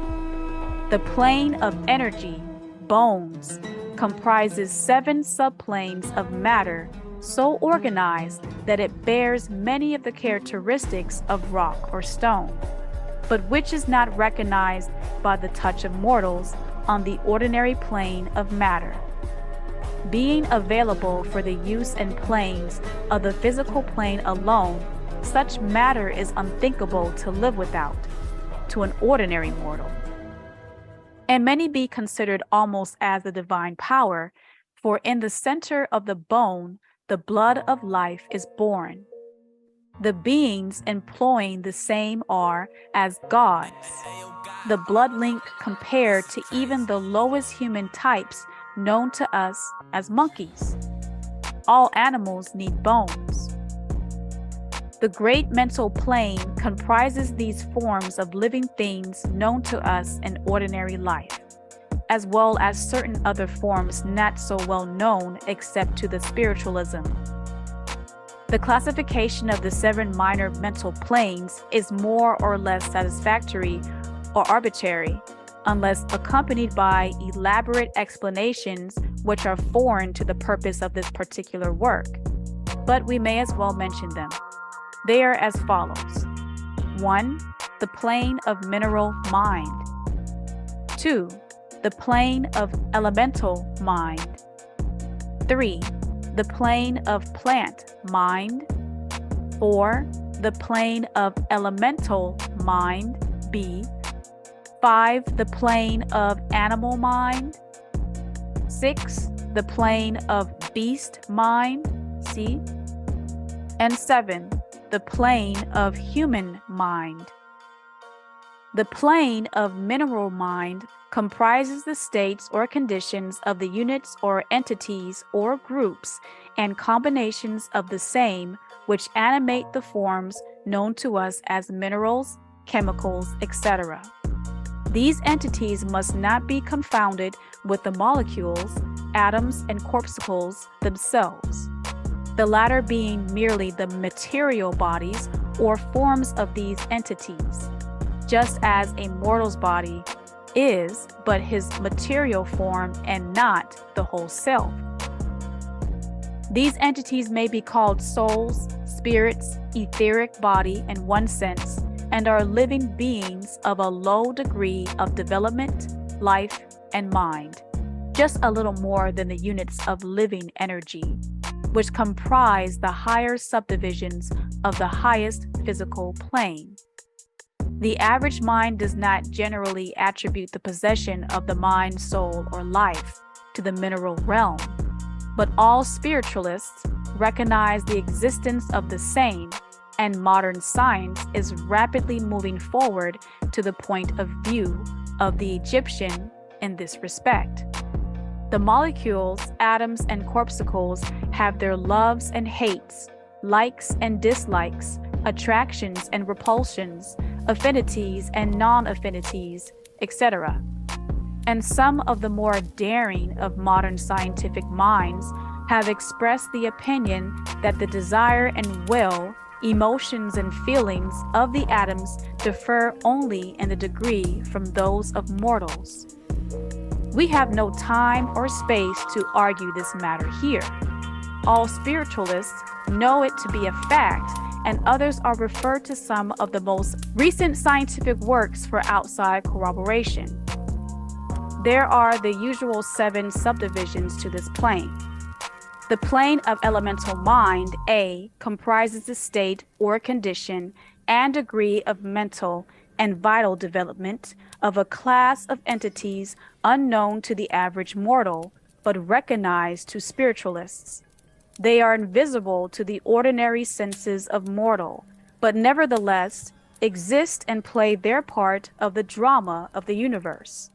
Their degree of intelligence is between that of the mineral and chemical entities on the one hand, and of the entities of the plant religion on the other.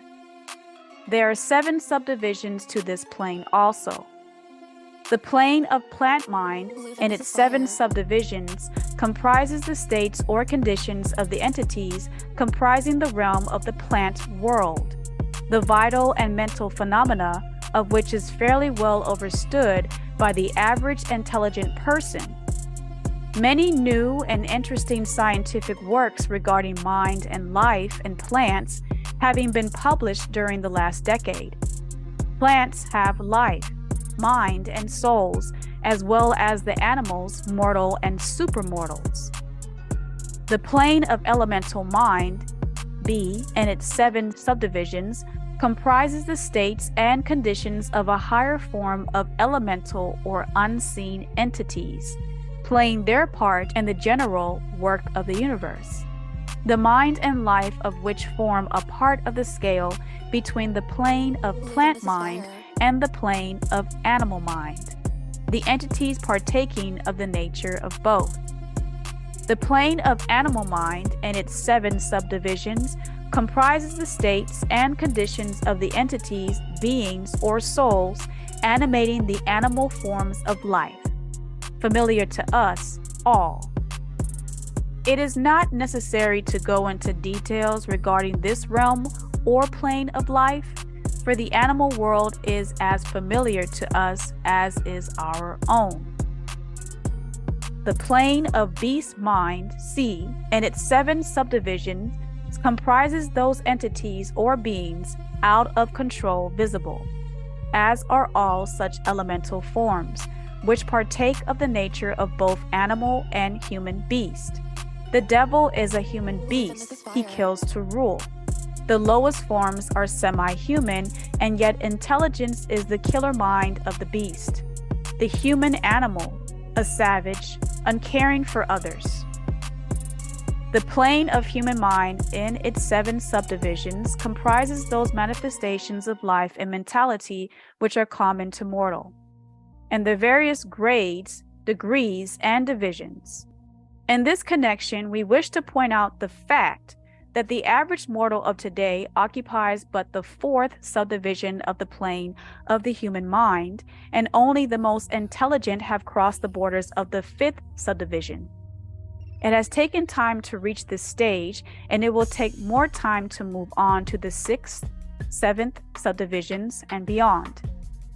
But remember that there have been many who have passed through these degrees and then on to higher planes.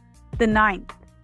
Our own race is the 9th, with stragglers from the 9th, which has set foot upon the path. And then there are a few advanced souls of our own race who have outstripped the masses, who have passed on to the 8th and 9th division, and some few being still further on. The mortal of the 6th division will be the supermortal. He of the 7th will be overmortal, the God being.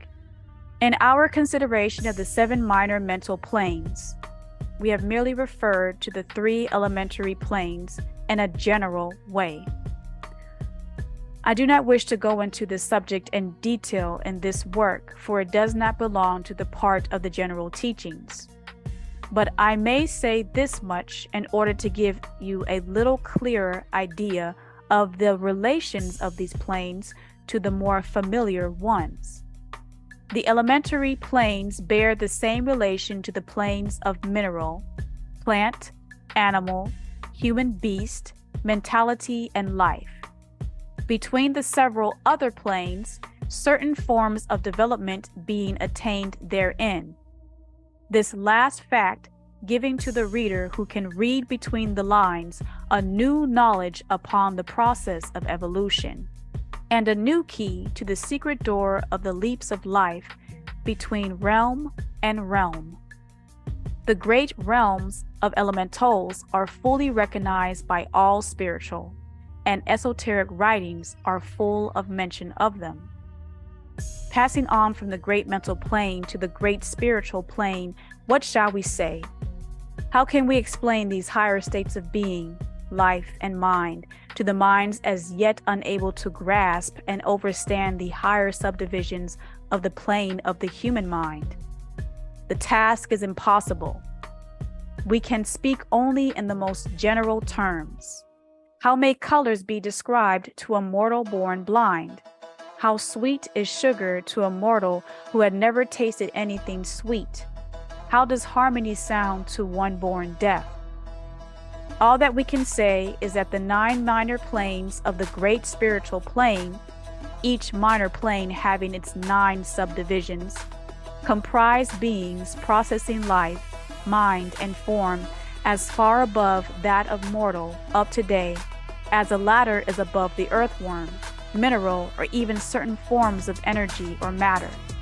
The life of these things so far transcends yours that you cannot even think of the details of the same. Their minds so far transcend yours that to them you scarcely seem to think, and your mental process seems almost akin to material processes. The matter of which their forms are composed is of the highest planes of matter. Nay, some are even said to be clothed in pure energy. What may be said of such beings? On the 9 minor planes of the great spiritual plane exist beings of whom we speak as Nitirat, Anunnaki, Namu, angels, archangels, demigods. On the lower minor planes dwell those great souls whom we call masters and adepts. Above them come the great hierarchies of the angelic hosts, unthinkable to mortals. And above those come those who may, without irreverence, be called Elu, the gods. So high in the scale of being are they, their being, intelligence, and power being akin to those attributed by the Nuwapian races of mortals to their conceptions of supreme being. These beings are beyond even the highest flights of the human imagination, the word divine being the only one applicable to them. Many of these beings, as well as the Nitirat, take the greatest interest in the affairs of the universe and play an important part in its affairs. These unseen divinities and etheric helpers extend their influence freely and powerfully in the process of evolution and cosmic progress. Their occasional intervention and assistance in human affairs had led to the many legends, beliefs, religions, and traditions of the black race, past and present. They have superimposed their knowledge and power upon the world again and again, all under the law of the all, of course. But yet even the highest of these advanced beings exist merely as creations of and in the mind of the all, and are subject to the cosmic processes and universal laws. They are still a part of all. We may call them supreme being or gods if we like, but still they are but the elder brethren of the black race, the God race, the advanced souls who have outstripped their brethren and who have foregone the ecstasy of absorption by the all, in order to help the black race on its upward journey along the path. But they belong to the universe and are subject to its conditions. They are ethereal, and their plane is below that of absolute spirit. Only the most advanced Egyptians are able to grasp the inner teachings regarding the state of existence and the powers manifested on the spiritual planes. The phenomena is so much higher than that of the mental planes that a confusion of ideas would surely result from an attempt to describe the same. Only those whose minds have been carefully trained along the lines of the Egyptian teaching for years, yes, those who have brought from them from other incarnations, the knowledge acquired previously can comprehend just what is meant by the teaching regarding these spiritual planes. And much of these inner teachings is held by the Egyptians as being too sacred, important, and even dangerous for general public dissemination. The intelligent student may recognize that we mean by this when we state that the meaning of spirit as used by the Egyptians is akin to living power, animated force, inner essence, essence of life, etc., which meaning must not be confounded with that usually and commonly employed in connection with the term religious, ecclesiastical, spiritual, ethereal, holy, etc., etc. To spiritualists, the word spirit is used in the sense of the animating doctrine, carrying with it the idea of power, living energy, mystic force, etc. And occultists know that, which is known to them as spiritual power may be employed for evil as well as good deeds, in accordance with the doctrine of polarity, a fact which has been recognized by the majority of religions and their conceptions of Satan, Beelzebub, the devil, Lucifer, Apep, Pa-Tuta, fallen angels, disagreeable beings, etc. And so the knowledge regarding these planes have been kept in the Holy of Holies and all esoteric fraternities and occult orders, and the secret chamber of the temple. But this may be said here, that those who have attained high spiritual powers and have misused them have a terrible fate in store for them, and the swing of the pendulum of rhythm will inevitably swing them back to the furthest extreme of material existence, from which point they must retrace their steps spiritward along the weary rounds of the path, but always with the added torture of having always with them a lingering memory of the heights from which they fell owing to their evil actions. The legends of the fallen angels have a basis in actual facts, as all advanced spiritualists know.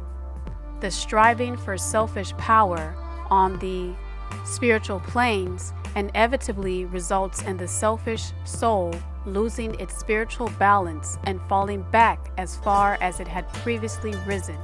But to even such a soul, the opportunity of a return is given, and such souls make the return journey, paying the terrible penalty according to the invariable law.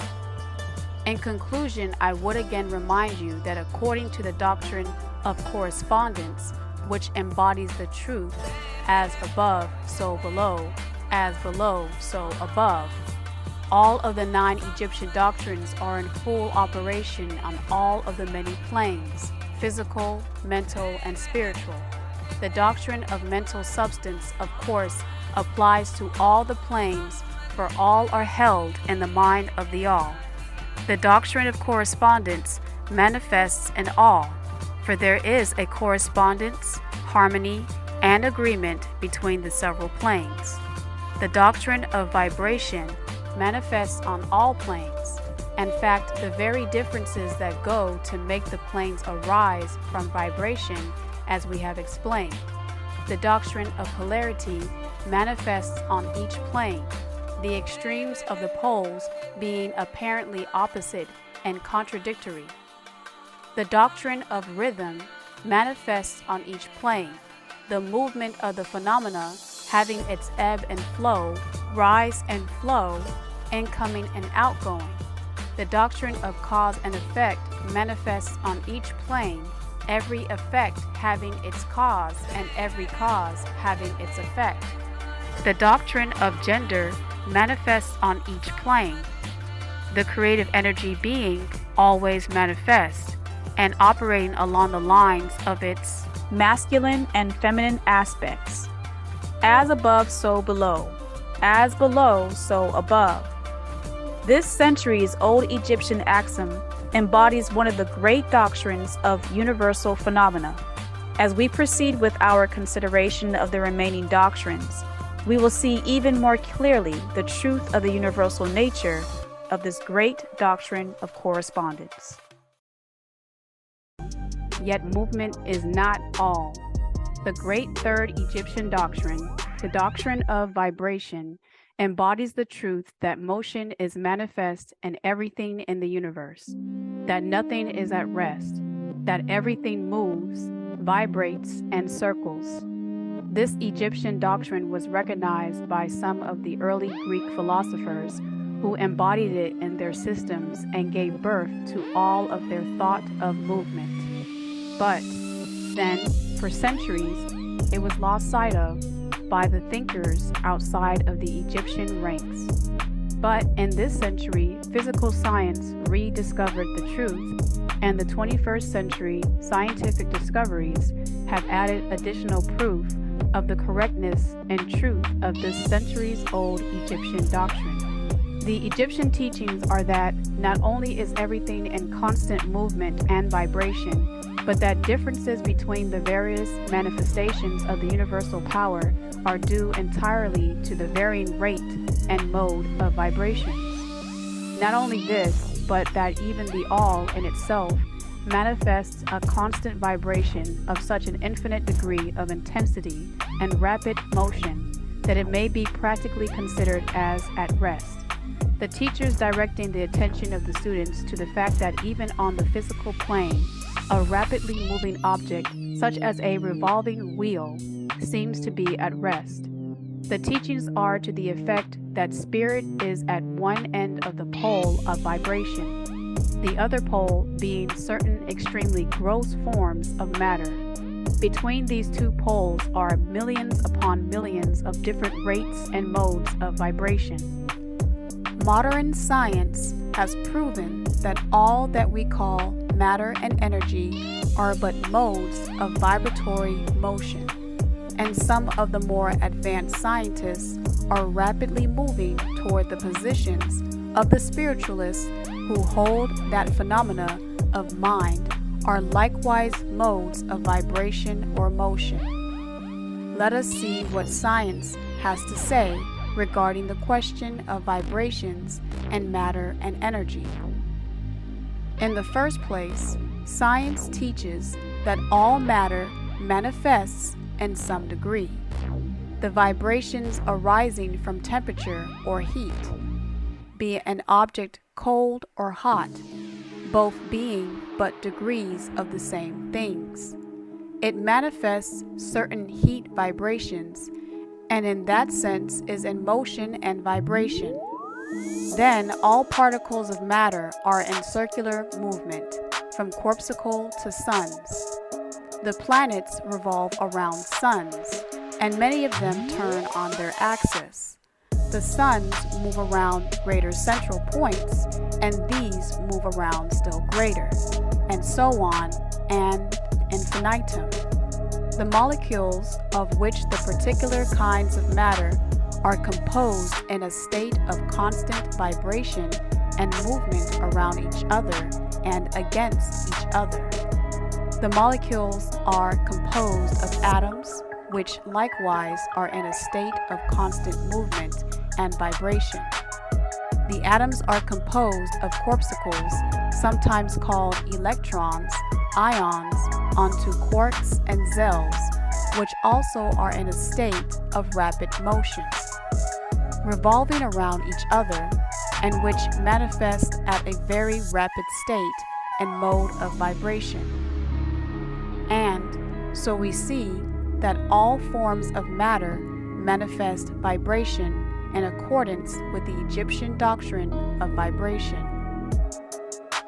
And so it is with the various forms of energy. Science teaches that light, heat, magnetism, and electricity are but forms of vibratory motion connected in some way with and probably emanating from the ether. Science does now attempt to explain the nature of the phenomena known as cohesion, which is the doctrine of molecular attraction and chemical affinity, which is the doctrine of atomic attraction. Now they understand gravitation, which was the greatest mystery of the three, which is the doctrine of attraction by which every particle or mass of matter is bound to every other particle or mass. They found that the lightest atom, hydrogen, was itself not the smallest thing in existence, but it was composed of even smaller things called quarks, even smaller zells or zeds. These three forms of energy are now understood by science. The writers incline to the opinion that these two are manifestations of some form of vibratory energy, a fact which the Egyptians have held and taught for ages past. The universal ether, which is postulated by science without its nature being understood clearly, is held by the Egyptians to be but a higher manifestation of that which is erroneously called matter. That is to say, matter at a higher degree of vibration, and is called by them the ethereal substance.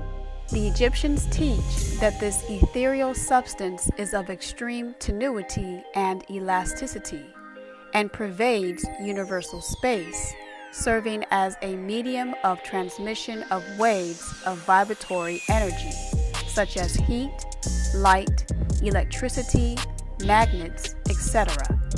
The teachings are that the ethereal substance is a connecting link between the forms of vibratory energy known as matter on the one hand, and energy or force on the other, and also that it manifests a degree of vibration and rate and mode entirely its own.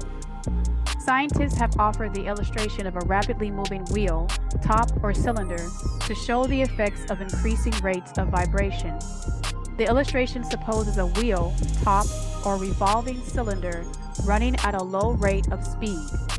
We will call this revolving thing the object in following out the illustration. Let us suppose the object is moving slowly.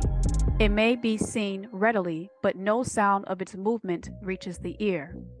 The speed is gradually increased. In a few moments, its movement becomes so rapid that a deep growl or low note may be heard. Then, as the rate is increased, the note rises 1 in the musical scale.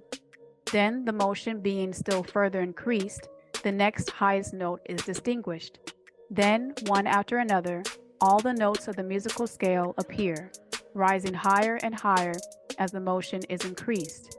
Finally, when the motions have reached a certain rate, the final note, perceptible to the human ears, is reached, and the shrill, piercing shriek dies away, and silence follows.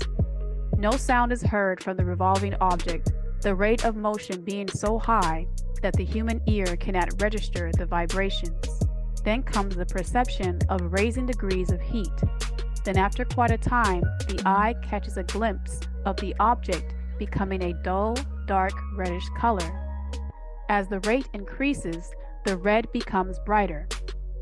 Then, as the speed is increased, the red melts into an orange. Then the orange melts into a yellow.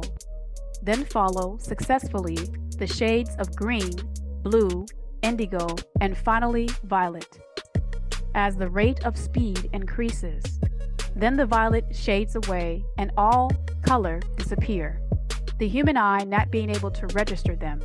But there are invisible rays emanating from the revolving object, the rays that are used in photographing and other subtle rays of light. Then began to manifest the peculiar rays known as X-rays, etc. As the constitution of the object change, electricity and magnetism are emitted when the appropriate rate of vibration is attained. When the object reaches a certain rate of vibration, its molecules disintegrate and resolve themselves into original elements or atoms. Then the atoms, following the doctrine of vibration, are separated into the countless corpuscles of which they are composed. And finally, even the corpuscles disappear, and the object may be said to be composed of the ethereal substance quarks or zells. Science does not dare to follow the illustration further, but the Egyptians teach that if the vibrations be continually increased, the object will mount up the successive states of manifestation and would in turn manifest the various mental stages and then on spiritward until it would finally re-enter the all, which is absolute spirit with the power to create or grow matter out of itself. The object, however, would have ceased to be an object long before the stage of ethereal substance was reached. But otherwise, the illustration is correct, and as much as it shows the effect of constantly increased rates and modes of vibration.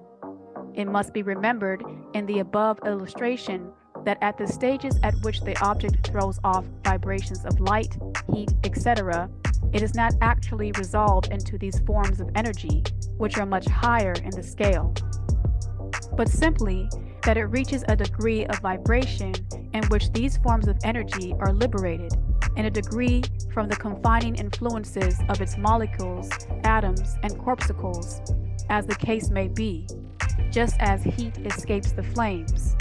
These forms of energy, although much higher in the scale than matter, are imprisoned and confined in the material combinations by reason of the energies manifesting through and using material forms, but thus becoming entangled and confined in their creations of material forms, which to an extent is true of all creations.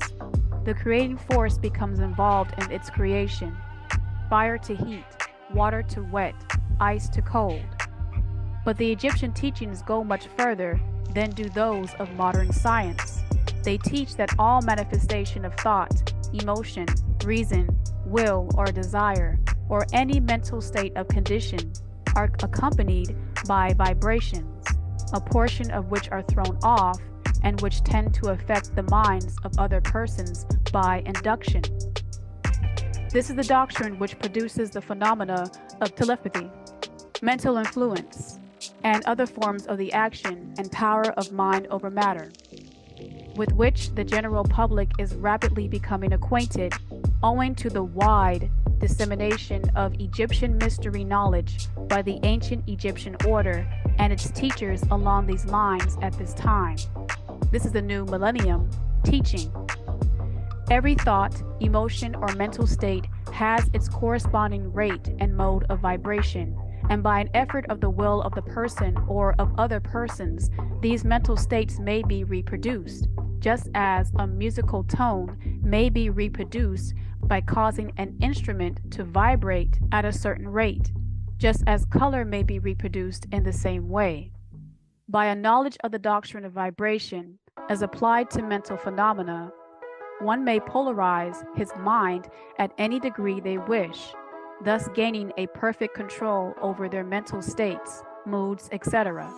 In the same way, they may affect the minds of others, producing the desired mental states in them. In short, they may be able to produce on the mental plane that which science produces on the physical plane, namely vibrations at will. This power, of course, may be acquired only by the proper instruction, exercises, practice, etc. The science being that of mental transmutation, one of the branches of the Egyptian art. A little reflection on what we have said will show the student that the doctrine of vibration underlies the wonderful phenomena of the power manifested by the Grand Hierophant and masters and adepts who are able to apparently set aside the laws of nature, but who, in reality, are simply using one law against another, one doctrine against others, and who accomplish their results by changing the vibrations of material objects or forms of energy, and thus perform what are commonly called miracles. As one of the old Egyptian writers has truly said, he who overstands the doctrine of vibration has grasped the scepter of power, Sakhem. Powers, rulership, chapter 10. Yashulet, polarity. Everything is dual. Everything has poles. Everything has its pair of opposites. Like and unlike are the same. Opposites are identical in nature, but different in degree. Extremes meet. All truths are but half-truths. All paradoxes may be reconciled. All twins come from a single seed. Both poles are in the same ground in all. There is no extreme. There is no end or beginning. You can't have a half-truth. It's the truth or not. The great fourth Egyptian doctrine, the doctrine of polarity, embodies the truth that all manifested things have two sides, two aspects, two poles, a pair of opposites, which manifold degrees between the two extremes. The old paradoxes, which have perplexed the mind of mortals, are explained by an overstanding of this doctrine. Mortals have always recognized something akin to this doctrine and has endeavored to express it by such sayings, maxims, and aphorisms as the following: everything is and isn't at the same time. All truths are but half-truths. Every truth is half false. There are two sides to everything. There is a reverse side to every shield, yet none of this is true. The Egyptian teachings are to the effect that the difference between things seemingly diametrically opposed to each other is merely a matter of degree. It teaches that a pair of opposites may be reconciled in nature, but different in degree, and that the universal reconciliation of opposites is effected by recognition of this doctrine of polarity. The teachers claim that illustrations of this doctrine may be had on every hand and from an examination into the real nature of anything. They begin by showing that spirit and matter are but the two poles of the same thing, the intermediate planes being merely degrees of vibration. They show that the all and the many are the same, the difference being merely a matter of degree of mental manifestation. Thus, the law and laws are the two opposite poles of one thing. Likewise, doctrine and doctrines, infinite mind and finite mind. Then passing on to the physical plane, they illustrate the doctrine by showing that hot and cold are identical in nature, the differences being merely a matter of degrees. The thermometer shows many degrees of temperature, the lowest pole being called cold and the highest hot. Between these two poles are many degrees of hot or cold. Call them either, and you are equally correct. The higher of 2 degrees is always warmer, while the lower is always colder. There is no absolute standard. All is a matter of degree. There is no place on a thermometer where heat ceases and coldness begins. It is all a matter of higher or lower vibrations. The very terms high and low, which I am compelled to use, are but poles of the same thing. The terms are relative. So with east and west. Travel around the world is an eastward direction, and you reach a point which is called west at your starting point, and you return from that westward point. Travel far enough north, and you will find yourself traveling south, or vice versa. Love and hate are poles of the same thing, with many degrees of emotions between them. The musical scale is the same starting with C. You move upward until you reach another C, and so on. The differences between the two ends of the board being the same, with many degrees being the two extremes. The scale of color is the same, higher and lower vibrations being the only difference between high violet and low red. Large and small are relative, as well as noise and quiet. Hard and soft follow the rule. Likewise, sharp and dull. Positive and negative are two poles of the same thing, with countless degrees between them. Good and bad are not absolute. We call one end of the scale good and the other bad, or one end good and the other evil, or God and the devil, jinn and angels, according to the use of the terms.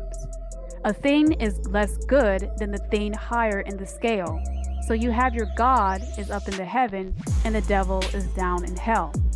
Here's where the big white lie of trickery comes in. Think, hell is full of fire, and fire is light. So light on white is evil and the devil. Also think, and if God is up in the sky beyond the stars, then he is in darkness, so black and dark is good. The trick has been played on you. It's all the reverse. The light is evil, the dark is good, but that less good thing in turn is more good than the thing next below it, and so on. The more or less being regulated by the position on the scale. Up is dark, down is light, hell's fire. And so, it is on the mental plane, love and hate are generally regarded as being things diametrically opposed to each other, entirely different and irreconcilable. But we apply the doctrine of polarity, we find that there is no such thing of absolute love or absolute hate, as distinguished from each other. The two are merely terms applied to the two poles of the same thing. Beginning at any point of the scale, we find more love or less hate as we ascend the scale, and more hate or less love as we descend. This being true no matter from what point, high or low, we may start. See the trick, love is up, hate is down, love is dark, hate is light. These are degrees of love and hate, and there is a middle point where like and dislike become so faint that it is difficult to distinguish between them. So light dislikes dark, thus your racism is born. Courage and fear come under the same rule. The pairs of opposites exist everywhere. Where you find one thing, you find its opposite. The two poles, integration will always happen. And it is this fact that enables the Egyptians to transmute one mental state into another, along the lines of polarization. Things belonging to different classes cannot be transmuted into each other, but things of the same class may be changed, that is, may have their polarity changed. Thus, love never becomes east or west or red or violet, but it may and often does turn into hate, where black began to hate itself and becomes a form of white, but never true white. Black devils, and likewise hate, may be transformed into love by changing its polarity. Courage may be transmuted into fear and the reverse. Hard things may be rendered soft. Dull things become sharp. Hot things become cold, and so on. The transmutation always being between things of the same kind of different degrees. Take the case of a fearful mortal. By raising their mental vibrations along the line of fear-courage, they can be filled with the highest degree of courage and fearlessness. And likewise, the slothful mortal may change themselves into an active, energetic individual simply by polarizing along the lines of the desired quality. The student who is familiar with the processes by which the various schools of mental science, etc., produce changes in the mental states of those following their teachings may not readily understand the doctrine underlying many of these changes. When, however, the doctrine of polarity is once grasped, and it is seen that the mental changes are occasioned by a change of polarity and sliding along the same scale, the matter is more readily understood. The change is not in the nature of a transmutation of one thing into another thing entirely different, but it is merely a change of degree in the same things, a vastly important difference. For instance, borrowing an analogy from the physical plane, it is impossible to change heat into sharpness, loudness, highness, etc. But heat may readily be transmuted into cold simply by lowering the vibrations. In the same way, hate and love are mutually transmutable, so are fear and courage. But fear cannot be transformed into love, nor can be transmuted into hate. The mental states belong to innumerable classes, each class of which has its opposite poles, along which transmutation is possible. The student will readily recognize that in the mental states, as well as in the phenomena of the physical plane, the two poles may be classified as positive and negative respectively. Thus, love is positive to hate, courage to fear, activity to non-activity, etc. And it will also be noticed that even to those unfamiliar with the doctrine of vibration, the positive poles seem to be of a higher degree than the negative and readily dominates it. So black dominates white in all things given the chance. The tendency of nature is in the direction of the dominant activity of the positive pole, blackness. In addition to the changing of the poles of one's own mental states by the operation of the art of polarization, the phenomena of mental influence and its manifold phases show us that the doctrine may be extended so as to embrace the phenomena of the influence of one mind over that of another, of which so much has been written and taught of late years.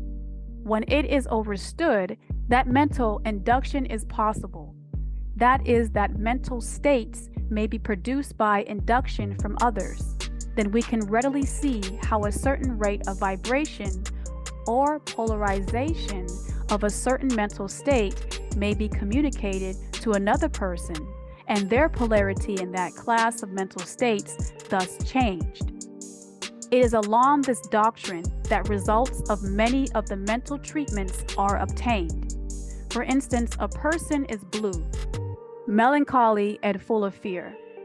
A mental scientist bringing his own mind up to the desired vibration by his trained will and thus obtaining the desired polarization in his own case, then produces a similar mental state in the other by induction.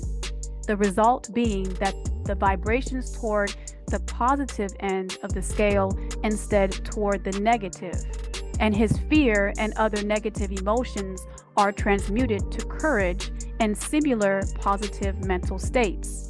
A little study will show you that these mental changes are nearly all along the line of polarization, the change being one of degree rather than of kind. Knowledge of the existence of this great Egyptian doctrine will enable the student to better understand their own mental states and those of other people. They will see that these states are all matters of degree, and seeing this, they will be able to raise or lower the vibration at will to change their mental states instead of being their servant and slave. And by their knowledge, they will be able to raise or lower the vibration at will to change their mental poles and thus be master of their mental states instead of being their servant and slave. And by which knowledge, they will be able to aid their fellows intelligently and by the appropriate methods change the polarity when the same is desirable. We advise all students to familiarize themselves with this doctrine of polarity. For a correct understanding of the same, will throw out the idea that light is good and dark is bad. We see now why the Egyptians wore white to funerals. Black as night means in the heart of gold. Ib is heart, emotions, afri, rhythm. Everything flows out and in. Everything has its tides. All things rise and fall. The pendulum swing manifests in everything. The measure of the swing to the right is the measure of the swing to the left. Rhythm compensates. The great fifth Egyptian doctrine, the doctrine of rhythm, embodies the truth that in everything there is manifested a measured motion, a to and from movement, a flow and inflow, a swing forward and backward, a pendulum-like movement, a tide-like ebb and flow, a high tide and a low tide, between the two poles manifest on the physical, mental, or spiritual planes. The doctrine of rhythm is closely connected with the doctrine of polarity described in the preceding chapter. Rhythm manifests between the two poles established by the doctrine of polarity. This does not mean, however, that the pendulum of rhythm swings to the extreme poles, for this rarely happens. In fact, it is difficult to establish the extreme polar opposites in the majority of cases, but the swing is ever toward first one pole and then the other. There is always an action and reaction, an advance and retreat, a rising and sinking, manifested in all of the airs and phenomena of the universe: suns, worlds, mortal, animals, plants, minerals, forces, energy, mind, and matter. Yes, even spirit manifests this doctrine. The doctrine manifests in the creation and destruction of worlds, in the rise and fall of nations, in the life history of all things, and finally in the mental states of mortals. Beginning with the manifestations of spirit of the all, it will be noticed that there is ever the outpouring and the indrawing, the outbreathing and inbreathing of shahru, breath, as the Nuwapians word it. Universes are created, reach their extreme low point of materiality, and then begin their upward swing. Suns spring into being, and then their height of power being reached. The process of retrogression begins, and after aeons they become dead masses of matter, awaiting another impulse which starts again, their inner energies into activity, and a new solar sun life cycle is begun under the lunar moon, death cycle. And thus it is with all the worlds, they are born, grow, and die, only to be reborn. But the six ether beings, whose god is sin of the moon cycle, has finally come to an end, never to return again. And thus it is with all things of shape and form, like the heat level, the fire and the flame goes out. They swing from action to reaction, from birth to death, from activity to inactivity, and then back again. Thus it is with all living things, they are born, grow, and die, and they are reborn in other forms. So it is with all great movements, creeds, fashions, religions, governments, nations, and all else, birth, growth, maturity, decadence, death, and then new birth. The swing of the pendulum is ever in evidence. Night follows day and day night. The pendulum swings from summer to winter and then back again. The corpuscles, atoms, molecules, and all masses of matter swing around the circle of their nature. There is no such thing as absolute rest or a cessation from movement, and all movement partakes of rhythm. The doctrine is of universal application. It may be applied to all phases of human activity. There is always the rhythmic swing from one pole to another. The universal pendulum is ever in motion. The tides of life flow in and out according to law. The doctrine of rhythm is well understood by modern science and is considered a universal law as applied to material things. But the Egyptian carry the doctrine much further and know that its manifestations and influence extend to the mental activities of mortals, and that it accounts for the bewildering succession of moves, feelings, and other annoying and perplexing changes that we notice in ourselves.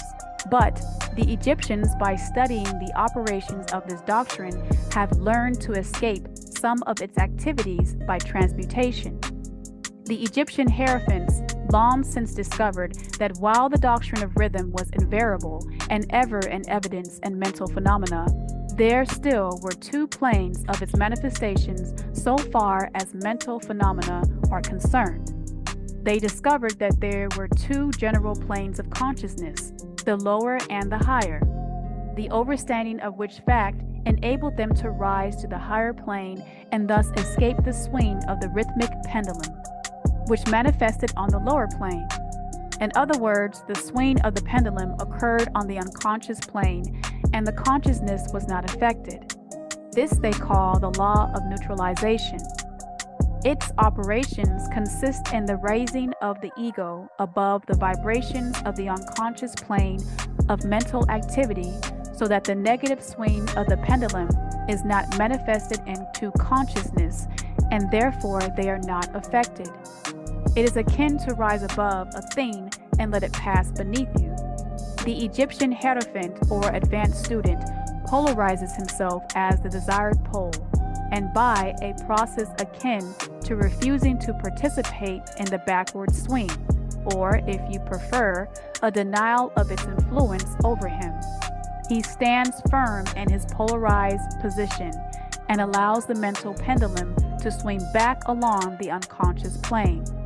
All individuals who have attained any degree of self-mastery accomplish this more or less unknowingly, and by refusing to allow their moods and negative mental states to affect them, they apply the law of neutralization.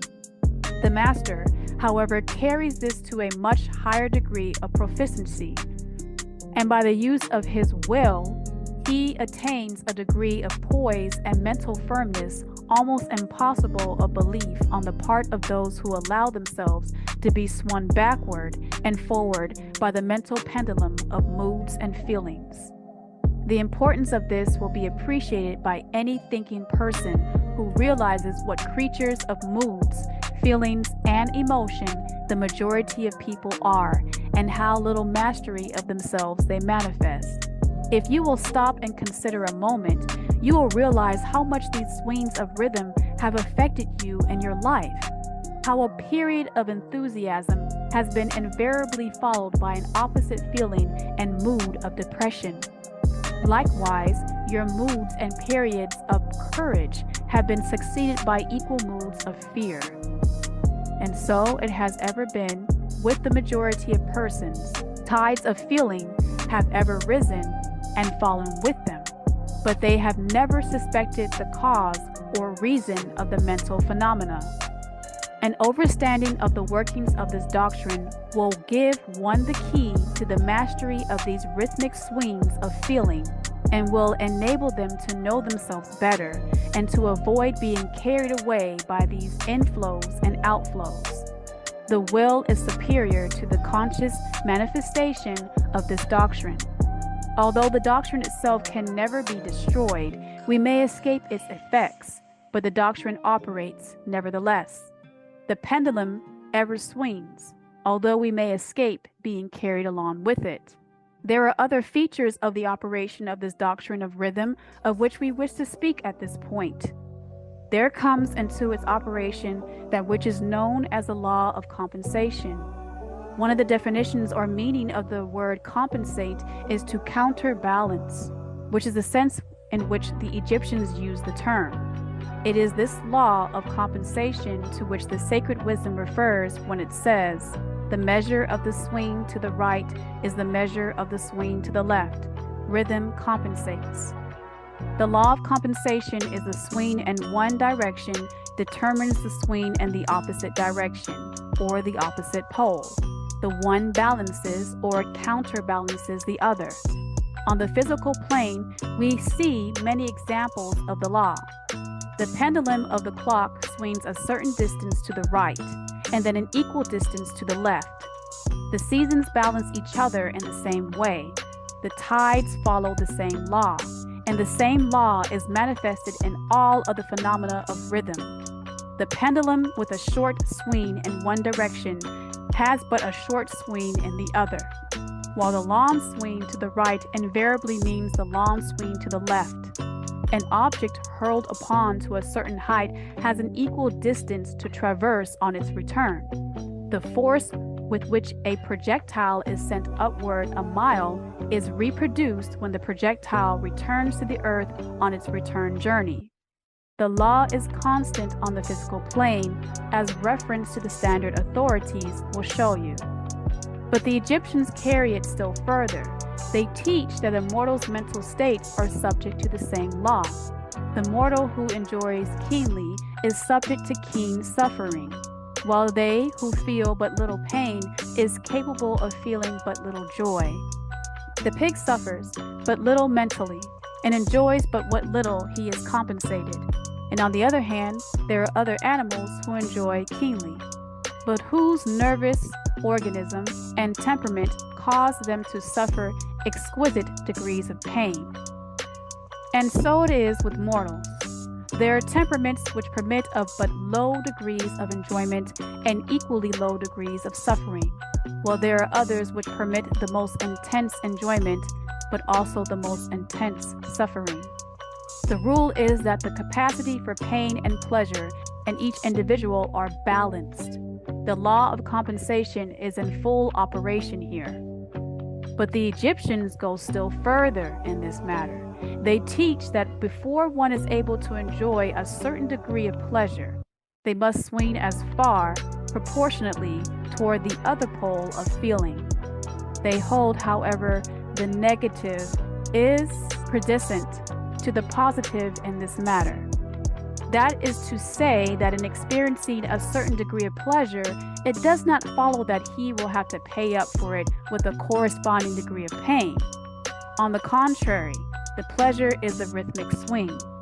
According to the law of compensation, for a degree of pain previously experienced either in the present life or in a previous incarnation, this throws a new knowledge of the problem of pain. The Egyptians regard the chain of life as continuous and as forming a part of one life of the individual, so that in consequence the rhythmic swing is understood in this way, while it would be without meaning unless the truth of reincarnation is admitted. But the Egyptians claim that the Hierophant or advanced student is able, to a great degree, to escape the swing toward pain. by the process of neutralization before mentioned. By rising on the higher plane of the ego, much of the experience that comes to those dwelling on the lower plane is avoided and escaped. The law of compensation plays an important part in the lives of men and women. It will be noticed that one generally pays the price of anything they possess or lack. If they have one thing, they lack another. The balance is stuck. No one can keep their penny and have the bit of cake at the same time. Everything has its pleasant and unpleasant sides. The things that one gains are always paid for by the things that one loses. The rich possess much that poor lack, while the poor often possess things that are beyond the reach of the rich. The millionaire may have the inclination toward feasting and the wealth wherewith to secure all the dainties and luxuries of the table, while they lack the appetite to enjoy the same. They envy the appetite and digestion of the laborer who lacks the wealth and inclinations of the millionaire, and who gets more pleasure from their plain food than the millionaire could obtain, even if their appetite were not jaded, nor their digestion ruined. For the wants, habits, and inclinations differ, and so it is through life. The law of compensation is ever in operation, striving to balance and counterbalance, and always succeeding in time, even through several lives, may be required for the return swing of the pendulum of rhythm. Heptet, embrace, reality. Chapter 12 is Tadab, positation. Everything has its effect. Every effect has its cause. Everything happens according to law. Chance is but a name for law, not recognized. There are many planes of causality, but nothing escapes the law. The great sixth Egyptian doctrine, the doctrine of cause and effect, embodies the truth that laws pervade the universe, that nothing happens by chance, that chance is merely a term indicating cause existing but not recognized or perceived, that phenomena is continuous without break or exception. The doctrine of cause and effect underlies all scientific thought, ancient and modern, and was enunciated by the Egyptian teachers in the earliest days. While many and varied disputes between the many schools of thought have since arisen, these disputes have been principally upon the details of the operations of the doctrine, and still more often upon the meaning of certain words. The underlying doctrine of cause and effect has been accepted as correct by practically all the thinkers of the world worthy of the name. To think otherwise would be to take the phenomena of the universe from the domain of law and order, and to regulate it to the control of the imaginary something which men have called chance. A little consideration will show anyone that there is in reality no such thing as pure chance. The word chance is defined as follows: a supposed agent or mode of activity other than a force, law, or purpose. The operation or activity of such agent, the supposed effect of such an agent, a happening, fortuity, causality, etc. But a little consideration will show you that there can be no such agent as chance. And the sense of something outside of law, something outside of cause and effect. How could there be a something acting in the phenomenal universe independent of the laws, order, and continuity of the latter? Such a something would be entirely independent of the orderly trend of the universe, and therefore superior to it. We can imagine nothing outside of the all being outside of the law, and that only because the all is the law in itself. There is no room in the universe for something outside of and independent of law. The existence of such a something would render all natural laws ineffective and would plunge the universe into chaotic disorder and lawlessness. A careful examination will show that we will call chance is merely an expression relating to obscure causes, causes that we cannot perceive, causes that we cannot understand. The word chance is derived from a word meaning to fall, as the falling of dice. The idea being the fall of the dice and many other happenings are merely a happening unrelated to any cause. And this is the sense in which the term is generally employed. But when the matter is closely examined, it is seen that there is no chance whatsoever about the fall of the dice. Every time a dice falls and displays a certain number, it obeys a law as infallible as that, which governs the revolution of the planets around the sun. Back of the fall of the dice are causes, or chains of causes, running back and further than the mind can follow. The position of the die in the box, the amount of muscular energy expended in the throw, the condition of the table, etc., are all causes, the effect of which may be seen, but back of these seen causes, there are chains of unseen preceding causes, all of which had a bearing upon the number of the die which fell uppermost. If a die be cast a great number of times, it will be found that the numbers shown will be about equal. That is, there will be an equal number of 1 spot, 2 spot, etc. coming uppermost. Toss a penny in the air, and it may come down either heads or tails, but make a sufficient number of tosses, and the heads and tails will about even up. This is the operation of the law of average, but both the average and the single toss come under the law of cause and effect. And if we were able to examine into the preceding causes, it would be clearly seen that it was simply impossible for the die to fall other than it did under the same circumstances and at the same time. Given the same causes, the same results will follow. There is always a cause and a because to every event, or because. Nothing ever happens without a cause, or rather a chain of causes. Some confusion has arisen in the minds of persons considering the doctrine from the fact that they were unable to explain how one thing could cause another thing, that is, be the creator of the second thing. As a matter of fact, no thing ever causes or creates another thing. Cause and effect deals merely with events. An event is that which comes, arrives, or happens as a result or a consequence of some preceding event. No event creates another event, but is merely a preceding link in the great orderly chain of events flowing from the creative energy of the all. There is a continuity between all events, precedent, consequent, and subsequent. There is a relation existing between everything that follows. A stone is dislodged from a mountainside and crashes through a roof of a cottage in the valley below. At first sight, we regard this as a chance effect, but when we examine the matter, we find a great chain of causes behind it. In the first place, there was the rain, which softened the earth, supporting the stone, and which allowed it to fall. And then back of what was the influence of the sun, other rains, etc., which gradually disintegrated the piece of the rock from a larger piece. Then there were the causes which led to the formation of the mountain and its upheaval by convulsions of nature, and so on ad infinitum. Then we might follow up the causes behind the rain, etc. Then we might consider the existence of the roof. In short, we could soon find ourselves involved in a mesh of cause and effect, from which we will soon strive to extricate ourselves.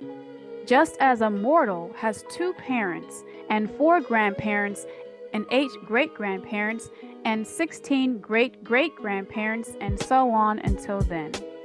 Say, 40 generations are calculated, the numbers of ancestors run into many millions, so it is with the number of causes behind even the most trifling event or phenomena, such as the passage of a tiny speck of soot before your eye.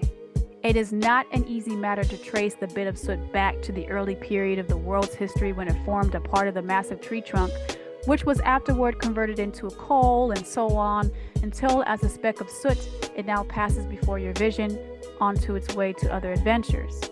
A mighty chain of events, causes, and effects brought it to its present condition, and the latter is but one of the chain of events which will go to produce other events hundreds of years from now. One of the series of events arising from a tiny bit of soot from the writing of these lines, which caused the typesetter to perform certain work, the proofreader to do likewise, in which we arouse certain thoughts in your mind and that of others, which in turn will affect others, and so on and on and on, beyond the ability of mortal to think further, and all from the passage of a tiny bit of soot, all of which shows the relativity and association of things, and the further fact that there is no great, there is no small, in the mind that causeth all. Stop to think a moment. If a certain mortal had not met a certain maid, away back in the dim period of time, pre-dynastic period in ancient Egypt, you who are now reading these lines would not now be here. And if perhaps the same couple had failed to meet, we who now write these lines would not now be here.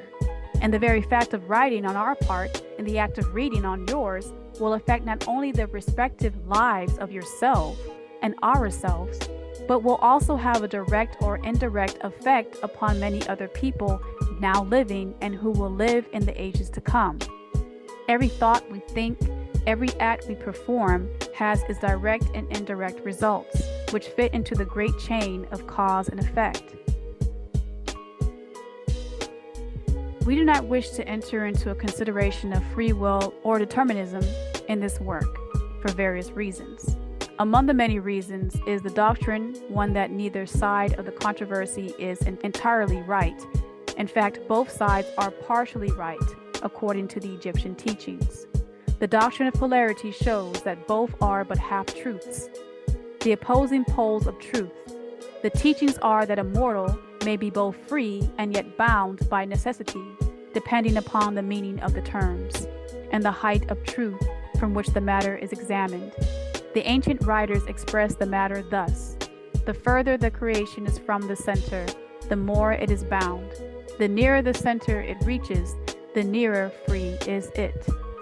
The majority of people are more or less the slaves of heredity, environment, and etc., and manifest very little freedom. They are swayed by the opinions, customs, and thoughts of the outside world, and also by their emotions, feelings, moods, etc. They manifest no mastery worthy of the name. They indignantly imputate this assertion, saying, "Why? I certainly am free to act and do as I please. I do just what I want to do." But they fail to explain whence arise the want to and as I please. What makes them want to do one thing in preference to another? What makes them please to do this and not to do that? Is there no because to their pleasing and wanting? The master can change the pleases and wants into others at the opposite end of the mental pole. They are able to will instead of to will because some feeling, mood, emotion, or environmental suggestion arouses a tendency or desire within him so to do. The majority of people are carried along like the falling stone, obedient to environment, outside influences, and internal moods, desires, etc., not to speak of the desires of wills of others stronger than themselves. Heredity, environment, and suggestion carrying them along without resistance on their part, or the exercise of the will. Moved like the pawns on the checkerboard of life, they play their parts and are laid aside after the game is over. But the masters, knowing the rules of the game, rise above the plane of material life and placing themselves in touch with the higher powers of their nature, dominate their own moods, characters, qualities, and polarity, as well as the environment surrounding them, and thus become movers in the game instead of pawns, causes instead of effects. The masters do not escape the causation of the higher planes, but fall in with the higher laws, and thus master circumstances on the lower plane. They thus form a conscious part of the law, instead of being mere blind instruments. While they serve on the higher planes, they rule on the material plane. But on higher and on lower, the law is always in operation. The blind deity has been abolished by reason. We are able to see now, with eyes made clear by right knowledge that everything is governed by universal law, that the infinite number of laws are but manifestations of the one great law, the law which is the all. It is true indeed that not a sparrow drops unnoticed by the mind, the all, that even the 9 ether woollied hairs on our head are numbered as the Bible and Quran, and they both have birth dates. But what about before them? There is nothing outside of law, nothing that happens contrary to it, and yet do not make the mistake of supposing that mortal is but a blind. Far from that. The Egyptian teachings are that mortals may use law to overcome laws, and that the higher will always prevail against the lower until at last they have reached the stage in which they seek refuge in the law itself, and laughs the phenomenal laws to scorn. Are you able to grasp the inner meaning of this? Sema, Union, Reproduction, Chapter 13, Sawuth, Gender. Gender is in everything. Everything has its masculine and feminine doctrines. Gender manifests on all planes. The great 7th Egyptian doctrine, the doctrine of gender, embodies the truth that there is a gender manifested in everything.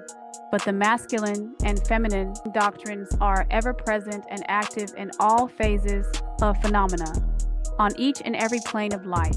At this point, I think it well to call your attention to the fact that gender, in its Egyptian sense, and sex, in the ordinarily accepted use of the term, are not the same.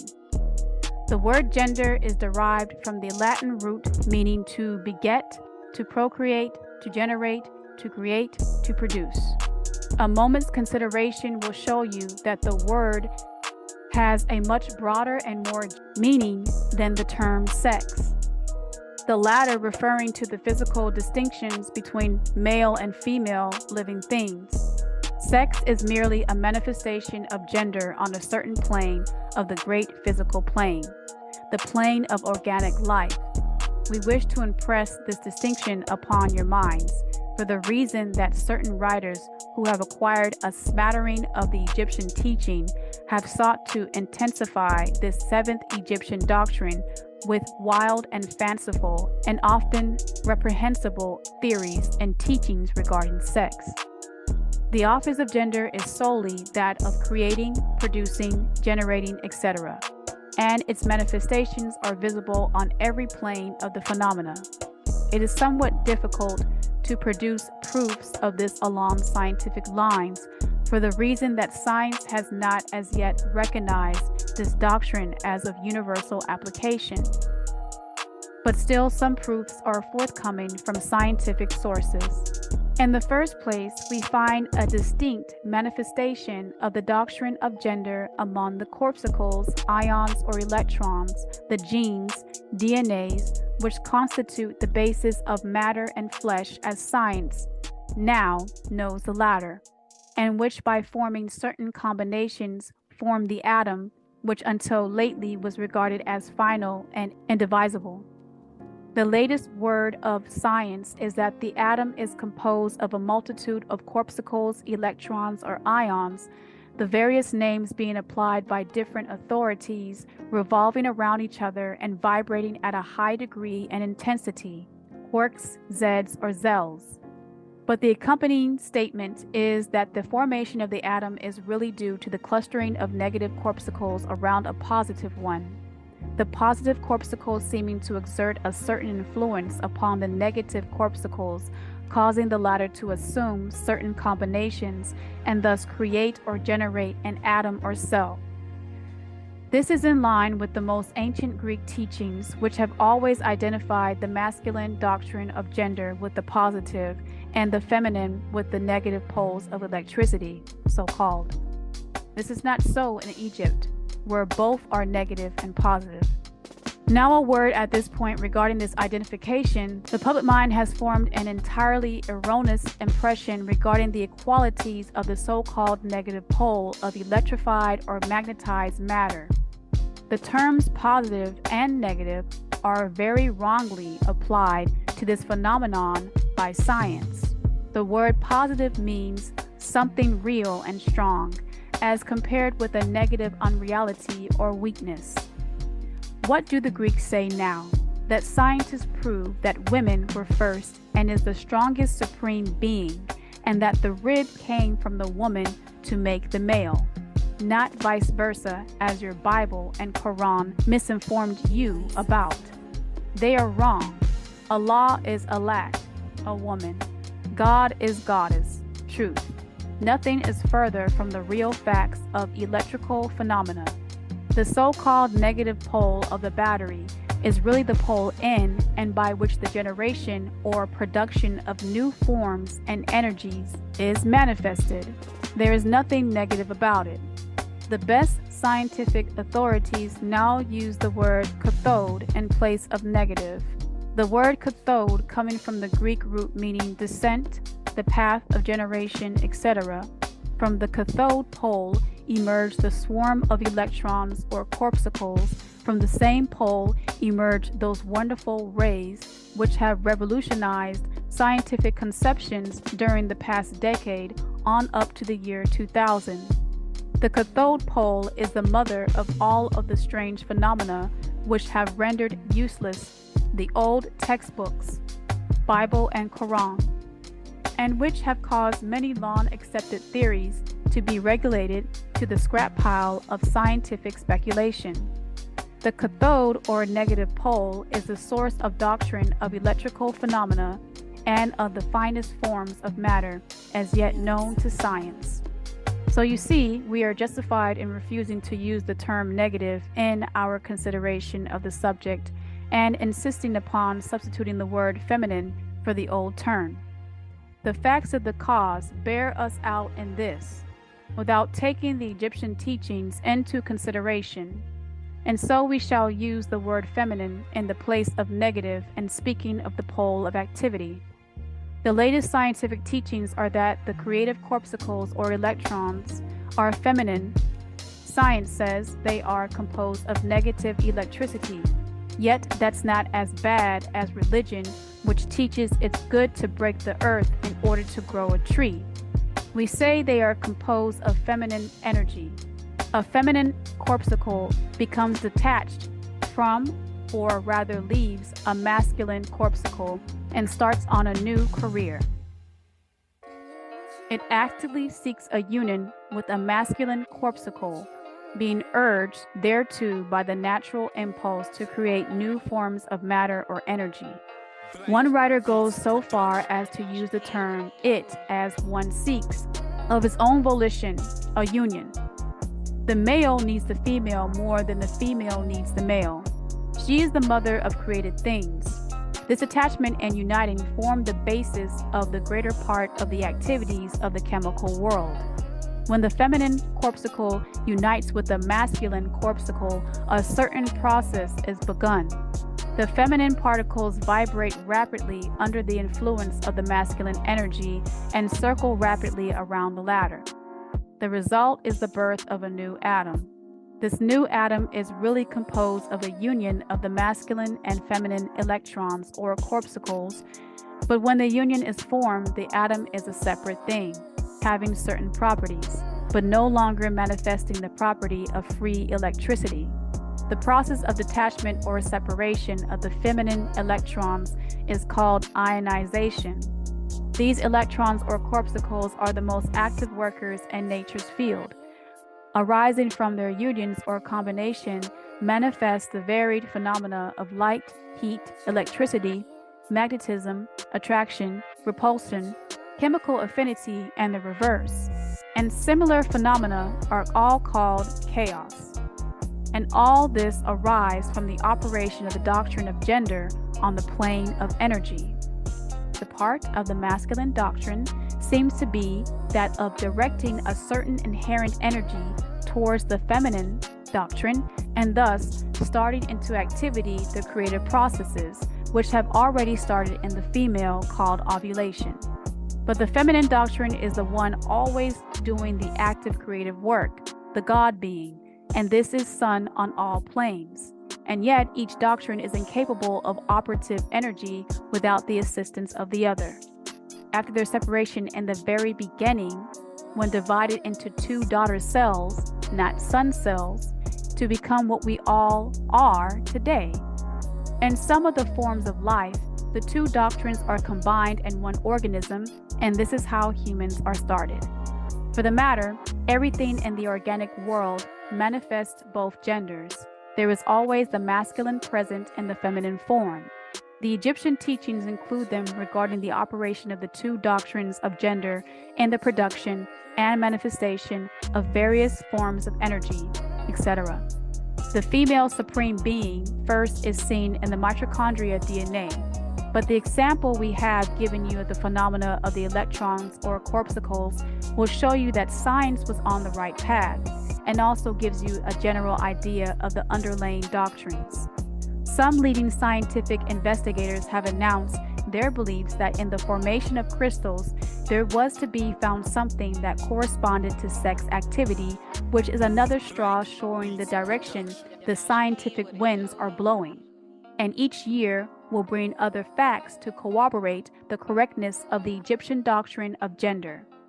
It will be found that gender is in constant operation and manifestation in the field of inorganic matter and in the field of energy or force.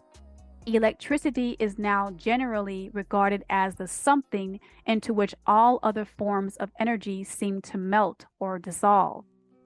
The electrical doctrine of the universe is the latest scientific doctrine and is growing rapidly in popularity and general acceptance. And it thus follows that if we are able to discover in the phenomena of electricity, even at the very root and source of its manifestations, a clear and unmistakable evidence of the presence of gender and its activities, we are justified in asking you to accept that scientists has offered proofs of the existence and all universal phenomena of the great Egyptian doctrine, the doctrine of gender.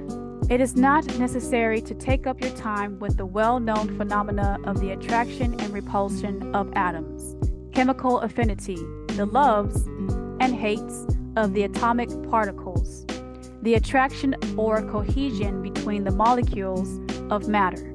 These facts are too well known to need extended comment from us. But have you ever considered that all of these things are manifestations of the gender doctrine? Can you not see that the phenomena are on all fours with that of the corpuscles or electrons? And more than this, can you not see the resemblance of the Egyptian teachings which assert that the very law of gravitation, that strange attraction by reason of which all particles and bodies of matter in the universe tend toward each other, is but another manifestation of the doctrine of gender, which operate in the direction of attracting the masculine to the feminine, of a child to its mother, not man to wife. I have offered you scientific proof of this at this time. Examine the phenomena in the light of the Egyptian teachings on the subject and see for yourself. Submit all physical phenomena to the test, and you will discern the doctrine of gender, ever in evidence to this day. Men come from women, not vice versa. Let us now pass on to a consideration of the operation of the doctrine of the mental plane. Many interesting features are there awaiting examination. Shut or shoot. Feather. Order. Chapter 14. Growth and creation. To create or grow is part of change, cause, and effect. But what it becomes is under the law of creation, not growth.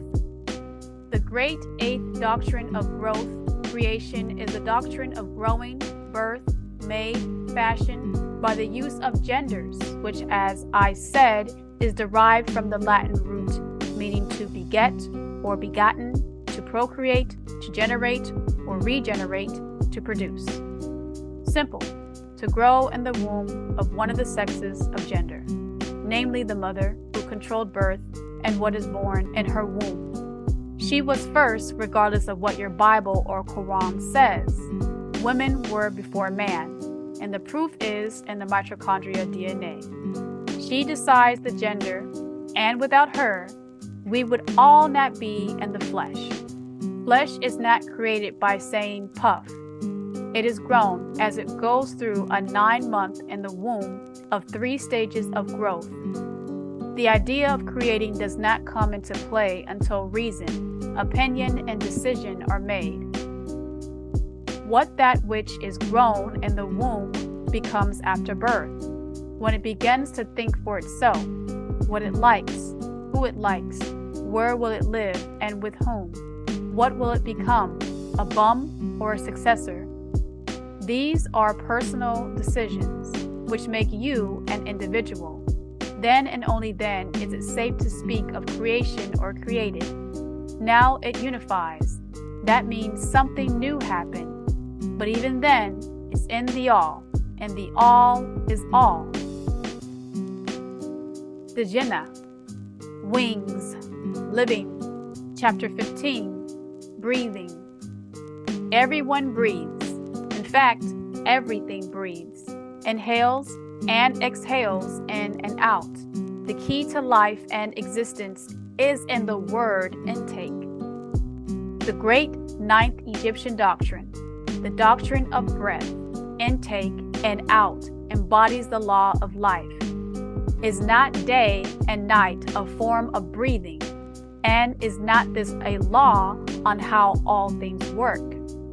Even the birth and death of stars are universes, and without this doctrine, things can't be. Movement is merely a term for life and breath or breathing, a sign of existence. Without this form of movement, there is no life. The doctrine of breath is cause and effect. All scientific thought and ancient and even modern beliefs have to acknowledge this law. Breathing not only sustains life, but can cure or be the means by which illness get into the human body. The 3 demons, germs, bacteria, and virus, were the devils of ancient Egypt. Sickness was a sign of demon possession, so breathing was a key to health or sickness, life or death. Yet the all create beings that need to breathe while in the body. But as the all return to all, the breathing stops, movement stops, as you know it from one point to the next. When all return to all, it will just be. No want, no will, no wish, no need, no me or you, him or her, yes or no, just all and all.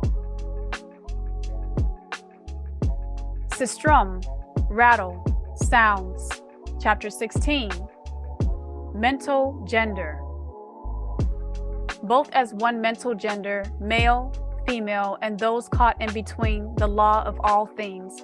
If there be male and female, there must be she-male and he-female. That's the law and how things exist. If there is right and left, then there must be the middle. In all things, this realization is the key to all happiness for self and others. Mind has no gender, only body.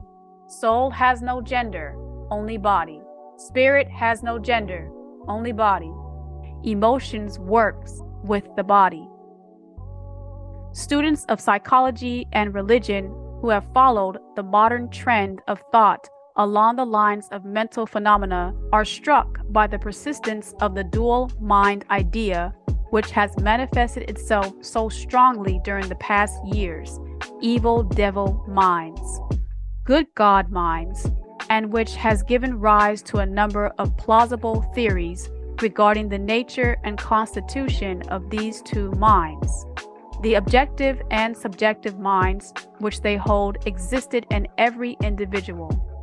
Other writers have attracted almost equal attention by the theories regarding the conscious and subconscious minds, the voluntary and involuntary minds, the active and passive minds.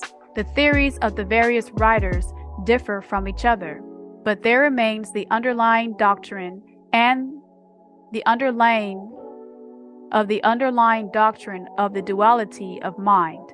The student of the Egyptian teaching is tempted to smile when they read and hear of these many new theories regarding the duality of mind. The student of the Egyptian teaching is tempted to smile when they read and hear of these many new theories regarding the duality of mind, each school adhering tenaciously to its own pet theories of a god and devil, both with power over the mind of humans, which then in fact give you a third mind. The trinity of minds, and each claiming to have discovered the truth. The student turns back the pages of occult history, and back away in the dim beginnings of occult teachings, he finds references to the ancient Egyptian doctrine of the doctrine of gender on the mental plane. The manifestation of mental gender, and examining further, they find that the ancient teaching took cognizance of the phenomenon of the dual mind and accounted for it by the teaching of mental gender. This idea of mental gender may be explained in a few words to students who are familiar with the modern teachings just alluded to. The masculine doctrine of mind corresponds to the so-called objective mind, conscious mind, voluntary mind, active mind, etc.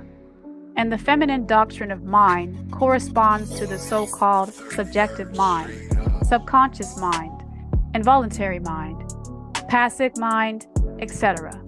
Of course, the Egyptian teachings do not agree with the many modern religious theories regarding the nature of the two phases of mind, nor does it agree with the many so-called facts claimed by the two respective aspects, some of the said theories and claims being very far-fetched and incapable of standing the test of experiment and demonstration.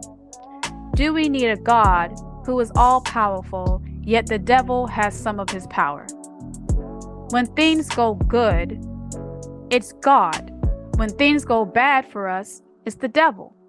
We Egyptians don't accept that as true or a reality.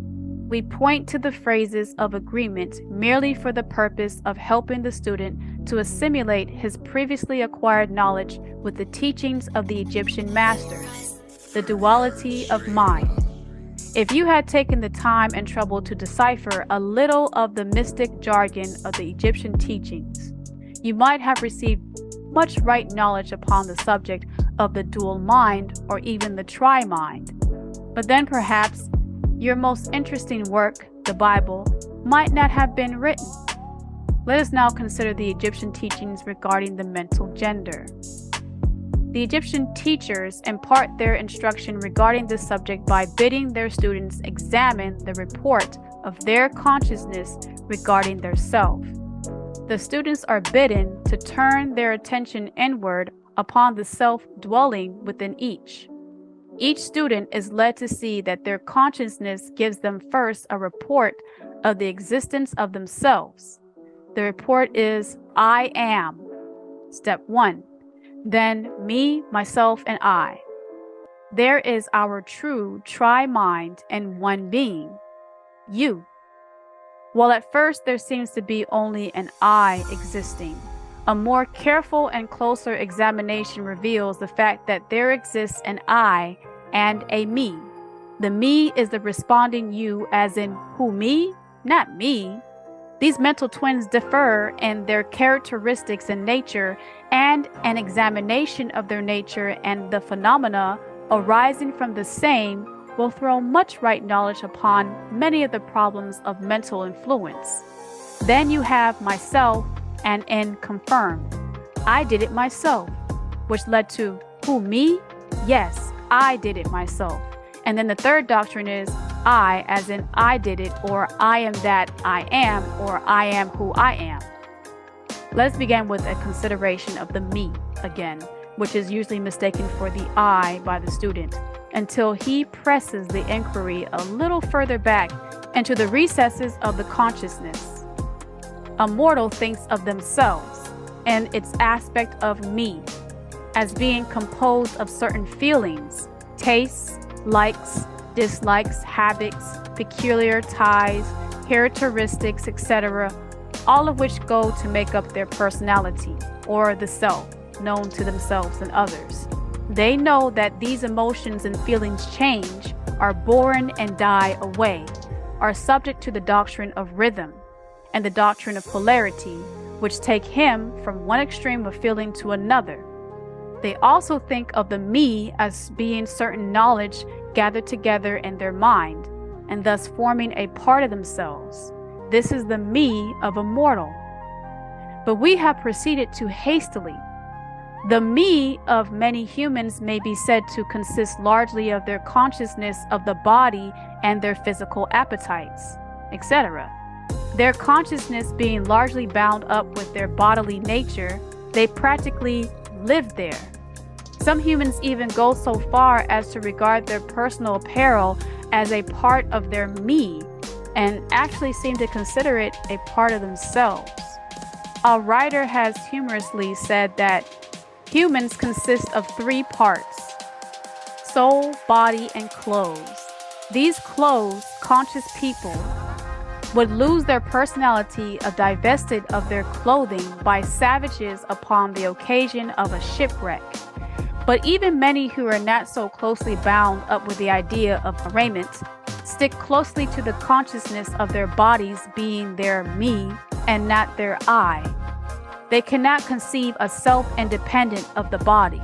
Their mind seems to them to be practically a something belonging to their body, in which many cases it is indeed. But as human rises to the scale of consciousness, they're able to disentangle their me from their idea of body, and is able to think of their body as belonging to the mental part of them called I. But even then, they are very apt to identify the me entirely with the mental states, feelings, etc., which they feel to exist within. They are very apt to consider these internal states as identical within themselves, instead of their being simply things as myself, to yourself, to herself, onto themselves, things, not a thing, produced by some part of their mentality and existing within them, of them, and in them, but still not themselves. They see that they may change these internal states of feelings by an effort of will, and that they may produce a feeling or state of an exactly opposite nature. In the same way, and yet the same me exists.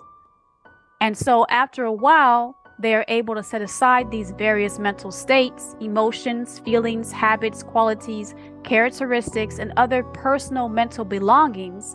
They are able to set them aside, and that not me, not by myself, I did not do that collection of curiosities and encumbrances, as well as valuable possessions. This requires much mental concentration and power of mental analysis on the part of the student. But still, the task is possible for the advanced student, and even for those not so far advanced are able to see, in the imagination, how the process may be performed. Who are you? I am who I am. And just who is that? Me. Me who? Myself. That's who I am. After this laying aside process has been performed, the student will find themselves in a conscious possession of a nasuf, self, which may be considered in its I and me dual aspects. The me will be felt to be as something mental in which thoughts, ideas, emotions, feelings, and other mental states may be produced. It may be considered as the mental womb, as the ancients styled it, capable of generating mental offspring. It reports to the consciousness as a me, with latent powers of creation and generation of mental progeny of all sorts and kinds. Its powers of creative energy are felt to be enormous, but still it seems to be conscious that it must receive some form of energy from either its I companion or else from some other I it is able to bring into its mental creation.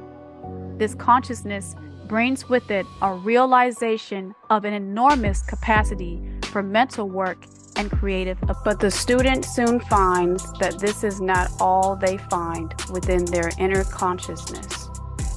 They find that there exists a mental something which is able to will that the me or me act along certain creative lines, and which is also able to stand aside and witness the mental creation. This part of themselves they are taught to call is Nuk, I. They are able to rest in its consciousness of an ability to generate and actively create. In the sense of the gradual process attendant upon mental operations, but rather a sense and consciousness of an ability to project an energy from the I to the me to the myself. A process of willing that the mental creation begin and proceed. They also find that the Nuk, I, is able to stand aside and witness the operations of the Ni, me, and Nasufi, myself, creation and generation. There is this dual and triad aspects in the mind of every person. The I represents the God doctrine of mental gender. The me represents the student doctrine, and the myself represents the servant. The I represents the aspect of being, the me, the aspect of becoming, and myself, the aspect of cooperation. You will notice that the doctrine of correspondence operates on this plane just as it does upon the great plane upon which the creation of universes is performed. The three are similar in kind, although vastly different in degree. As above, so below. As below, so above, and that which is in between. These aspects of mind, the God and student doctrines, the I and the me, and the myself, considered in connection with the well-known mental and psychic phenomena, give the master key to these dimly known regions of mental operation and manifestation. The doctrine of mental gender gives the truth underlying the whole field of the phenomena of mental influence, etc. The tendency of the student doctrine is always in the direction of receiving impressions, while the tendency of the God doctrine is always in the direction of giving out or expressing, and in the direction of myself is always serving. The student doctrine has a much more varied field of operation than has the God doctrine. The student doctrine conducts the work of generating new thoughts, concepts, ideas, including the work of the imagination. The God doctrine contents itself with the work of the will, and it is in its varied phases. And yet without the active aid of the will of the God doctrine, the student doctrine and the servant doctrine is apt to rest content with generating mental images which are the result of impressions received from outside instead of producing original mental creations. Persons who can give continued attention and thought to a subject actively employ both of the mental doctrine. The student in the work of active mental generation, and the God will in stimulating and energizing the creative portion, and the servant utilizing the mind. The majority of persons really employ the God doctrine, but little are content to live according to the thoughts and ideas instilled into the me or myself from the I of other minds. But it is not our purpose to dwell upon this phase of the subject, which may be studied from any good textbook upon psychology, with the key that we have given you regarding mental gender. The student of psychic phenomena is aware of the wonderful phenomena classified under the head of telepathy, thought transference, mental influence, suggestion, hypnotism, etc. The four higher senses, 1. Telepathy, 2. Intuition, 3. Psychometry, and 4. Clairvoyance. Many have sought for an explanation of these varied phases of phenomena under the theories of the various dual mind teachers. And in a measure, they are right, for there is clearly a manifestation of two distinct phases of mental activity. But if such students will consider these triad minds and the knowledge of the Egyptian teachings regarding vibrations and mental gender, they will see that the long sought for key is at hand. In the phenomena of telepathy, it is seen how the vibratory energy of the God doctrine is projected toward the student doctrine of another person, and the latter takes the seed thought and allows it to develop into maturity. In the same way, suggestion and hypnotism operates. The God doctrine of the person giving the suggestions directs a stream of vibratory energy or willpower toward the student doctrine of the other person, and the latter, accepting it, makes it its own and acts and thinks accordingly. An idea thus lodged in the mind of another person grows and develops, and in time is regarded as the rightful mental offspring of the individual, whereas it is in reality like the cuckoo egg placed in the sparrow's nest, where it destroys the rightful offspring and makes itself at home.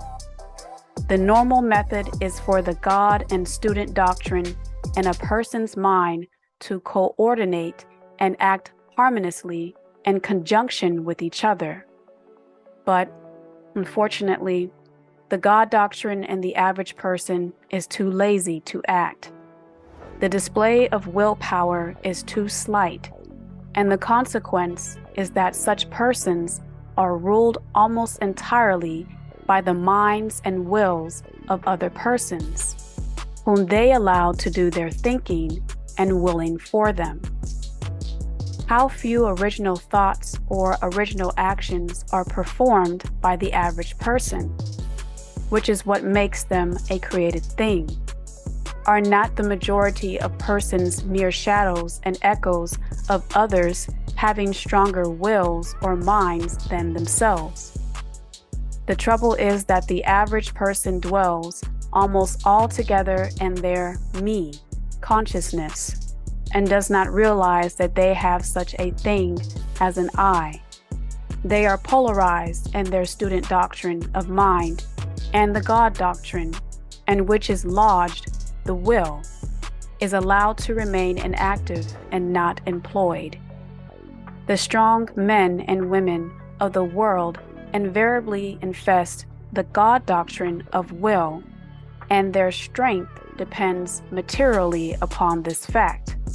Instead of living upon the impressions made upon their minds by others, they dominate their own minds by their will, obtaining the kind of mental images desired, and moreover, dominate the minds of others likewise in the same manner. Look at the strong people, how they manage to implant their seed thoughts in the minds of the masses of the people, thus causing the latter to think thoughts in accordance with the desires and wills of the strong individuals.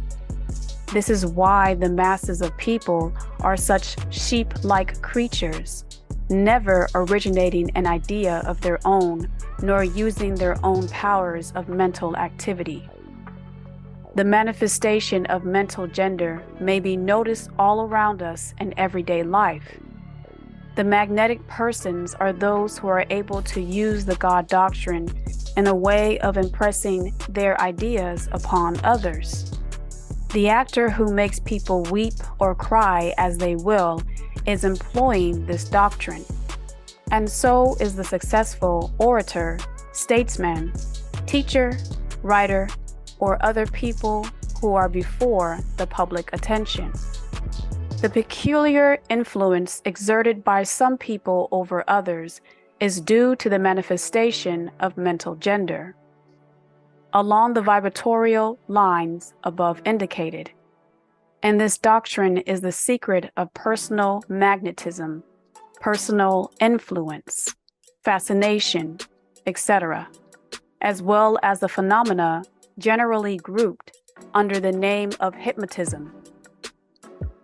The student who has familiarized themselves with the phenomena generally spoken of as psychic will have discovered the important part played in the said phenomena by that force which science has styled suggestion, by which term is meant the process or method whereby an idea is transferred to or impressed upon the mind of another, causing the second mind to act in accordance therewith. A correct understanding of suggestion is necessary in order to intelligently comprehend the varied physical phenomena which suggestion underlies. But still more is a knowledge of vibration and mental gender necessary for the student of suggestion. For the whole doctrine of suggestion depends upon the doctrine of mental gender and vibration. It is customary for the writers and teachers of suggestion to explain that it is the objective or voluntary mind which make the mental impression or suggestion upon the subjective or involuntary mind. But they do not describe the process or give us any analogy in nature whereby we may more readily comprehend the idea. But if you will think of the matter in the light of the Egyptian teachings, you will be able to see that the energizing of the student doctrine by the vibratory energy of the God doctrine is in accordance to the universal laws of nature, and that the natural world affords countless analogies whereby the doctrine may be understood. In fact, the Egyptian teachings show that the very creation of the universe follows the same law, and that in all creative manifestations upon the planes of the spiritual, the mental, and the physical, there is always in operation this doctrine of gender, this manifestation of the God and the student doctrines. As above, so below, as below, so above.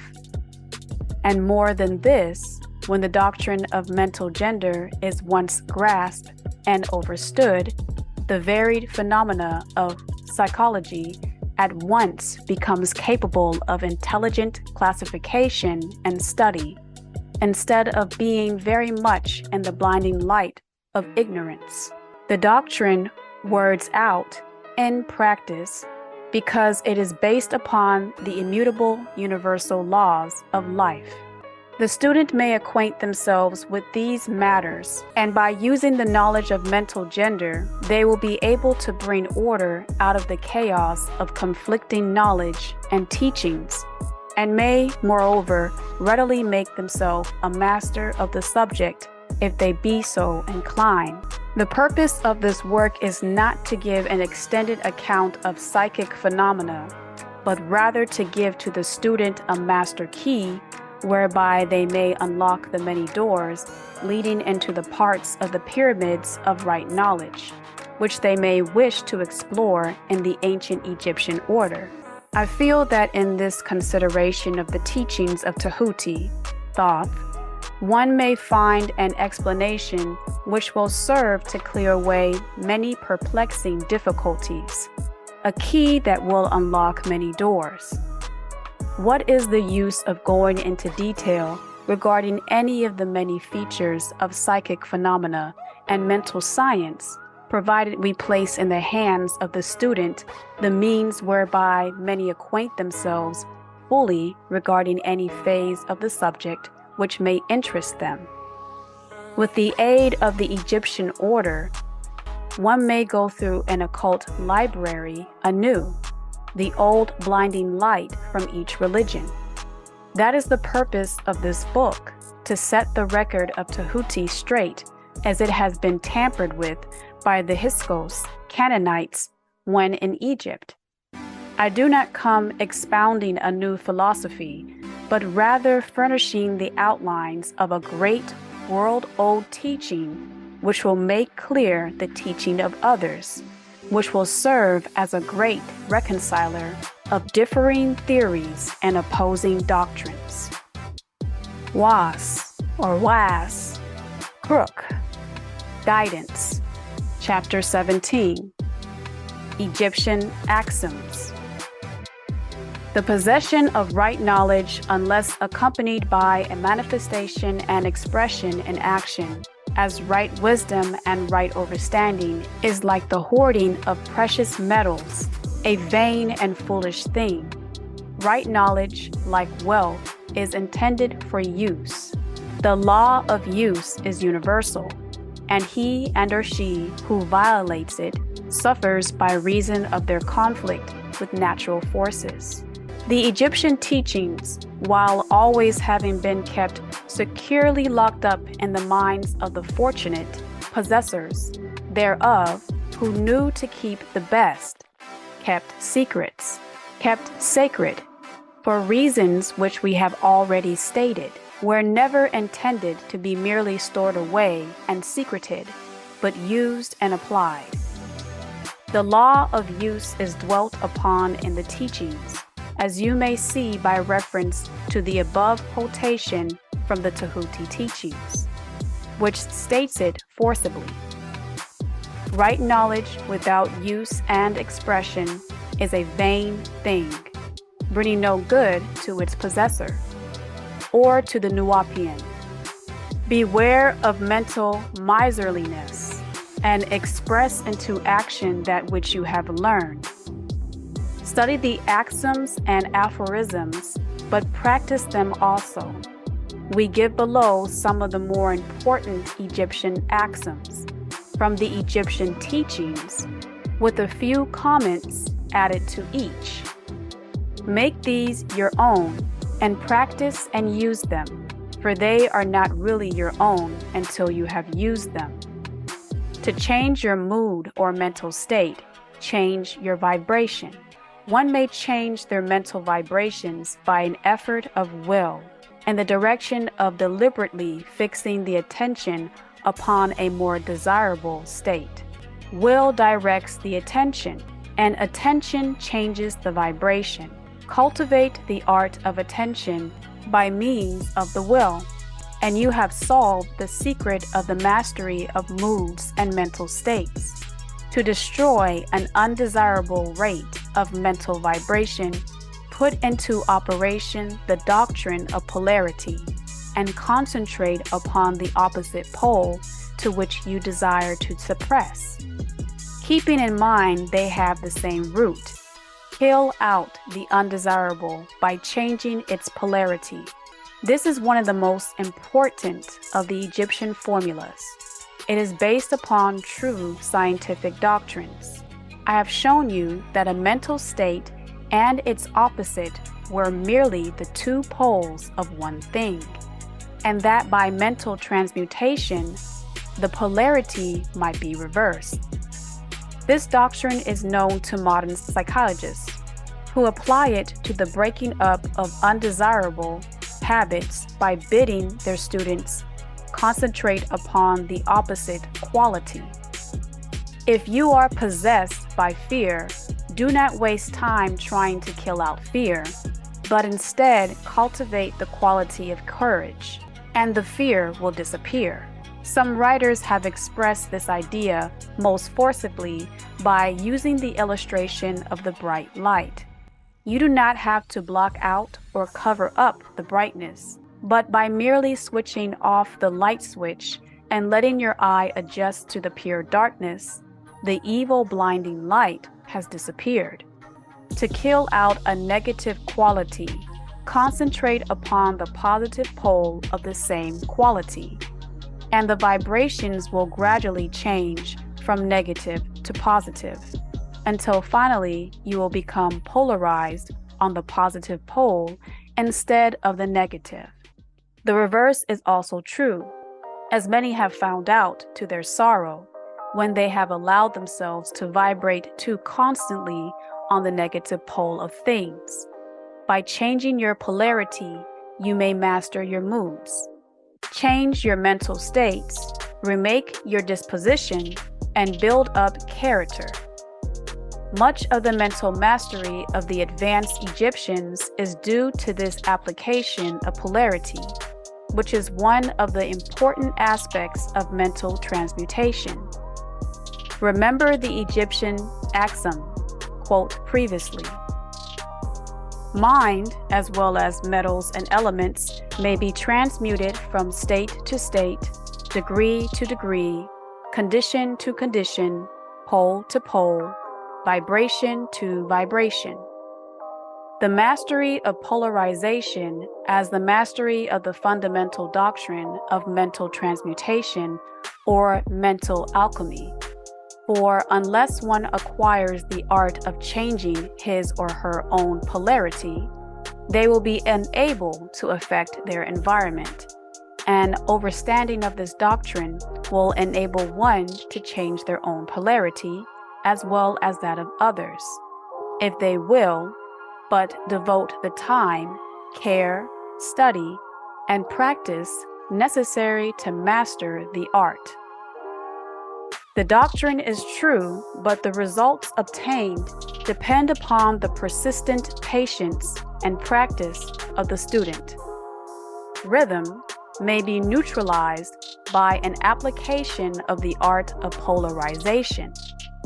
As I have explained in previous chapters, the Egyptians hold that the doctrine of rhythm manifests on the mental plane as well as on the physical plane, and that the bewildering succession of moods, feelings, emotions, and other mental states are due to the backward and forward swing of the mental pendulum, which carries us from one extreme feeling to the other. The Egyptians also teach that the law of neutralization enables one, to a great extent, to overcome the operation of rhythm and consciousness. As we have explained, there is a higher plane of consciousness as well as the ordinary lower plane, and the master, by rising mentally to the higher plane, causes the swing of the mental pendulum to manifest on the lower plane, and they, dwelling on their higher plane, escapes the consciousness of the swing backward. This is effected by polarizing on the higher self and thus raising the mental vibrations of the ego above those of the ordinary plane of consciousness. It is akin to pass beneath you.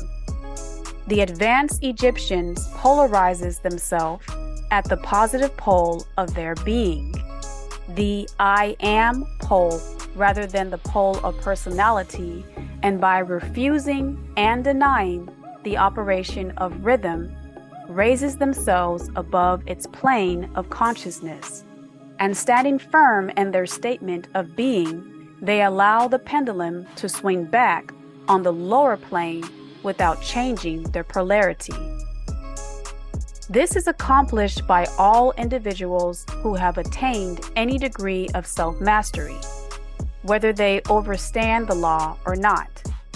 Such persons simply refuse to allow themselves to be swung back by the pendulum of mood and emotion, and by steadfastly affirming the superiority, they remain polarized on the positive pole.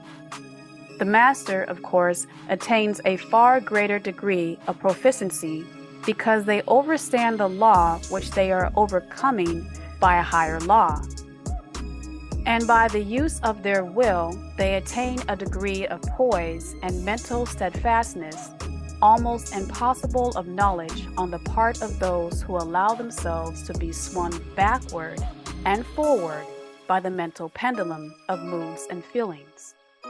Remember always, however, that you do not really destroy the doctrine of rhythm, for that is indestructible. You simply overcome one law by counterbalancing it with another, and thus maintain an equilibrium. The laws of balance and counterbalance are in operation on the mental as well as on the physical planes. And an overstanding of these laws enables one to seem to overthrow laws, whereas they are merely exerting a counterbalance. Nothing escapes the doctrine of cause and effect, but there are many planes of causation, and one may use the laws of the highest to overcome the laws of the lower. By an overstanding of the practice of polarization, the Egyptians rise to a higher plane of causation and thus counterbalance the laws of the lower planes of causation.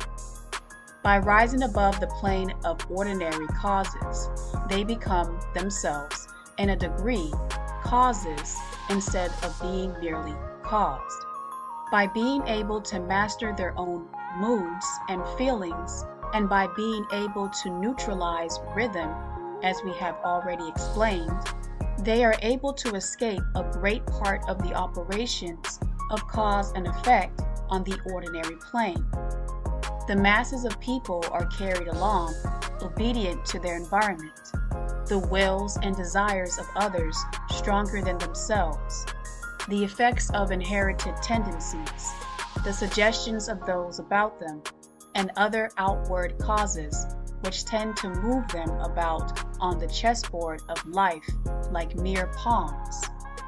By rising above these influencing causes, the advanced Egyptian seek a higher plane of mental action, and by dominating their moods, emotions, impulses, and feelings, they create for themselves new characters, qualities, and powers by which they overcome their ordinary environment and thus become practically players instead of mere pawns. Such people help to play the game of life overstandingly, instead of being moved about this way and that way by stronger influences, powers, and wills. They use the doctrine of cause and effect instead of being used by it. Of course, even the highest are subject to the doctrine as it manifests on the higher planes, but on the lower planes of activity, they are masters instead of slaves. As Tahuti says, the wise ones serve on the higher, but rule on the lower. They obey the laws coming from above them, but on their own plane, and those below them, they rule and give orders. And yet, in so doing, they form a part of the doctrine instead of opposing it. The wise person falls in with the law, and by overstanding its movements, they operate it instead of being its blind slave. Just as does the skilled swimmer turn this way and that way, going and coming as they will, instead of being as the log which is carried here and there. So is the wise human being as compared to the ordinary mortal, and yet both swimmer and log, wise mortal and fool, are subject to law. He who overstands this will be on the road to mastery. In conclusion, let us again call your attention to the Egyptian axiom. True Egyptian transmutation is a mental art.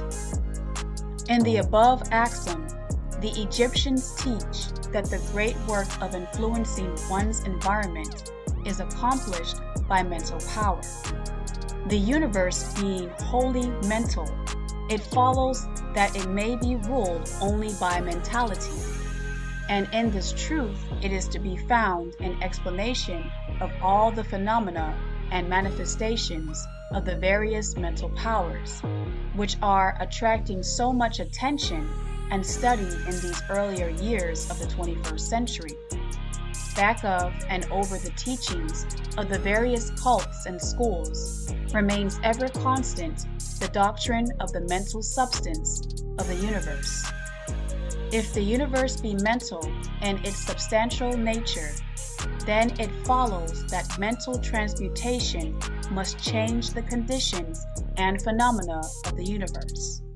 If the universe is mental, then mind must be the higher power affecting its phenomena. If this be overstood, then all the so-called miracles and wonder workings are seen plainly for what they are. The all is mind. The universe is mental. Is it not only mental?